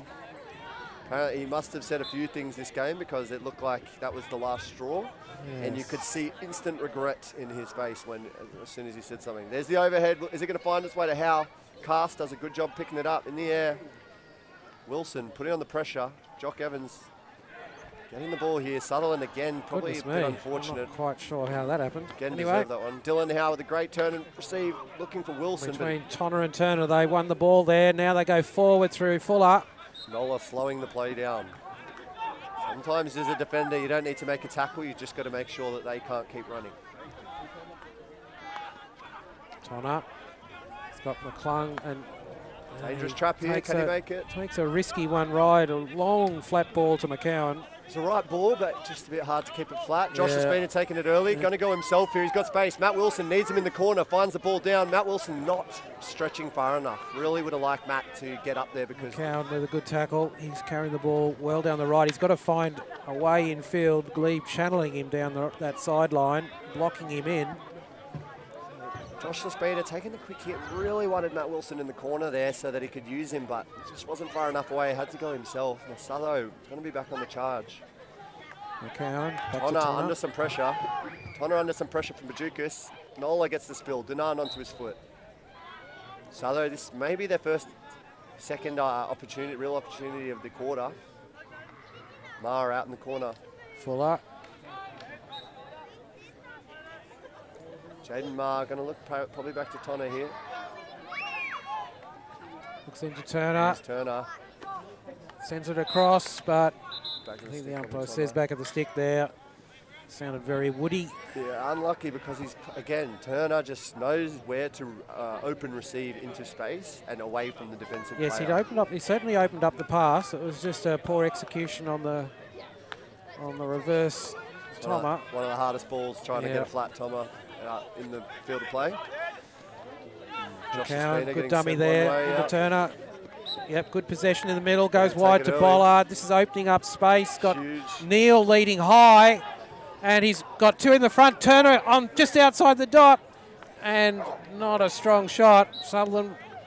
Very unfortunate from Turner. He Didn't- really deserved probably to at least get a shot away. They'd set themselves up there well there with Neal making good use of that long pass. And Jock Evans, 10 seconds to go, has just overheaded it straight to the Sutherland's right wing. Ed Nolan needs to get this over the sideline. Yeah, Sutherland doing really well then to move the ball early, get it wide, and having that stretch to find someone in the circle. That is half time. Glebe leading Sutherland 2-1 currently in PL2. I need to go, so Craig will run the rest of this show, and maybe we'll get Sarah back, or I'll try and find a Glebe player. Yep, okay, thanks. Thank you. Okay, we'll be back in a couple of minutes with the second half.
Okay, so the team's back on the pitch for the second half of this PL2 game. Sutherland versus Glebe. Glebe have the advantage, leading 2-1. It's been a pretty fast and furious first half, so hopefully the teams will keep up the intensity in the second half. Slight change in the commentary team, so Liv here from Glebe to provide some comments for this second half. And have you been watching the first half, Liv, or?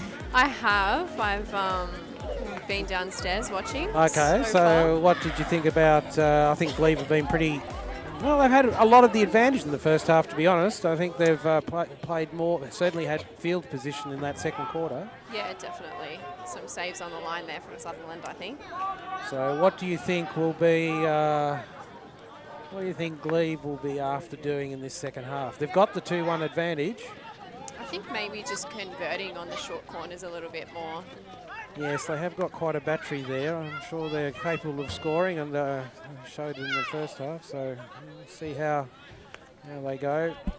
I think Glebe's intensity has been a bit of a feature of the first half. They really kept Sutherland moving. Trying to miss in the intercept there, but Bryn Fuller's picked this one up. And through to Darcy Cast.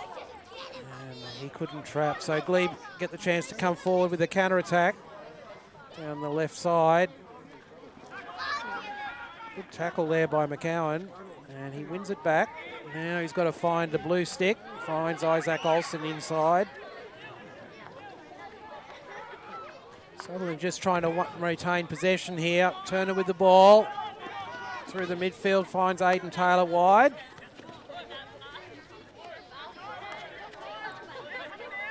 Into McClung. Olsen again.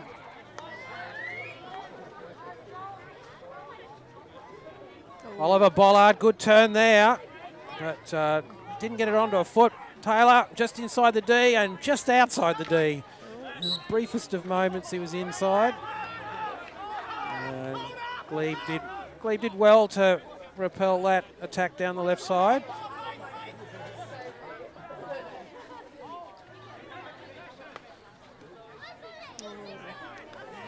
And I think we'll call that I think we have to call that an unforced error. Yep. But Mason Neal was putting pressure on that pass up high, and it was a bit bouncy. Pretty ugly one to have to trap. Wade Tonner now. Olsen. Through to Cast. McCowan's outside him, gets the ball now on the back line. I think he picked up a foot there. So Sutherland doing a better job of maintaining possession, even in these early stages of this third quarter. McCowan. Again, back to Olsen. Bit of patience here. They're looking for the pass rather than just chucking it. And a short corner there's a short corner there. I think it's outside the 25, so that's got to be a deliberate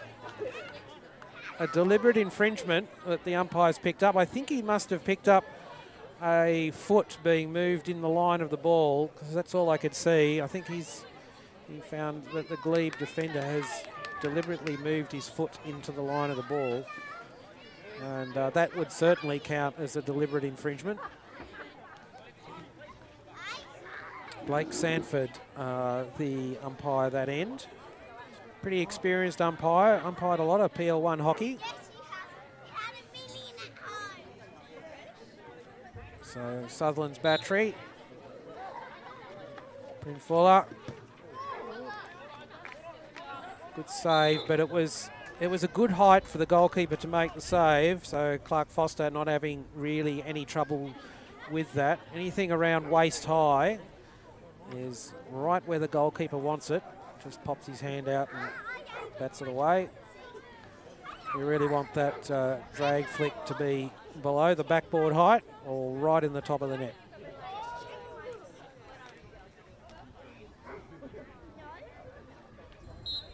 Same battery at the top. Mason Neal with a stop, hit. And Foster with the straightforward save. It was really a hit straight down the middle of the goal and easily picked off. Aiden Taylor gets across and I think he's going to get pinged there for sure. He got between the Glebe Glebe player and the ball really clearly trying to slow things down, and he's picked up a yellow card for that. So that'll be 5 minutes on the sideline.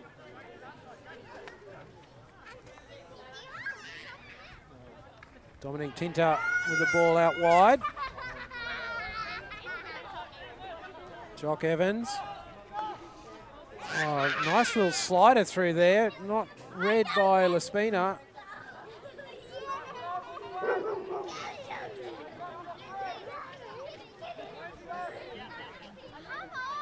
So that was Ross Badukas. But it was a good little slider, got past the Sutherland defence. Wade Tonner with the long overhead, looking for Mason Neal, leading across at the 25. It's probably about, well, he's a good few yards short of reaching that ball.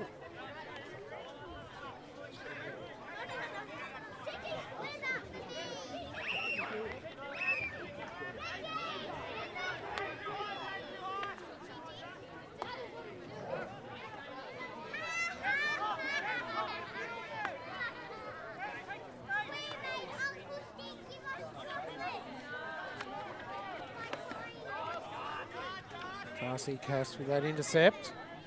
Tinter on the ball again from the sideline. The pace has come off the game a little bit in this third quarter. Both teams actually trying to be more deliberate about retaining possession.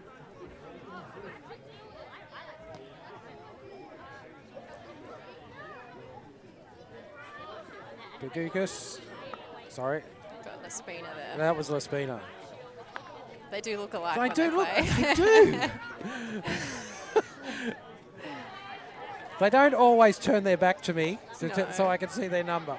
And they're both playing up in the forward Yes, line. and they're both so playing in the forward line. Turner. He was looking for Cass there. Ball took a deflection. So have to win it back again.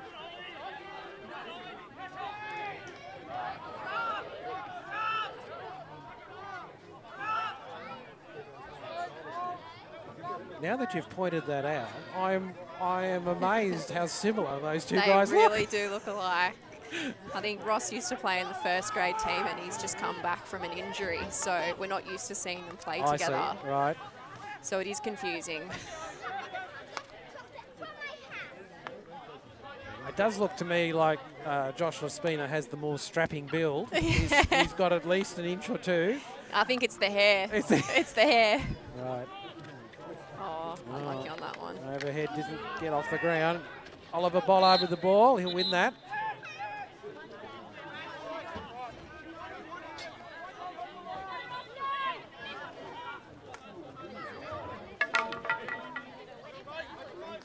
McClung.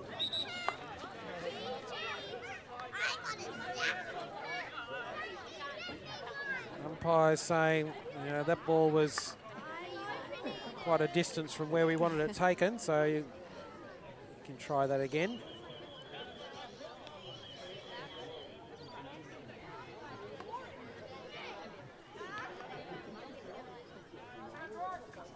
So McClung, overhead down the line, looking for Turner, but Picked off and by he is going to Ed pick it Muller. up. Oh, lovely pass through. Oh, oh. Oh, that was a good attack there from Sutherland. The overhead, Turner cut in field, and then a really good pass into the circle with a good chance. Another good chance Another there. good save. And there was a bit of a stick obstruction there. You could hear the clash of sticks from up here. So a penalty corner to Sutherland, and good outcome there from a bit of enterprising attack. A few short corners this quarter for Sutherland.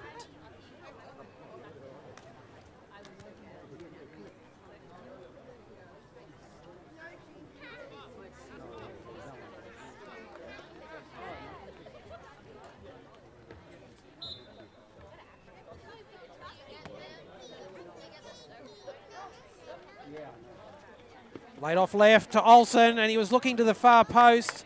Bollard was there, but actually got in behind Jock Evans, I think. So Evans got to the ball first, which was a vital touch for Glebe's defence. Well-constructed corner there. But Jock Evans was able to disrupt on the far post. So Tonner. Lost to Olsen. Sutherland, a little bit of movement in the midfield. That's enabled Cass to pick the ball up just outside the D. He's got Mason Neal on the back line. And Tinta.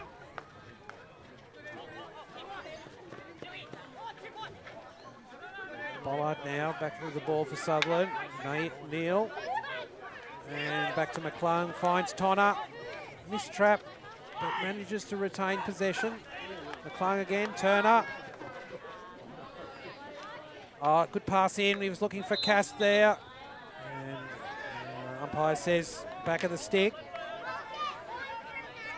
So Sutherland looking a little bit more threatening in attack here. They're getting some good cross-field leads from their midfield, which is opening up some channels forward.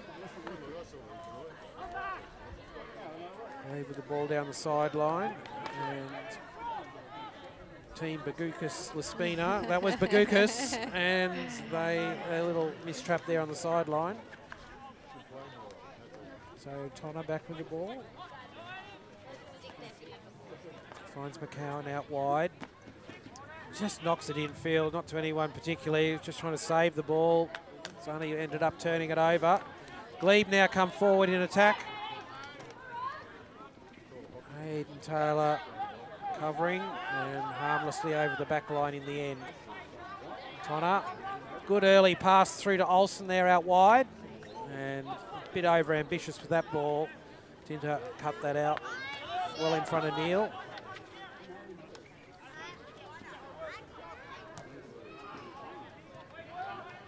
Colin with the mistrap just on the sideline out there.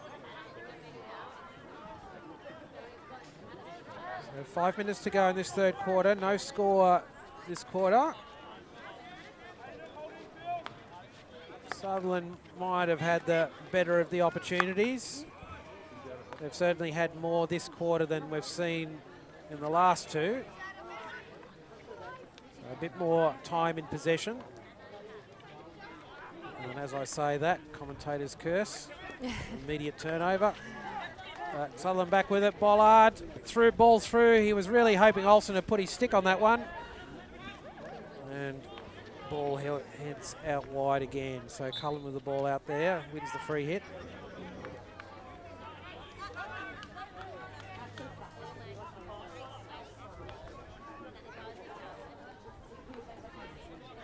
I think a bit of the pace has gone out of this game. It's, yeah, it's the third quarter curse. Third quarter curse, yep. Yep. Championship quarter. Yep. Tinta goes down the sideline.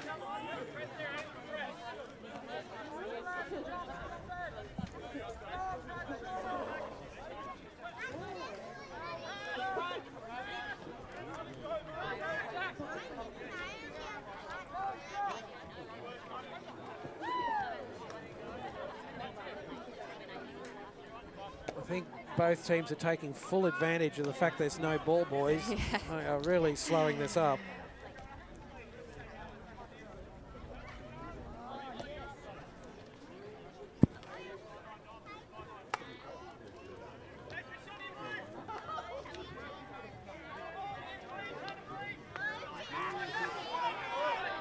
Still there.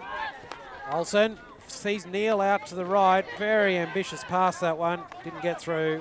Jock Evans. Oh, great possession. Beautiful skill there. Good turn. Excellent pass through. And a little shoulder. Well, actually, not a little. That was a big shoulder from Ian McClung. You're not going to get away with that one in front of the umpire. He had his stick out going for the ball, but really a very obvious first contact from his shoulder. And he's just checking in with the umpire there. Yep. And unfortunately, no video referral in this one, unfortunately. Yeah. No, that's just a corner always. So it's nothing you can talk your way out of there. So it looks like Ian Patterson on the left battery, Alistair Cullen on the right. I'm suggesting it'll come to left battery. Patterson looks ready to go here. And it doesn't. It comes to Cullen. Goes for the push in the end. Not a bit of a bobble trap at the top. So Sutherland clear that ball from the 25. Evans now with the possession.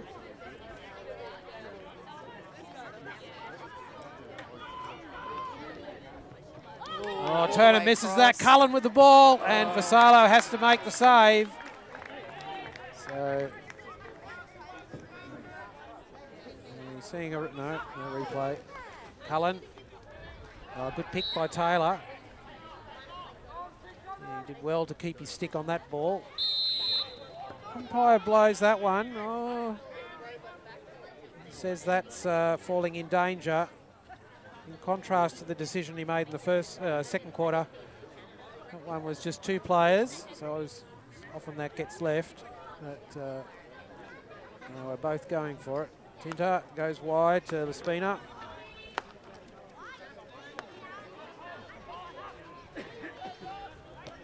Cullen out wide on the left. He'll go down the sideline. And Brad Patterson leading out wide to that. Has possession. McCowan just gets a stick in, but over the sideline, and Glebe will retain it inside the 25. Ball into the D. So Matt Wilson was the one diving onto that. Got his stick to it and got the ball almost between the posts, but Vassallo was able to see it over the sideline. Neal with a deflection there. Sends the ball down the sideline. Cullen. Oh, error there. That's a turnover just outside the 25. Khan. Sutherland need to make good use of this. McCowan. Khan and Evans with the short clearance. Sutherland with the ball back inside the 25, and Whistles beat them. So end of third quarter, scores remain at 2-1. Glebe's advantage. We'll be back in a minute or so with the fourth quarter.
Okay, we'll get rid of this YMCA stuff shortly, and the team's back on the pitch. Our producer has got a fetish for YMCA, I think. That's probably great song choices today, I must say. That's really the problem. Okay, so we're away in the fourth quarter. Sutherland with all the work to do, down a goal, on the wrong end of a 2-1 scoreline, but there were glimpses in that third quarter. Certainly as they got more circle penetrations, more opportunities on goal, so signs are good, but they've got work to do to get past that Glebe defence. McClung now, back to Tonner.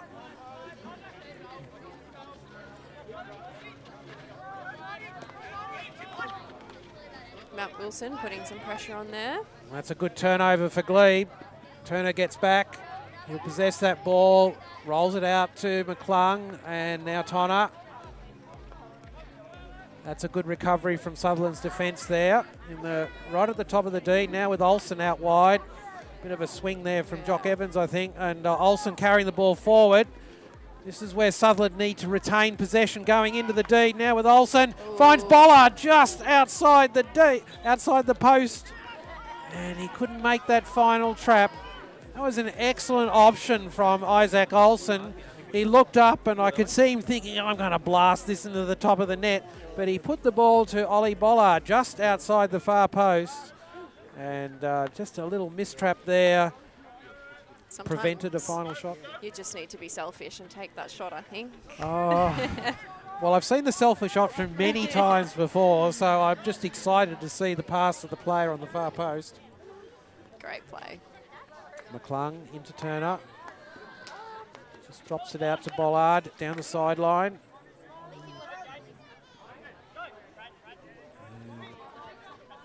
Oh, Ed Nola making the tackle there. Yeah, good. He just held off there, didn't get sucked in, and just basically allowed the ball to come onto his stick. So Aiden Taylor now, back to Tonner. Into McClung in the centre. And he's trying to get the ball to Olsen. That's good strength from Olsen. Gets past 3. Oh, Ed Nola making the tackle again. And yes, that was timely tackle now with McClung.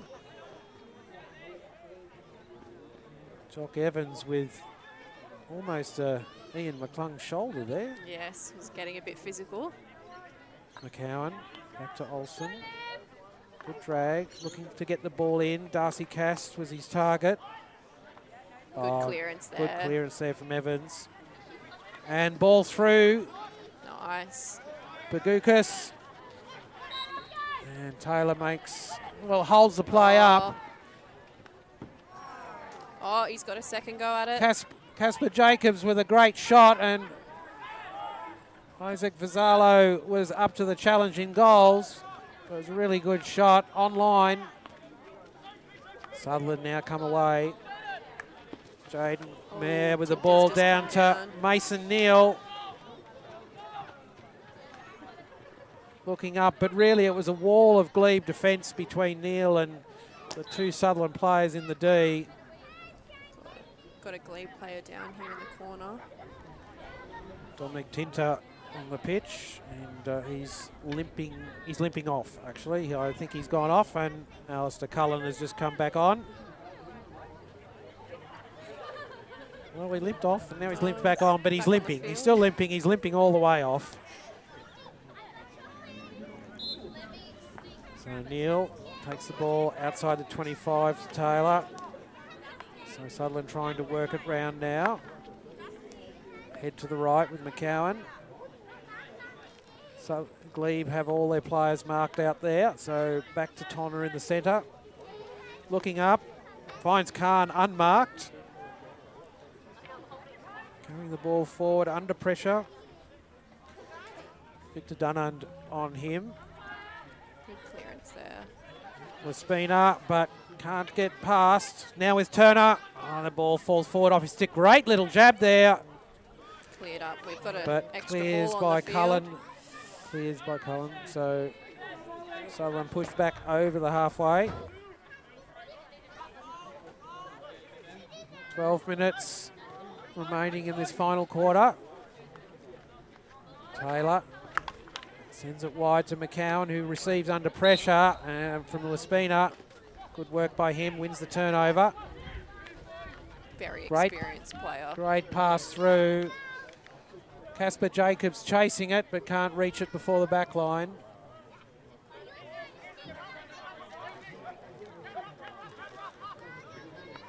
Glebe come forward again.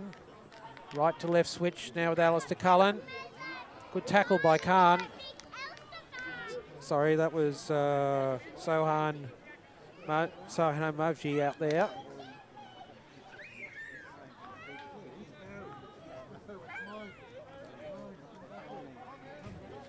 Tonner.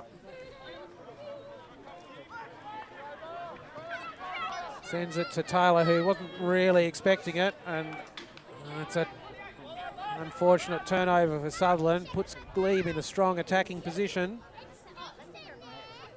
remembering they've got the goal advantage, so they'd like to keep the ball up this end of the pitch. Spina. Bollard wins it. Tonner dispossessed, but keeps the pressure on. Now with Jock Evans. Goes left. Glebe trying to work it around again, running forward. Ball out wide. Brad Patterson loses out to McCowan. And off Cullen's stick over the sideline. McCowan again.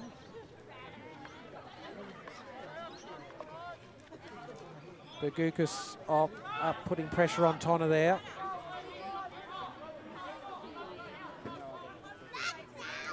McCowan balls through to Adam Khan. Looking an adventurous looking pass for Neil, but it was always going to get cut out. Ed Noller was able to do that. Darcy Cast, Khan in front, finds Bollard inside. Bollard not able to trap ball behind him.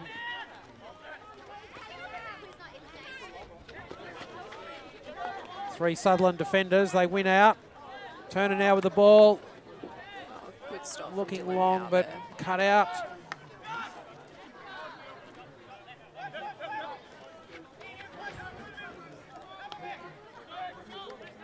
Spina got two in front. He'll just hold the ball up. And keeps possession. Turner wins out in the end.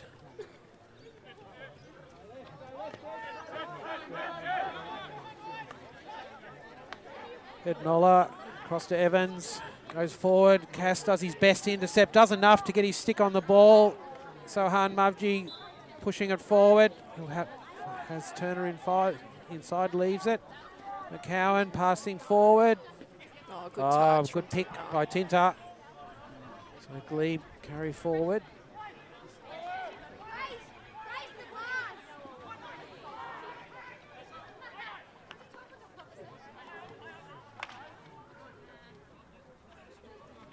Some tightly contested ball out there on the sideline. In the end, Glebe have it from the sideline. Tinter will take the free. The ball in. Back to Cullen.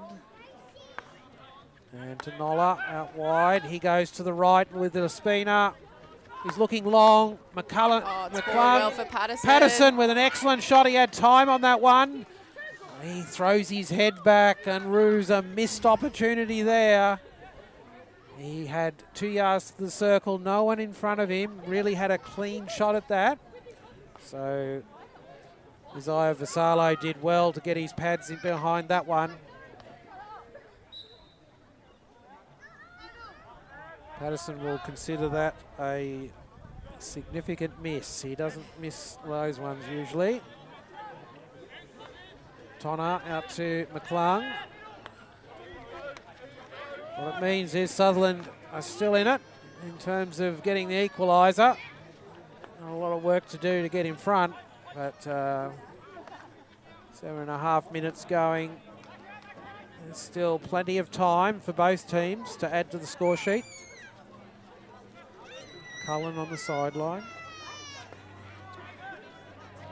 Looks up this time, goes back to Evans. Noller out wide. Spina down the sideline. Got Patterson just inside. Good pick by him. Under pressure from Bollard. Keeps the ball. Skill. Great skill through three. But Sutherland recover. We've got a Glebe short corner. Glebe short corner there. All off Sohan Mavji's body. And Glebe eventually capitalise on that attacking run with a penalty corner. And last time they fronted up with two batteries, so they've obviously got options at the top. I think the same players are there this time. Yeah. Got Patterson on one side and we've got Cullen on the other by the looks of it. Yep. But only one, actually we've only got one stick stopper, so Patterson's obviously to the left of this battery. We've got Howe in there as well.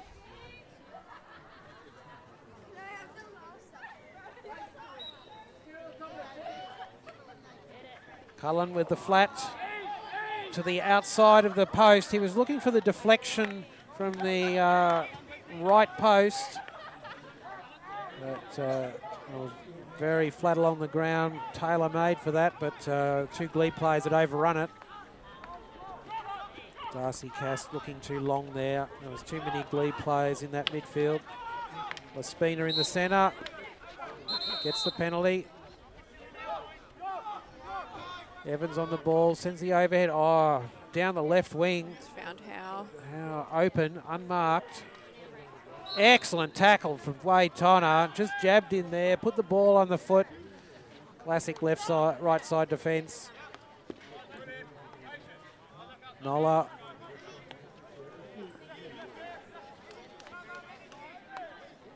Now with Evans. Glebe looking comfortable throwing this ball around. Just maintaining possession. Now with Patterson. They want to deny Sutherland as much opportunity as possible and take the counter attack when it's there. Evans. Another overhead down the right wing, but not really close enough to be in contention. Victor Dunard was the target, but he was well short of that. McClung sends the ball down the sideline, and he's kept that in. Sends it over the back line. Well, maybe not. Maybe it's gone out and then back in. Our view is slightly obstructed by the fence down there, so... It's brought it right back up. Yep. Spina down to Dunard.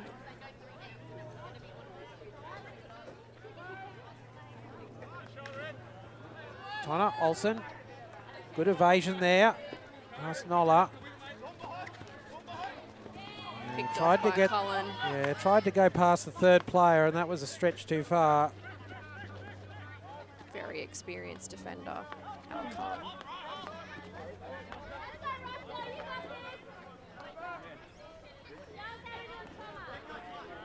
Good receive there. So Glebe looking dangerous here. But they opt for possession rather than taking the low percentages going forward. Now with Cullen down the right. He finds Matt Wilson Matt there. Wilson open there inside the D. Shouldn't really have that channel available, but when it is, it's a devastating pass. Tinter, Neal putting pressure on him. And Tinter gets back, covers up.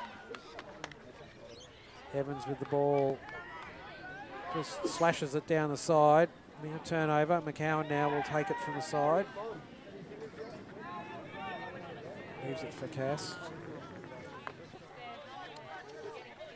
So under 3 minutes, time is now a factor for Sutherland for sure in getting that equaliser. Jaden Mayer just picks the ball before it goes over the back line, I think. So it'll be a sideline restart for Glebe.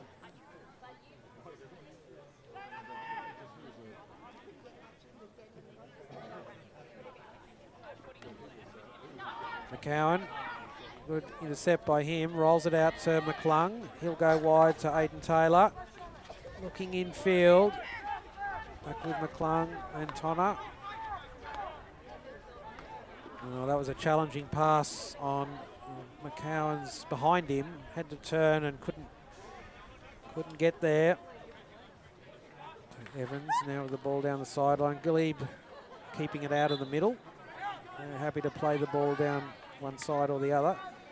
Now with Olsen and Darcy Cast along the back line. Cleared by Tinter. Yeah, Tinter just got himself between Cast and Neal and was able to intercept. Might have a card here.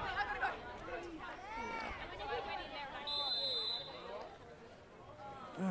What's happened there? 2 yellow cards. Or 1 yellow, no, Not one. sure who. Well, Tonner's off for sure. I thought there was a Looks second like yellow Matt Wilson card. might have been running off as well, but Yeah, I think he's just running up the pitch. So there was 2 yellow cards shown, but it seems only one has taken effect, or maybe it was the same one twice. If it was, that might account for, that might be a 10-minute yellow if it was. In any case, Tono will not be back. We're in the final minute of this game. Glebe still leading 2-1. Holding on to possession. And yes, they're holding on possession and holding on out wide so they don't give Sutherland an opportunity. Having said that, Sutherland have now won possession in the middle of the pitch. Mayer with the ball through and somehow threads a line between Olsen and Bollard and sees the ball over the back line with just 30 seconds remaining. So in the good old days, this is where you put the ball in the very far corner. Yeah, absolutely send it up the And pitch. Jock Evans has done exactly that, pumped the ball down the sideline, and I'm thinking Brad Patterson will try and hold it down there. 10 seconds on the clock. Darcy Cast with the ball, he has to look long now. Yep, And there it is, that's the big hit. the spinner. And so full time in PL2, Glebe run out winners 2-1 over Sutherland. And I think you'd have to say a deserved outcome for Glebe, particularly on account of their dominance in that first quarter or two. They really had a lot of intensity there, put the pressure on Sutherland and got the results. So good win for Glebe. I think that might be their first of the day in this. Yes, first win for Glebe first today. win for today. So they're on An the important win. They're on the Nilan Connelly scoreboard with the cup up for presentation later this afternoon. So glad you could be with us on the broadcast. We'll be back in 5 minutes or so with the PL1 game between Sutherland and Glebe. So we hope you stick around.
Luke.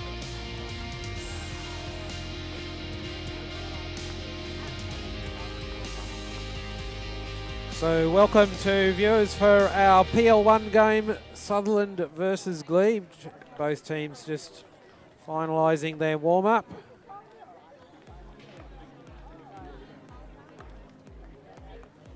So for these two teams this afternoon, it's it should be a very tight encounter.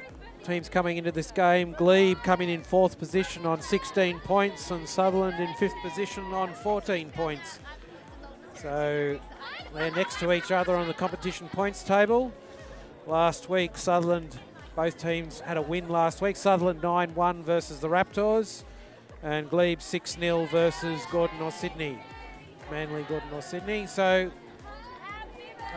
both teams come in with a comprehensive win. Both level virtually on the competition table. Everything's set up for an even game this afternoon. Conditions are bright and sunny.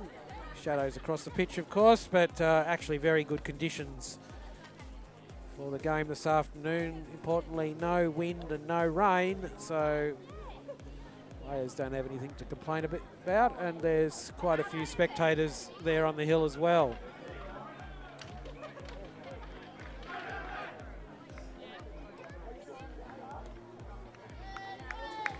I have Liv from Glebe here for the commentary this afternoon. Yep. She wasn't quite sure whether she was going to be here for this this final game, but in the absence of any better offers, Yeah. no one else from Glebe. Spots going up in the commentator's Spots box. going, but I know you did a great job, Liv. So good for you to be back for this last game of the afternoon. So I think with the senior games today, Glebe have had the one win in PL2, the game just finished. Sutherland was successful in the 2 women's games and the PL3 game. I think that ML2 game was great, honestly. Glebe no keeper. Oh, Very yes. hotly contested game I and think, played through to the end, which is... Yeah, no, the Glebe team lifted their performance. Yes, I think so. With the goalkeeper missing, so it was a Great game. I happened to be coaching the Sutherland women's team there, and I was just, why can't we get a ball in the net? It's almost like when the keeper steps out, there's more pressure and you crumble under the pressure. So Yeah, well, it changes the dynamics of the pitch, and anyway, that's for sure. got there in the end. Great stuff from the. But it was, Sutherland but team. the more interesting thing was what a good standard game it was, and how exciting it was. It was really a tremendous game.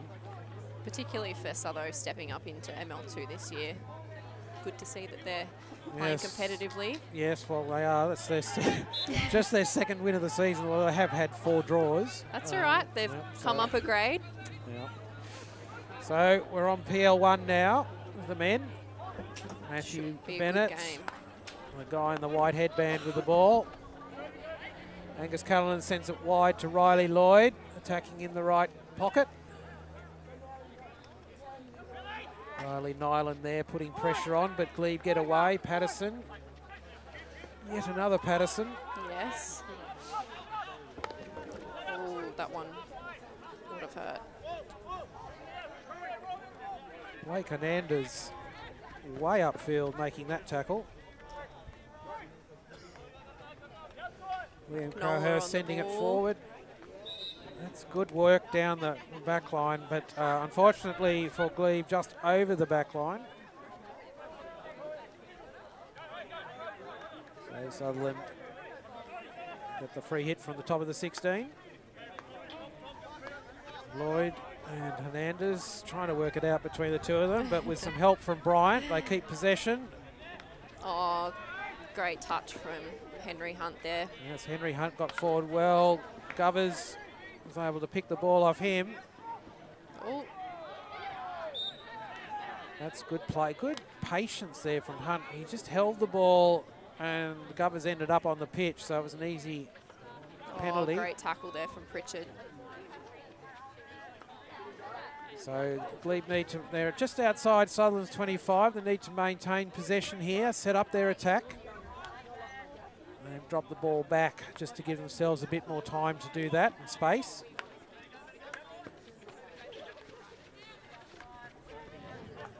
Alex Manu out wide.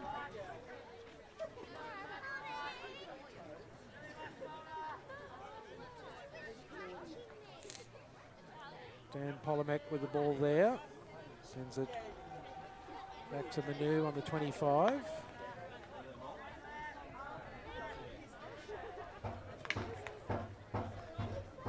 Govers back to Bennett, and he will look for the foot there. Found it, Patterson. Lloyd. So Glebe pressing high. They're trying to hold the ball in here. Mackenzie Noller doing all the hard running at the top.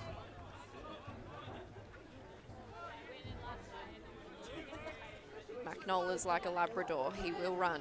Yep, that's Olsen. Lewis Olsen down the sideline.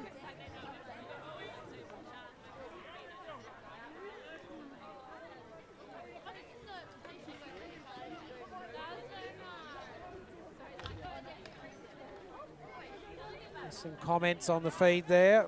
Welcome to get more comments from those online. Especially from there'll be some international viewers, I'm sure. Ball into the D there.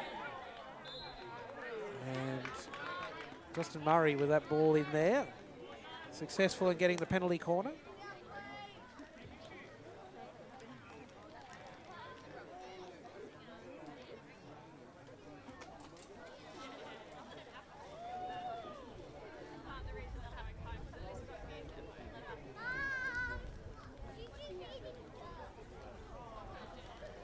So certainly penalty corners have been a strength for Glebe this season. They've had quite a lot of success from penalty corners.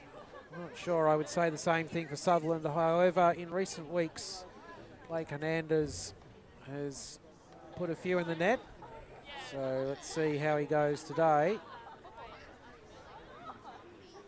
He's on the left battery there with Matthew Bennett trapping and Lewis Olsen on the right battery.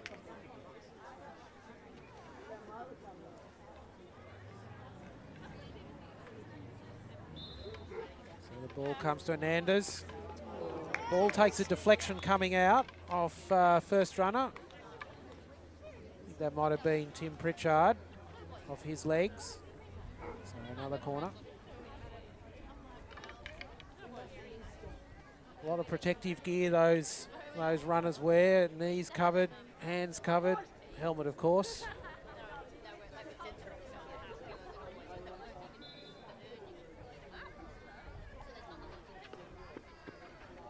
Rolled off to Smith. He was looking for Callanan in on the side from the injector position. Sutherland win a third penalty corner.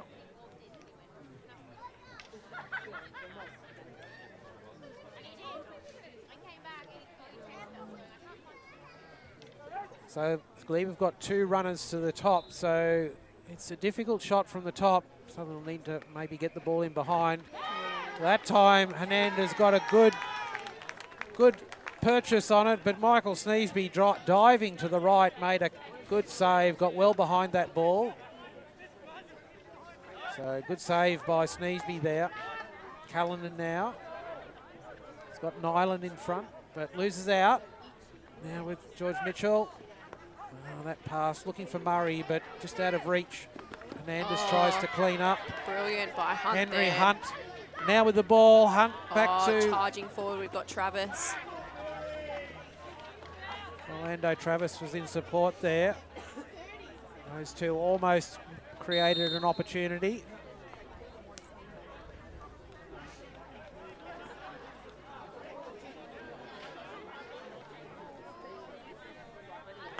So I've already seen Henry Hunt create a few options for Glebe up front. Yeah, he's a brilliant player. Only been with the club a few years, but made a huge impact already.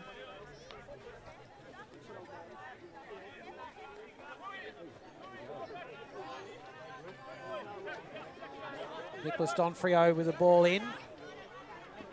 Heads across the field. Travis now with it. Got Hunt inside him. Rolls it back. And Glebe reset again.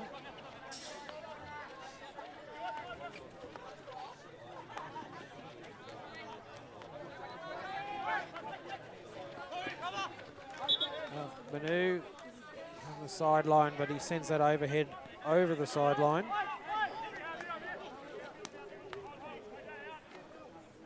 Mitch Ray out left to Lloyd.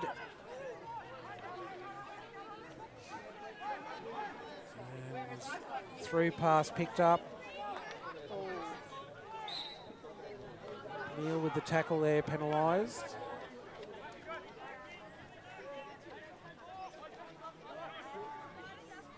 Long overhead into the D. And umpire pulls that up. Says that's landing in danger.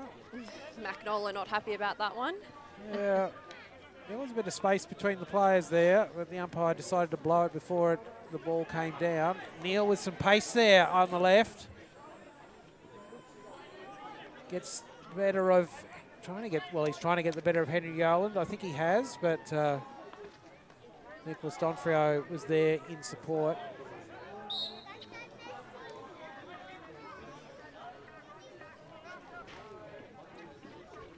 Govers with the ball in. Just thought he might have found Olsen, but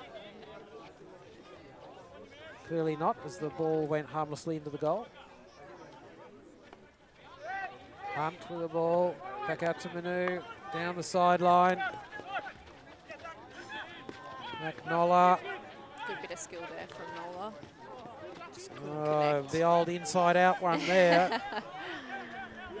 Jake Riborowski had led left and faked right. And well, the fake right worked, and the ball went to his right, but he wasn't there. Shane Smith. That's Ray. Patterson putting pressure on there, trying to stop that cross pass, and did that. Long ball through, finds Bennett. He's looking to get it across to the centre, but there's no one there other than a pile of Glebe players.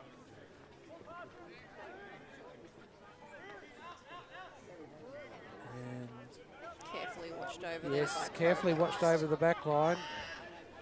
William Crowhurst shepherded that ball. Henry Yoland.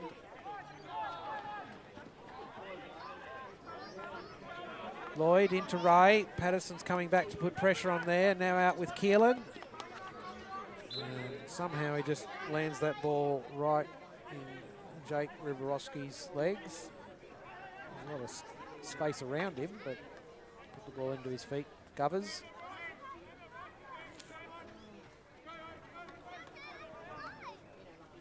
He's left to Ray. Down the sideline.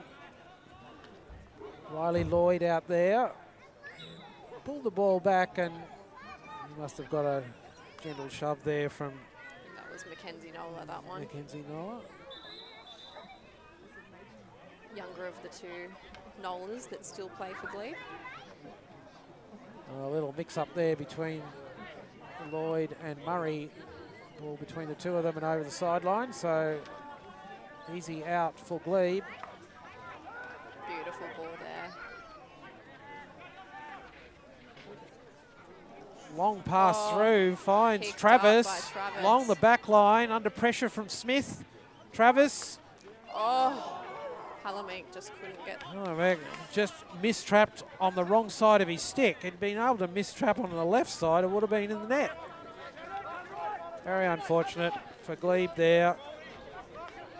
I'd say he'll hear about that one later. Well, he'll be able to watch it, actually, on the video stream, but right in front of goals. Bryant was beaten, the ball had got past him. So that's a big let off for Sutherland. That was a pretty awful tackle from Lewis Olsen.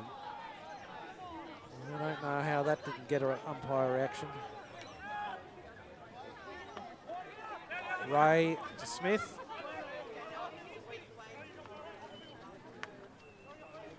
Back to Ray.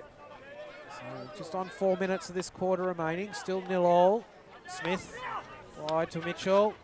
He's hemmed in there. Patterson putting pressure on. Oh, tackle from Patterson. Good poke there. from there. Wins the ball. And Travis almost had the ball at the top of the D, but Murray did well to deny him the possession.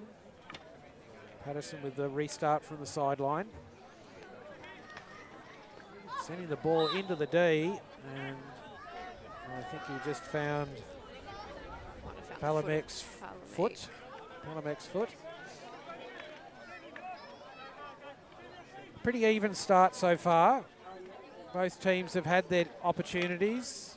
Perhaps Glebe with the better opportunity, but both teams have been in the D and put pressure on the goal. Good intensity, I think, from both teams this first quarter. Ray must have found the spot on the pitch where there's a slight lifting of the turf, shall we say. I think there's a pile of sand underneath that, but anyway, Yeah. the ball does, there's a couple of spots there where the ball does, can bobble. Manu, under pressure from 2, gets it back to Nola. Sorry, that's Corey Morrow. That's a distinctive haircut, I'll remember that one. Long Corey's overhead. known for his haircuts. Ah, right. A little mistrap there from Nola. Callanan now with the ball in the centre, under pressure from Patterson. Good poke from him, wins the ball for Glebe. Now Neal tries to bring it forward. Got the ball through to Nilan, but he was mistrapped there. And Glebe get the turnover. Morrow. To Manu. Not well directed that pass. Callanan was able to intercept. Carries the ball forward under pressure from 3. Drops it to Ray. And that was really good work from Alex Manu. Got in front of Bennett, first to the ball. Really good defensive work. Mr. Consistent, they call him.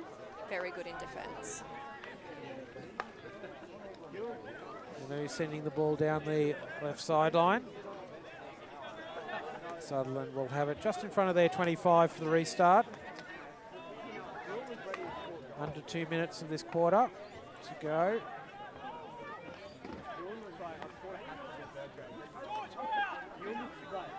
Smith just walking the ball up to the halfway. Nola is the runner for Glebe. Now with Mitchell. He's got Bennett down the sideline.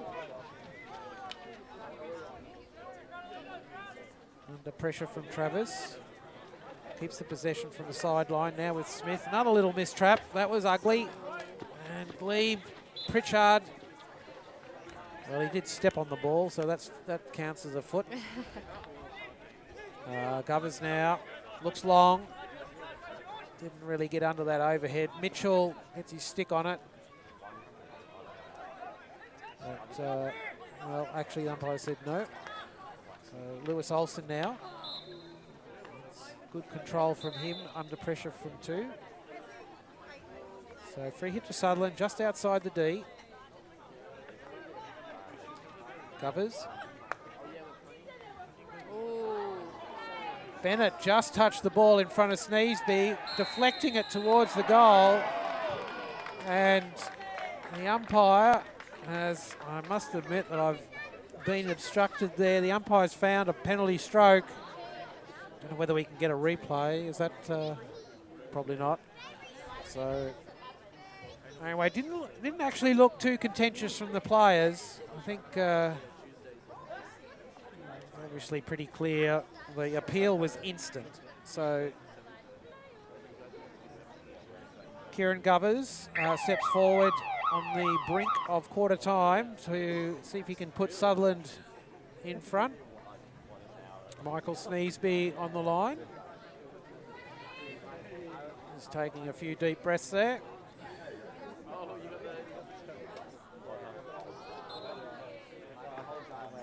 And Covers makes comfortable work of that. Sneesby goes to the right, the ball goes to his left, and Sutherland have the first goal on the board. There's a replay here. See Covers put that ball very comfortably down on the goalkeeper's left.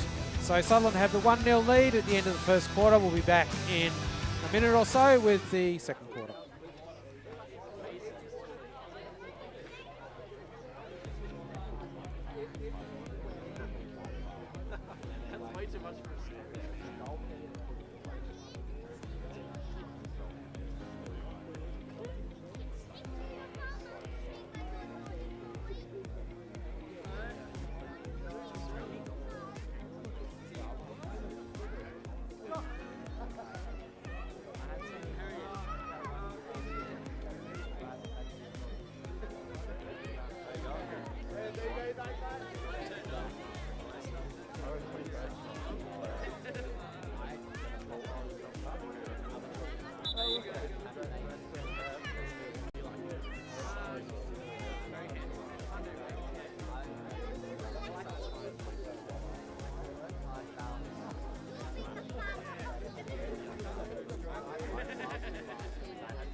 So teams coming back on the pitch for second quarter. Sutherland took a 1-goal lead through a penalty stroke to conversion by Kieran Gubbers right at the end of that first quarter. It was a very even first quarter in terms of time in possession, opportunities at each end. So nothing in it yet. Long way to go in this game.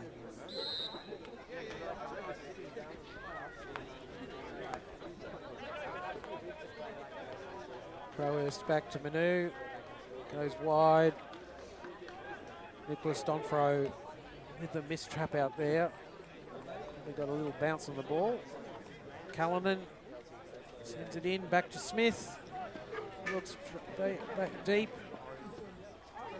Ends up carrying it forward. Well, that passes to Keelan was definitely under pressure. Mitchell Brain showing a fair bit of pace there. Very quick player, that one. He has got a long stride. He really covered the ground quickly there. He was almost onto that ball. Smith, back to Ray. Looks wide, finds Hernandez. And there's nothing in front of him except red shirts. So he goes back, Ray. Glebe up, putting pressure. Travis, in that case, putting pressure on the deep defender, Callanan. Ball out to Neil. Lewis Olsen with it now. So Glebe have upped their intensity here when Sutherland's in possession. They're trying to put more pressure on the ball carrier. And when the pass is made, trying to close it down, force the turnover. Smith with the overhead.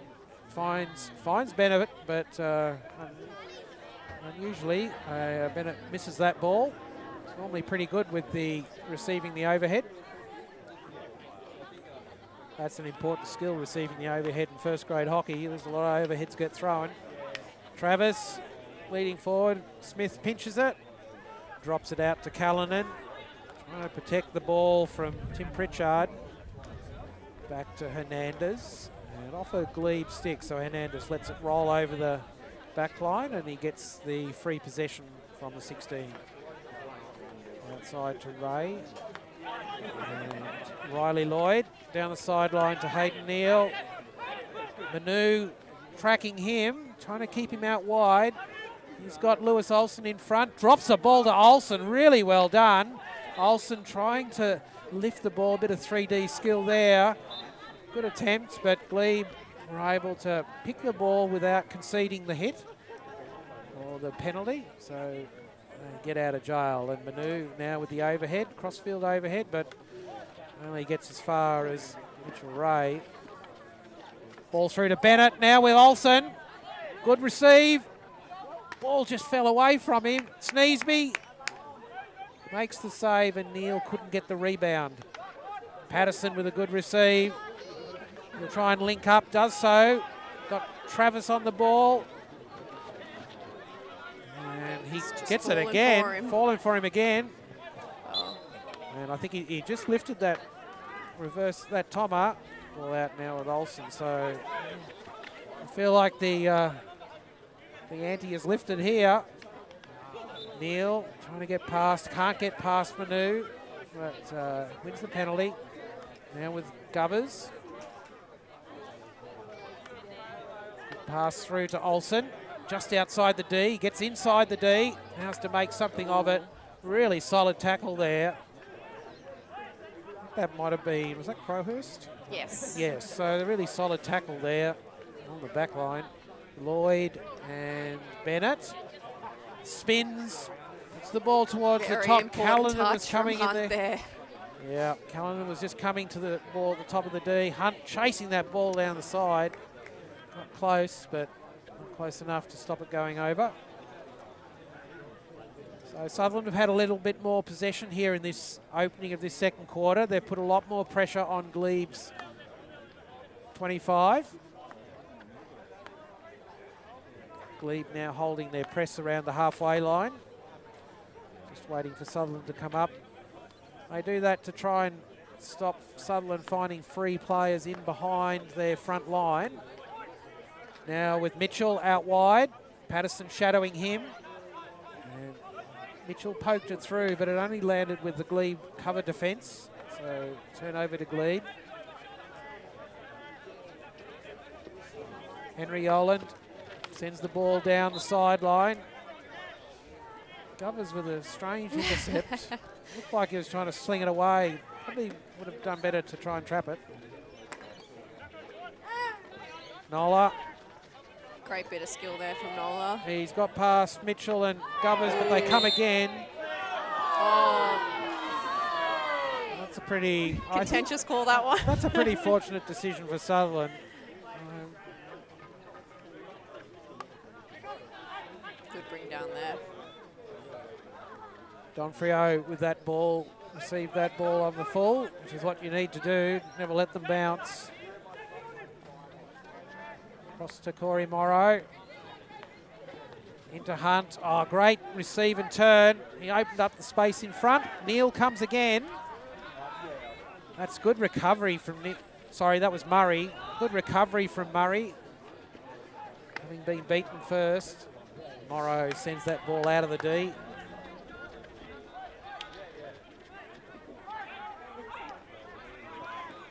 Alexander Prideaux on the ball. Rolls it out to Travis. Still with it. So Glebe retain the possession.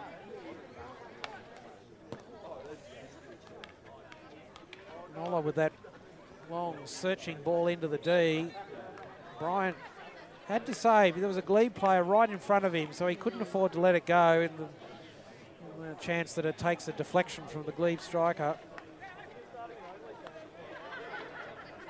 Hunt with the ball wide. Nola.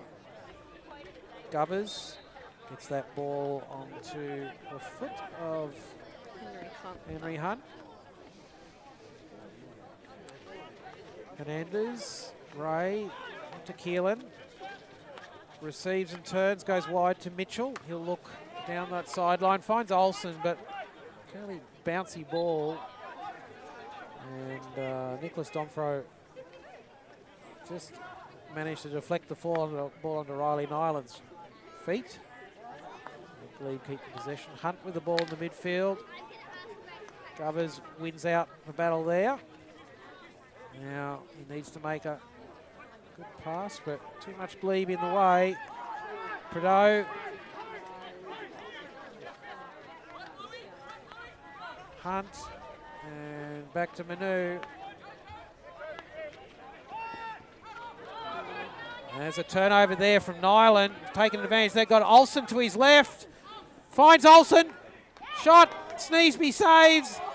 Nilan with a follow-up. And an amazing save from Alex Manu on the goal line. Mr. Consistent at it again. We've got a replay here. Ball in from Nolan. Olsen, Sneesby with the initial save. And then Manu on the goal line with the high stick save. Well, great attack from Sutherland.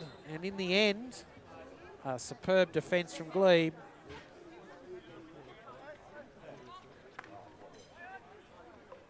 Ball out wide to Keelan, just didn't control that one.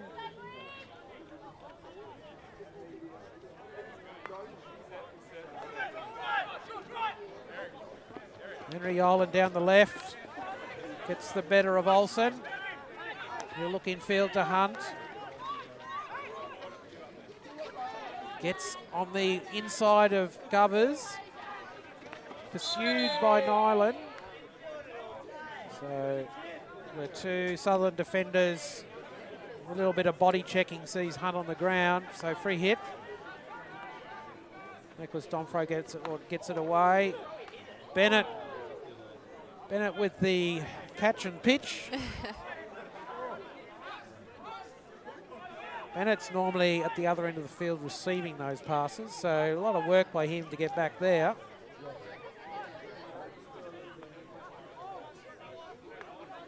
Manu.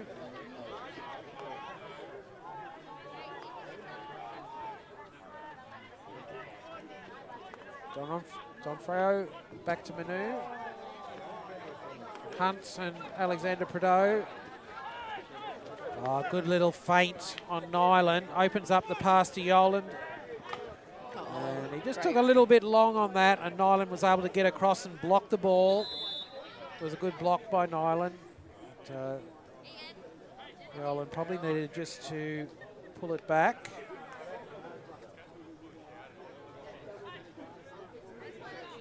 So it's Yoland's ball from the 25. Inside to Manu.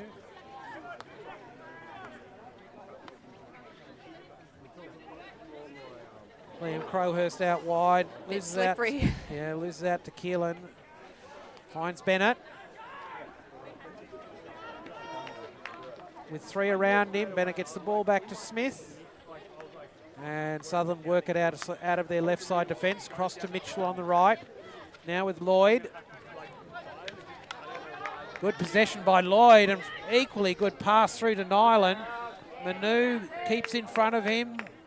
There's no way past there for Riley Nilan. Good defence by Manu. Kept in the contest. Didn't allow himself to be eliminated.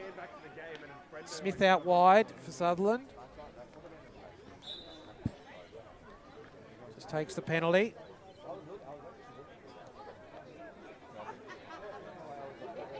Sutherland will work it to the right again, this time with Mitchell. Great tackle by McNolla there. McNolla, he's got Travers leading through in the front, with but he's made the diagonal run. Alexander Prideaux. Borowski out there, just couldn't find Nola. Borowski and Riley Lloyd eliminated midfield. Now Justin Murray with the ball. Liam Crowhorse comes forward. Got Nola in front and vital intercept by Ray, but Glebe do enough to win the penalty corner. There was a few players at full stretch there, so I'm not surprised. Ball under the feet or an obstruction. Someone not sure, but the umpire is. Discussions I have. Yeah, no, the umpire is quite comfortable with his decision. And Sutherland retreat to put on all their protective gear. So Glebe, this might be, is this their first penalty corner? I'm not sure I recall another. Not sure. Certainly their first of this quarter with under 5 minutes to go. Good opportunity to equalise here.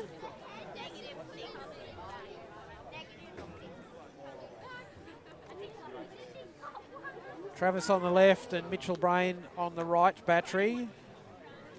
I think Mitchell Brain might be the target here. We'll see. It's certainly a feature of Glebe's penalty corners is the intercept. Is the work Patterson's play.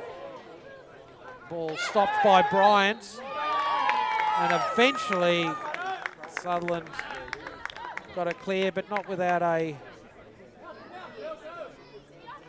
foot. So another penalty corner.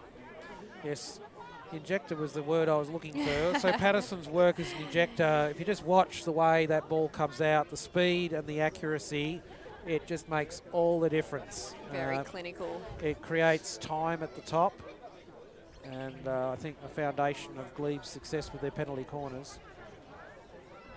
Former Kookaburra, Mark Patterson.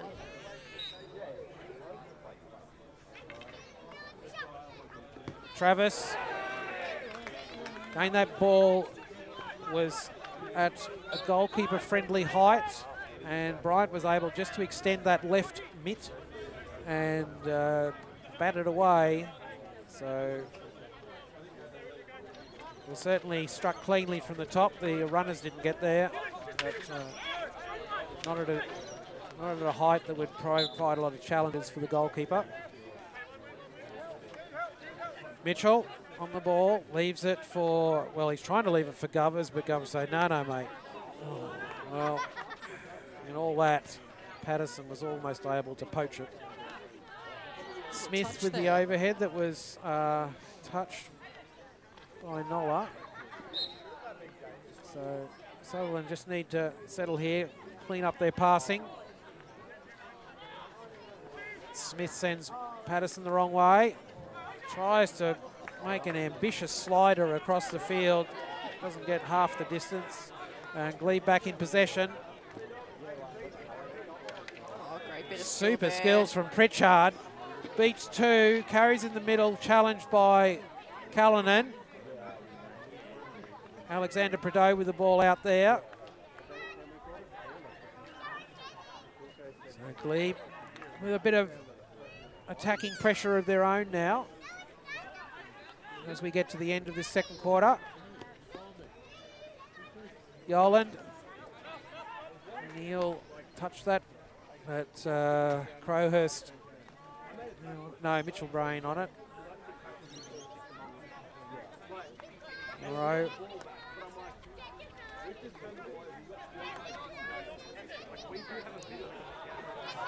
I think that was a pass for someone leading who did miscommunication there. Yeah, it just went through the Sutherland player over the back line.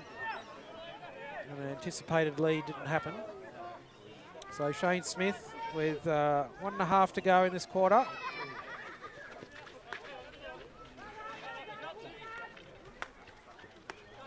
In the end, his pass was straight to Yoland, so Glebe come back fast. Oh, super tackle there from good poke from Govers. Good touch. Yep, just put the ball onto Pritchard's feet.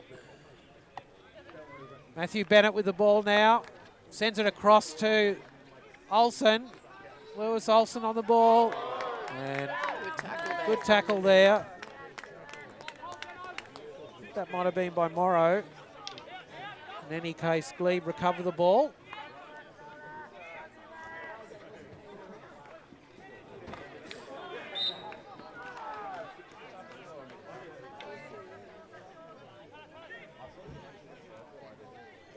Riley Lloyd came off the better in that challenge with Hunt. Now Smith gets the ball wide to Mitchell, but he's immediately under pressure from Patterson. Sutherland nowhere to go here, and in the end the ball over the back line. So that's the benefit of that attacking pressure. Glebe have won the turnover. Now with Nola. Goes wide to Morrow. Neil coming up. Govers with a good intercept there and sends the ball long to finish the quarter. And Sutherland goalless quarter. Sutherland retain that 1-0 advantage as we go into half time. We'll be back in 5 minutes for the second half.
So teams coming back on the pitch for second half. 1-0 the advantage to Sutherland. Very close game so far. Opportunities, there have been opportunities for both teams. And I'll be very surprised if we don't see more goals on the scoreboard in the second half.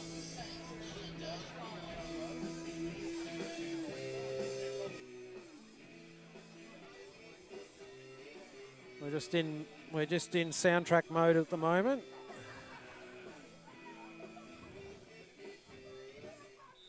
And time on. Blake-Hernandez sends it out to Lloyd. Glebe really pressing high here, trying to close Sutherland down on the left. That's a really good deceive by Bennett. Lets the ball through to Neal. Nicholas Donfro trying to hold him up now with Justin Murray. Back to Bennett. Sends the ball across. Had Keelan in his sights. Just in front of Keelan. Got his stick to it, but couldn't control.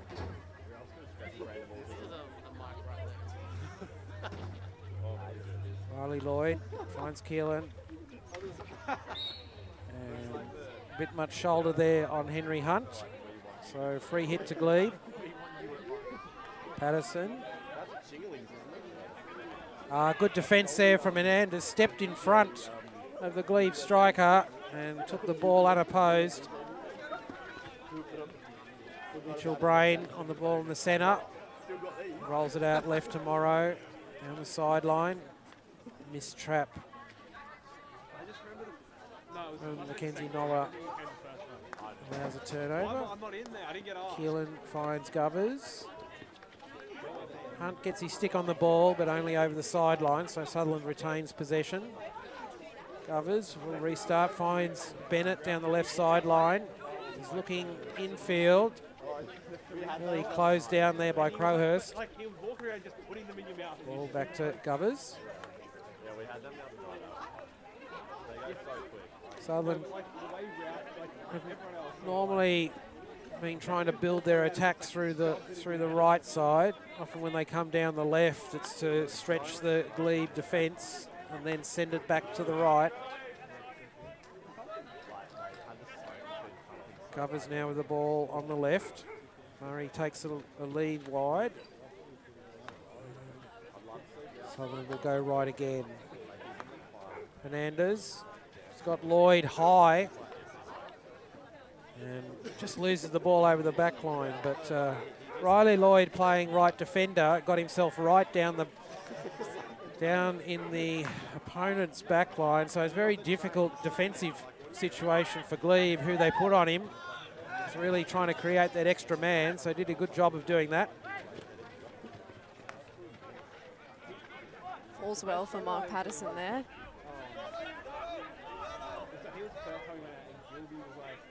Leaves it for Donfro. And the overhead, Govers just can't reach. But Lloyd did.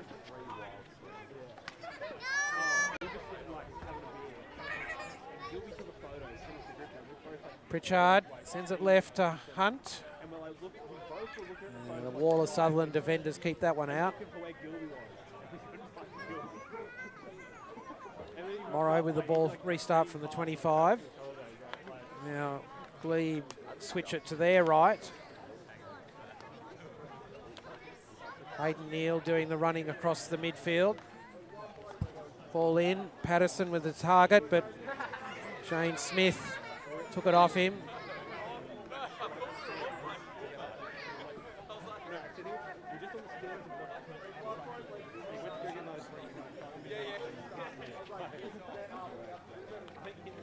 Smith and Hernandez working the ball out. Cullinan under pressure from Pritchard. Retains the possession through Hernandez. That's a good pass across the left. Finds Ray. Keelan stretching there to reach it and couldn't control the ball. So Glebe back in possession. Morrow out to Donfro. He's got a lead high. Sends it infield to Crowhurst. Now with Pritchard. Beats 2. Tries to beat Keelan and not successful. Keelan sends the ball out to Lewis Olsen. Good tackle there from Brain.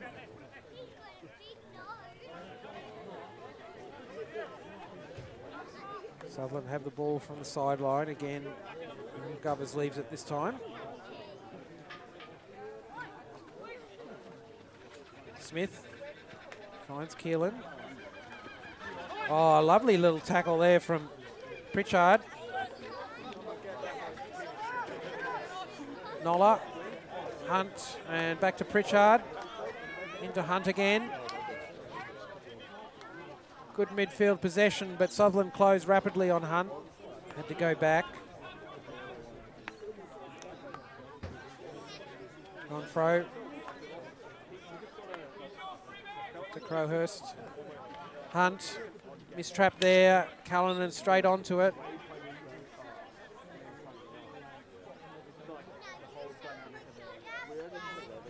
Callanan with the ball. Sends an overhead to the top of the D. Keelan was the target.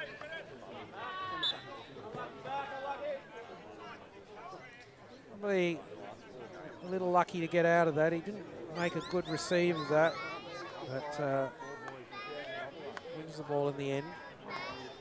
Fernandez. This time Mitchell is up high, and Patterson intercepts.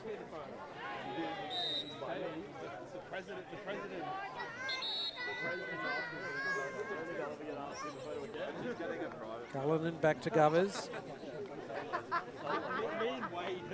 So Sutherland with some time in possession in Glebe's half now.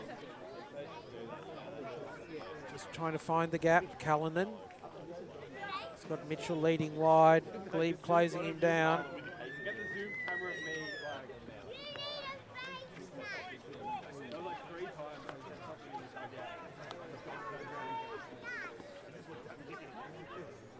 Hernandez forward. Rolls the ball into the D, but not to anyone in particular. Crowhurst poked it out. Now Glebe trying to work it out of their 25. We're doing a good job, but just lost it over the sideline. Sutherland again.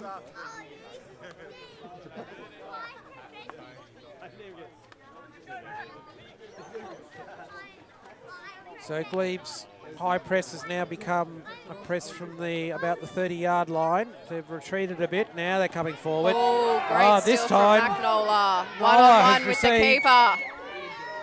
Oh, he's just had a... Yeah, it was a 3-card trick there. Dummy feint, and the ball kept going on the straight line, and Bryant hadn't moved his pad, so the ball in the end was easily dealt with.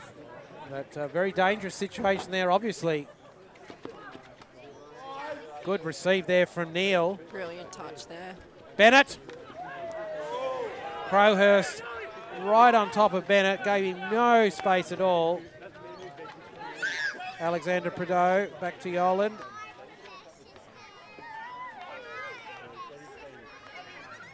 Yoland will take it from the sideline.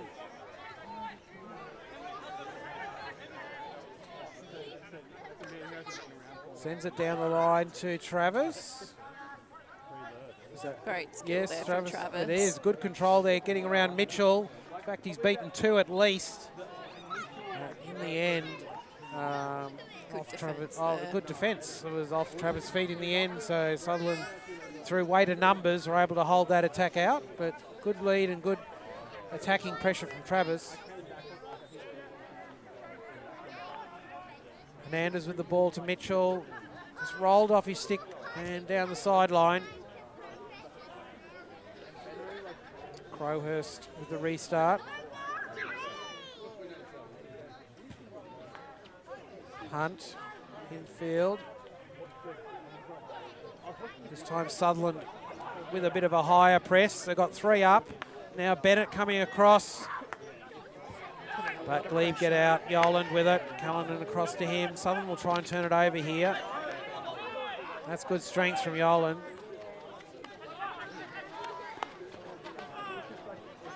Murray. Oh, excellent. Whoa. That'll be a card for Henry Hunt. He doesn't even look, just runs straight. Henry Hunt had the misfortune there just to catch Justin Murray, who had both feet in the air. So it made for a fairly spectacular shoulder charge. Didn't even bother to look, just went straight to the naughty corner.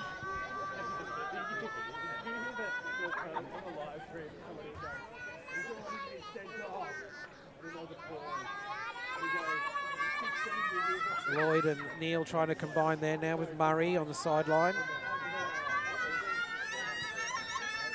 Plenty of Glebe numbers, making it difficult for Sutherland to get the ball across. Most likely they will have to play it out. Murray has another go down the back. Not Olsen, Murray in the D. Good play, it falls to Neil. Great touch there. And from just outside the dot. So 7-yard spot. He's just put that wide of the left post. So it was a really quick shot needed. Neil got the shot away, but just outside the post. So good circle penetration there from Murray. He set that play up, that opportunity up. Crowhurst.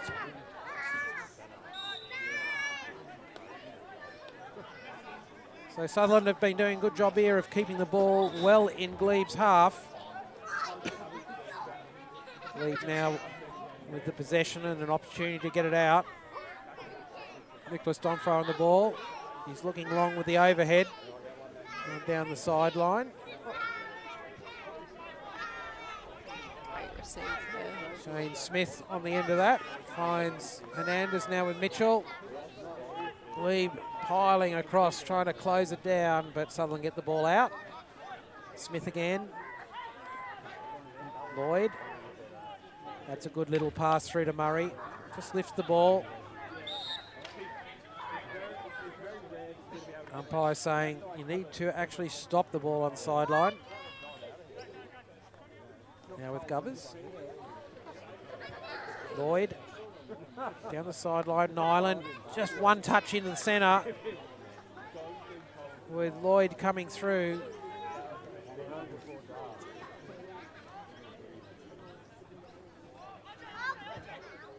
Govers looking for the long overhead, and he would like to have taken that one again. And it's Smith. always on the live stream to watch back again. Yeah, that's true.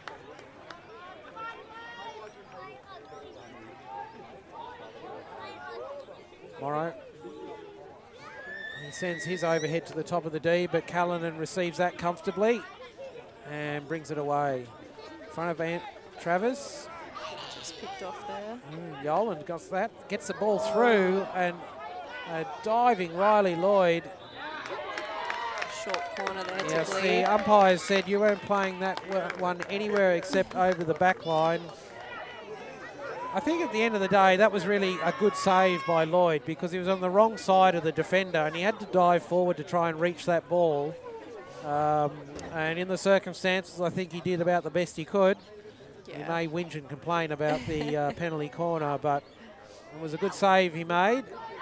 Sacrifices must be made sometimes. And Sutherland will have to now defend the penalty corner.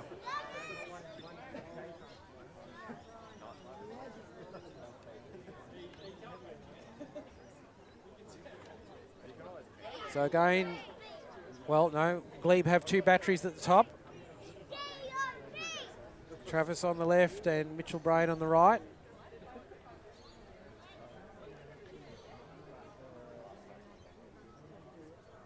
Looking for the equaliser as we get to the end of this third quarter.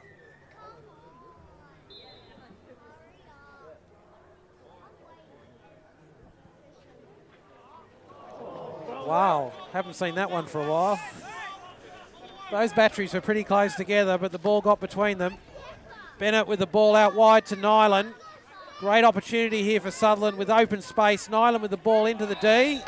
Oh, they've given a stroke. Wow, there's a big call. But the umpire Didn't have any question. There was body contact there rather than an attempt to tackle the ball, and that's what it was all about. Not sure if we'll get a replay here, but yes, the umpire was pretty unequivocal. The contact was on Nilan with really the ball nowhere within reach of the defender. So penalty stroke is the decision. Shane Smith walks up for this one, remembering that Kieran Govers took the last one.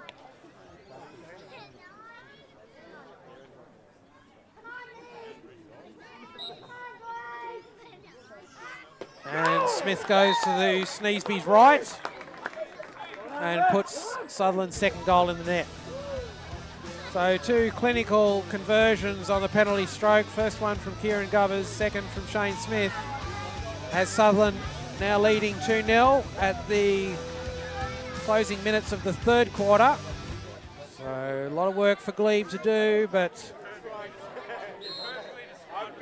still plenty of time. Ian Patterson carrying that ball down the left. Mitchell makes the tackle. Now with Pritchard. Oh, good intercept from Mitchell there. Gets forward in front of Patterson. Always when marking Mr. Patterson, being first to the ball is an advantage. Murray. Great touch there from Riley Lloyd. Pushes the ball on to Lewis Olsen. He's tussling with Mitchell Brain. Wins the ball in the end there around the sideline. Mitchell restarts. Sutherland have had a lot of good possession in this quarter. Ray with an ambitious 40-yard pass diagonally across the field. Didn't come off in the end.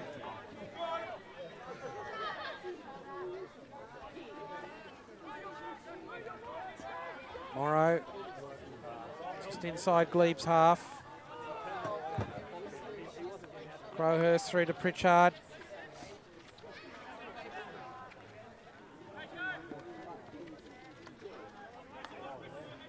That ball definitely took a bounce off a small imperfection in the pitch. Crowhurst has been closed down there, but gets the ball down the sideline. Lloyd mistraps and the ball falls to Patterson. Now Pritchard. Speed from Pritchard.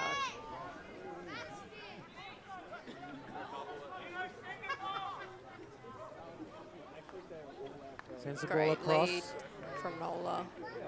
Into the D, and Hernandez with the great little touch onto Travis Foot. Wins the penalty with under 30 seconds to go. A more conservative outlet from Ray that time. Now with Mitchell. He was missing a right AM in front of him there.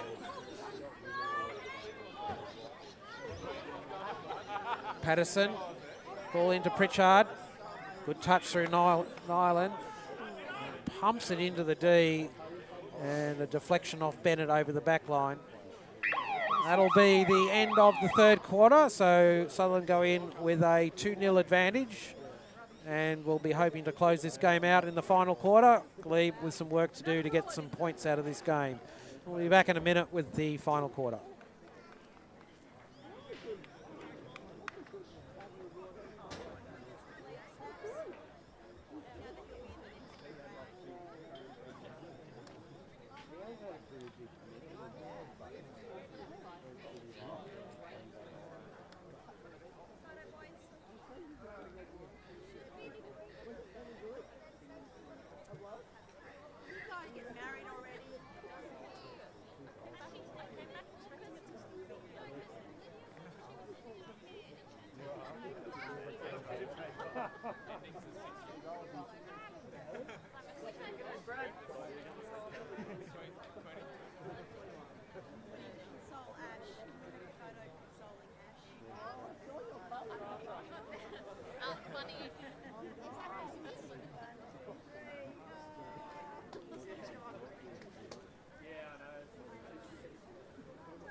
Let's cheer the teams back onto the field for the final quarter of the day.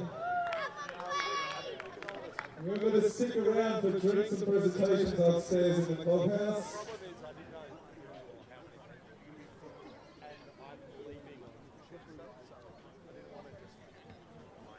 Where's our Glebe supporters? We appreciate you making the journey today here for Club Day. It's been a wonderful day. Hello.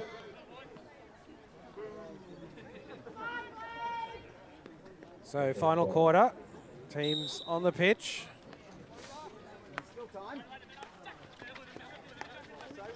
Oh, great from Henry Hunt. Through to Pritchard. Manu, Pritchard again. Crowhurst out wide, but he goes infield. And finds Morrow out to the left. Good tackle there from Shane Smith. McNolla just denied the opportunity. Haven't seen Palamik back on this half. Not sure if he's picked up an injury.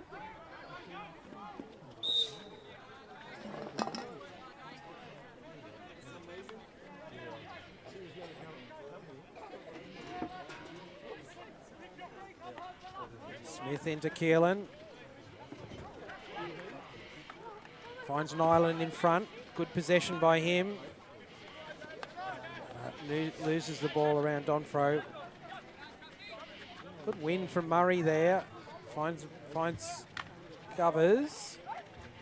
But 3 Glebe players take it off him. Good triangle work from Glebe there. Just unlucky. Number 67, that's a visitor to this Casper Jacobs from PL2. Bennett, ball across the circle, looking for the right striker, not there.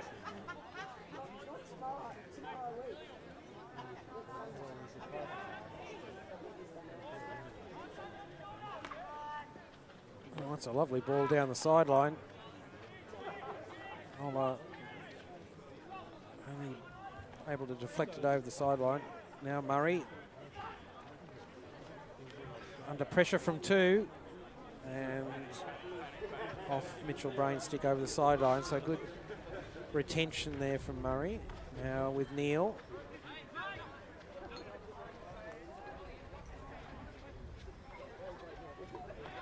Nicholas Donfro. Turn over to Sutherland. Riley Lloyd on the ball. Govers suggesting the ball should go high and the leads should be high. He wants to play the ball down there, Glebe's back line. Wild swing from Smith, doesn't connect. All the way across. Ball across now to Crowhurst. There's lots of Sutherland players in front of him. Beats Keelan. Good tackle by Murray on Patterson. Pritchard pirouettes past Nilan. Now with Crowhurst, and Lloyd blocks it out. Smith brings it away down the right-hand side. Now with Neil, Sutherland want to retain this ball. That's a good pass through from Neil to Murray. He tries to turn Crowhurst inside out, and I think he's done that. Brilliant That's bit of skill there. Great ball retention there from Murray. 3 or 4 in front of him. Now Nilan carrying the ball wide into the D, but weight of numbers from Glebe's too much, and the ball's shot out to the sideline.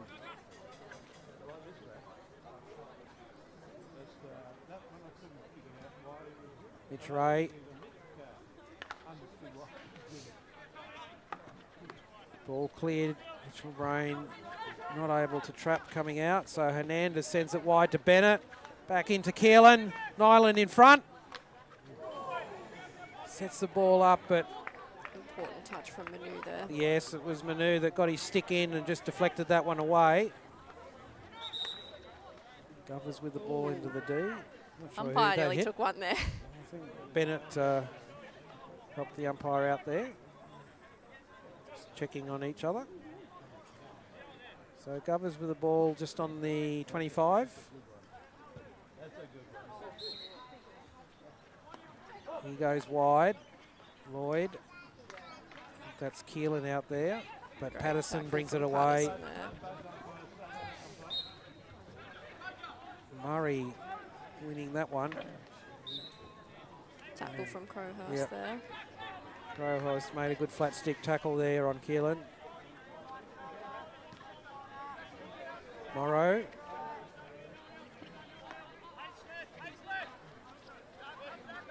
Glebe need to find a way to get the ball forward.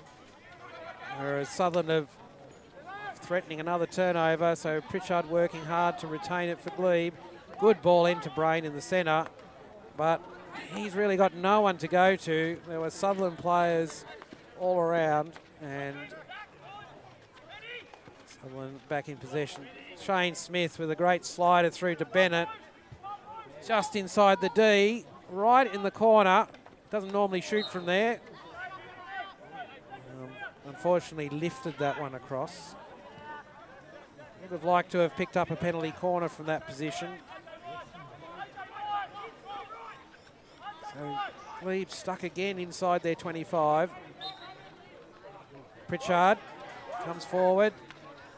Now this ball goes long. Great ball. Lovely pass to pick up Travers. Bryant holds his line. I think there was Glebe calling for the stroke here, but we've got a card and a short corner. So Mitchell's been given a green card. He did make body contact, but so the umpire said that's a penalty corner and a green card for George Mitchell.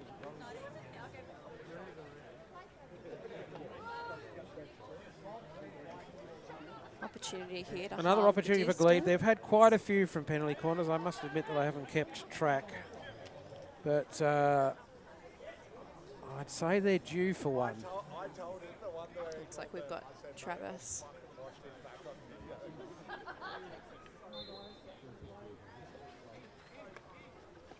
Travis makes good contact with that, but Hernandez with a really good block and first runner. Ola just wins the free hit there. Might have gone straight in. Umpire just correcting his decision there, I think. Henry Hunt's just given the umpire a bit of a word. Pritchard, lovely little jink. Back of the stick from Keelan.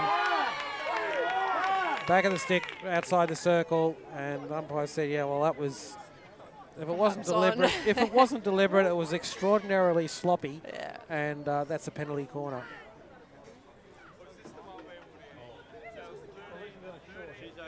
Another opportunity. Yes, another opportunity. So it has to be said that that Sutherland's penalty corner defence has been pretty effective today. Yeah, did have to agree. Not aiming to put the mocker on them, of course. Straight to Travis. And very close. that one half gets through Bryant. He did get his pad to it and deflected it, but I think it needed another save on the goal line from Ray to definitely keep it out. Now Lewis Olsen at the other end, carrying the ball forward. And umpire said, you've shielded that ball there with your body unreasonably. Pull the ball back to obstruct the player, making a play at the ball. That's a good pass by Bennett to Lloyd leading wide.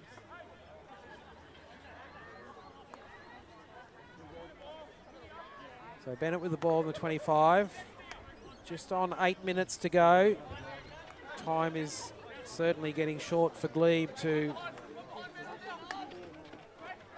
get something out of this game in terms of points.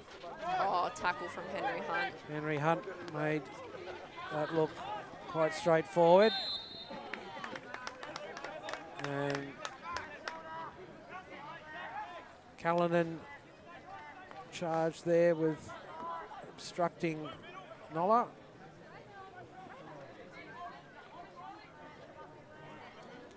Alexander Prideaux back. And Manu with the ball now. Out to Yoland. Glebe trying to find a way there. Sutherland with 10 of their 11 back behind the 25.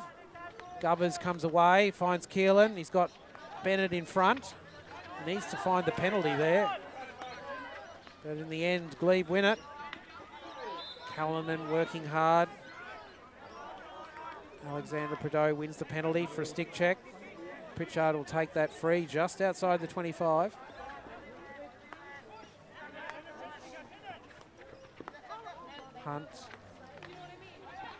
Hunt's pass was to Callanan, which was fortunate for Sutherland. Morrow. Bennett with the dummy just in front of Patterson was enough to put him off. So now Ray with the ball. Hernandez, lovely pass out to Lloyd and into Nilan. Now he brings the ball midfield. He had Olsen leading high. Keelan, Bennett just doesn't trap that ball. Patterson passing the space out wide. Sutherland were first onto it. Now with Smith. Nilan. Travis.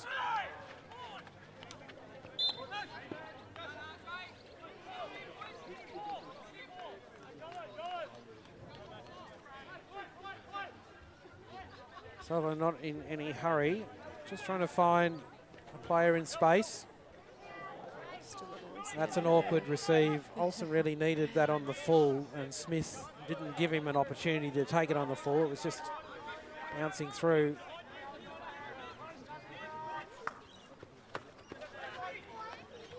Smith back to Olsen. Able to recover from the mistrap, but Donfro very good tackle. Picked it off. Morrow. Good tackle from Govers. Looks long and wide. He's got Bennett in his sights. That's a terrific overhead to Bennett. Ball in field. Oh, brilliant save. Sneesby got in front of Nilan. Oh, great skill from Hunt there. Hunt, Patterson in front. Hunt still in it. There's a lot of hard work going on there from Henry Hunt. And he wins out in the end. Now with Pritchard. Another great player. Ooh. Ball goes wide, and I think that's... that one will sting for Nola. Nola's gone off. I think that might be a cramp of some sort. I don't think he got hit by the ball. He certainly stretched a bit too far. Certainly pulled up lame. Now with Hunt, back into Crowhurst. Yoland out wide.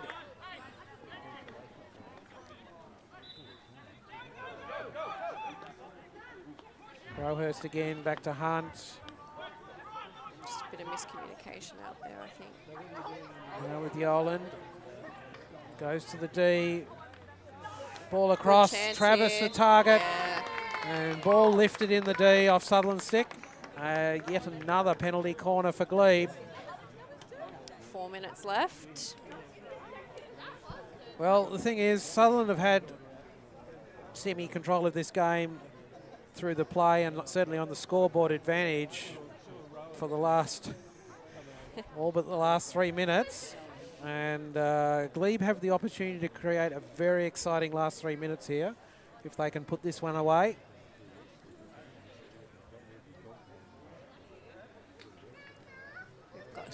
Sutherland, of course, will be hoping to continue their excellent penalty corner defence and keep this one out. So they've had two good runners.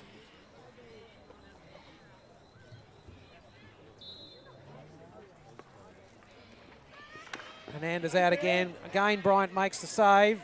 And Govers gets it away in the end over the sideline. So another good defence. Patterson with the ball into the D. And That ball was just in front of Mitchell Brain around the penalty spot, couldn't get contact.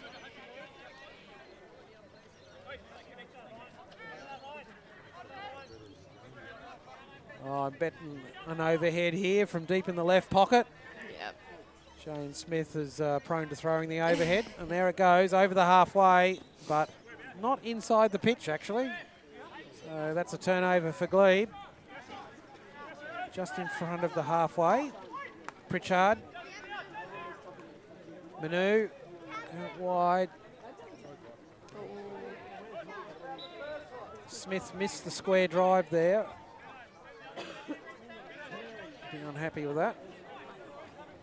He'll send this ball to the right corner, I would have thought. No. Goes through Callanan.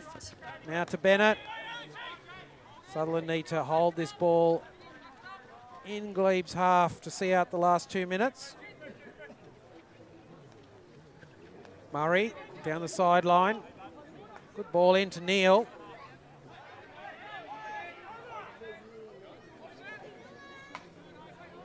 Strong tackle from Morrow there. Well, that'll be ball for Glebe. He looked to go forward quickly through Travis. Callanan working back really hard there. That's great defence from Callanan coming from high. Murray now. Murray takes a stick check and leaves the ball for Callanan. Just on a minute to go. Sutherland will just take this nice and slow. I don't want to be too slow about it. Otherwise, anyway, the ball's moving now, and well, that's not a great outcome.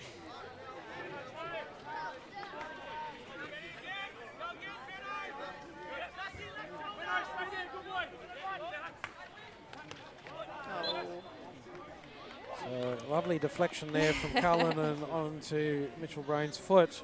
On purpose, strategic, that one. Covers with the ball, goes to the right pocket.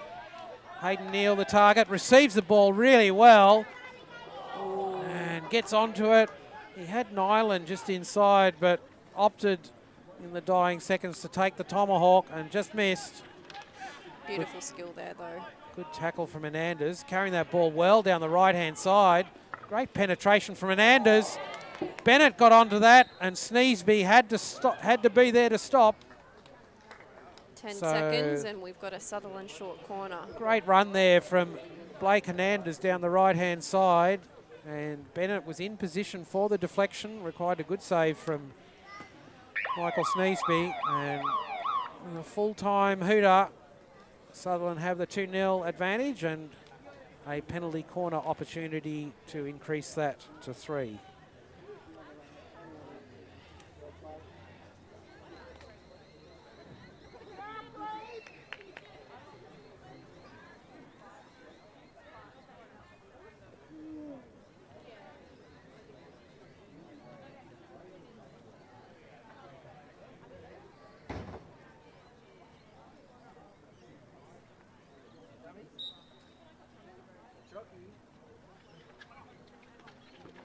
Oh, what a mess at the top. Bennett with the shot, and, well, that was just untidy, but that's full time. And Sutherland, in the end, finished 2-0 in front. So they will go in front of Glebe on the competition table now. Previously, Glebe on 16 points, Sutherland on 14. So Sutherland will take one step up the competition ladder. So a good outcome for Sutherland. As we expected, a very tightly contested game. We hope you enjoyed the live stream of this match and any of the other games you've watched today. So thanks to Liv for your Thanks for having me. Comments this afternoon, and bye for now.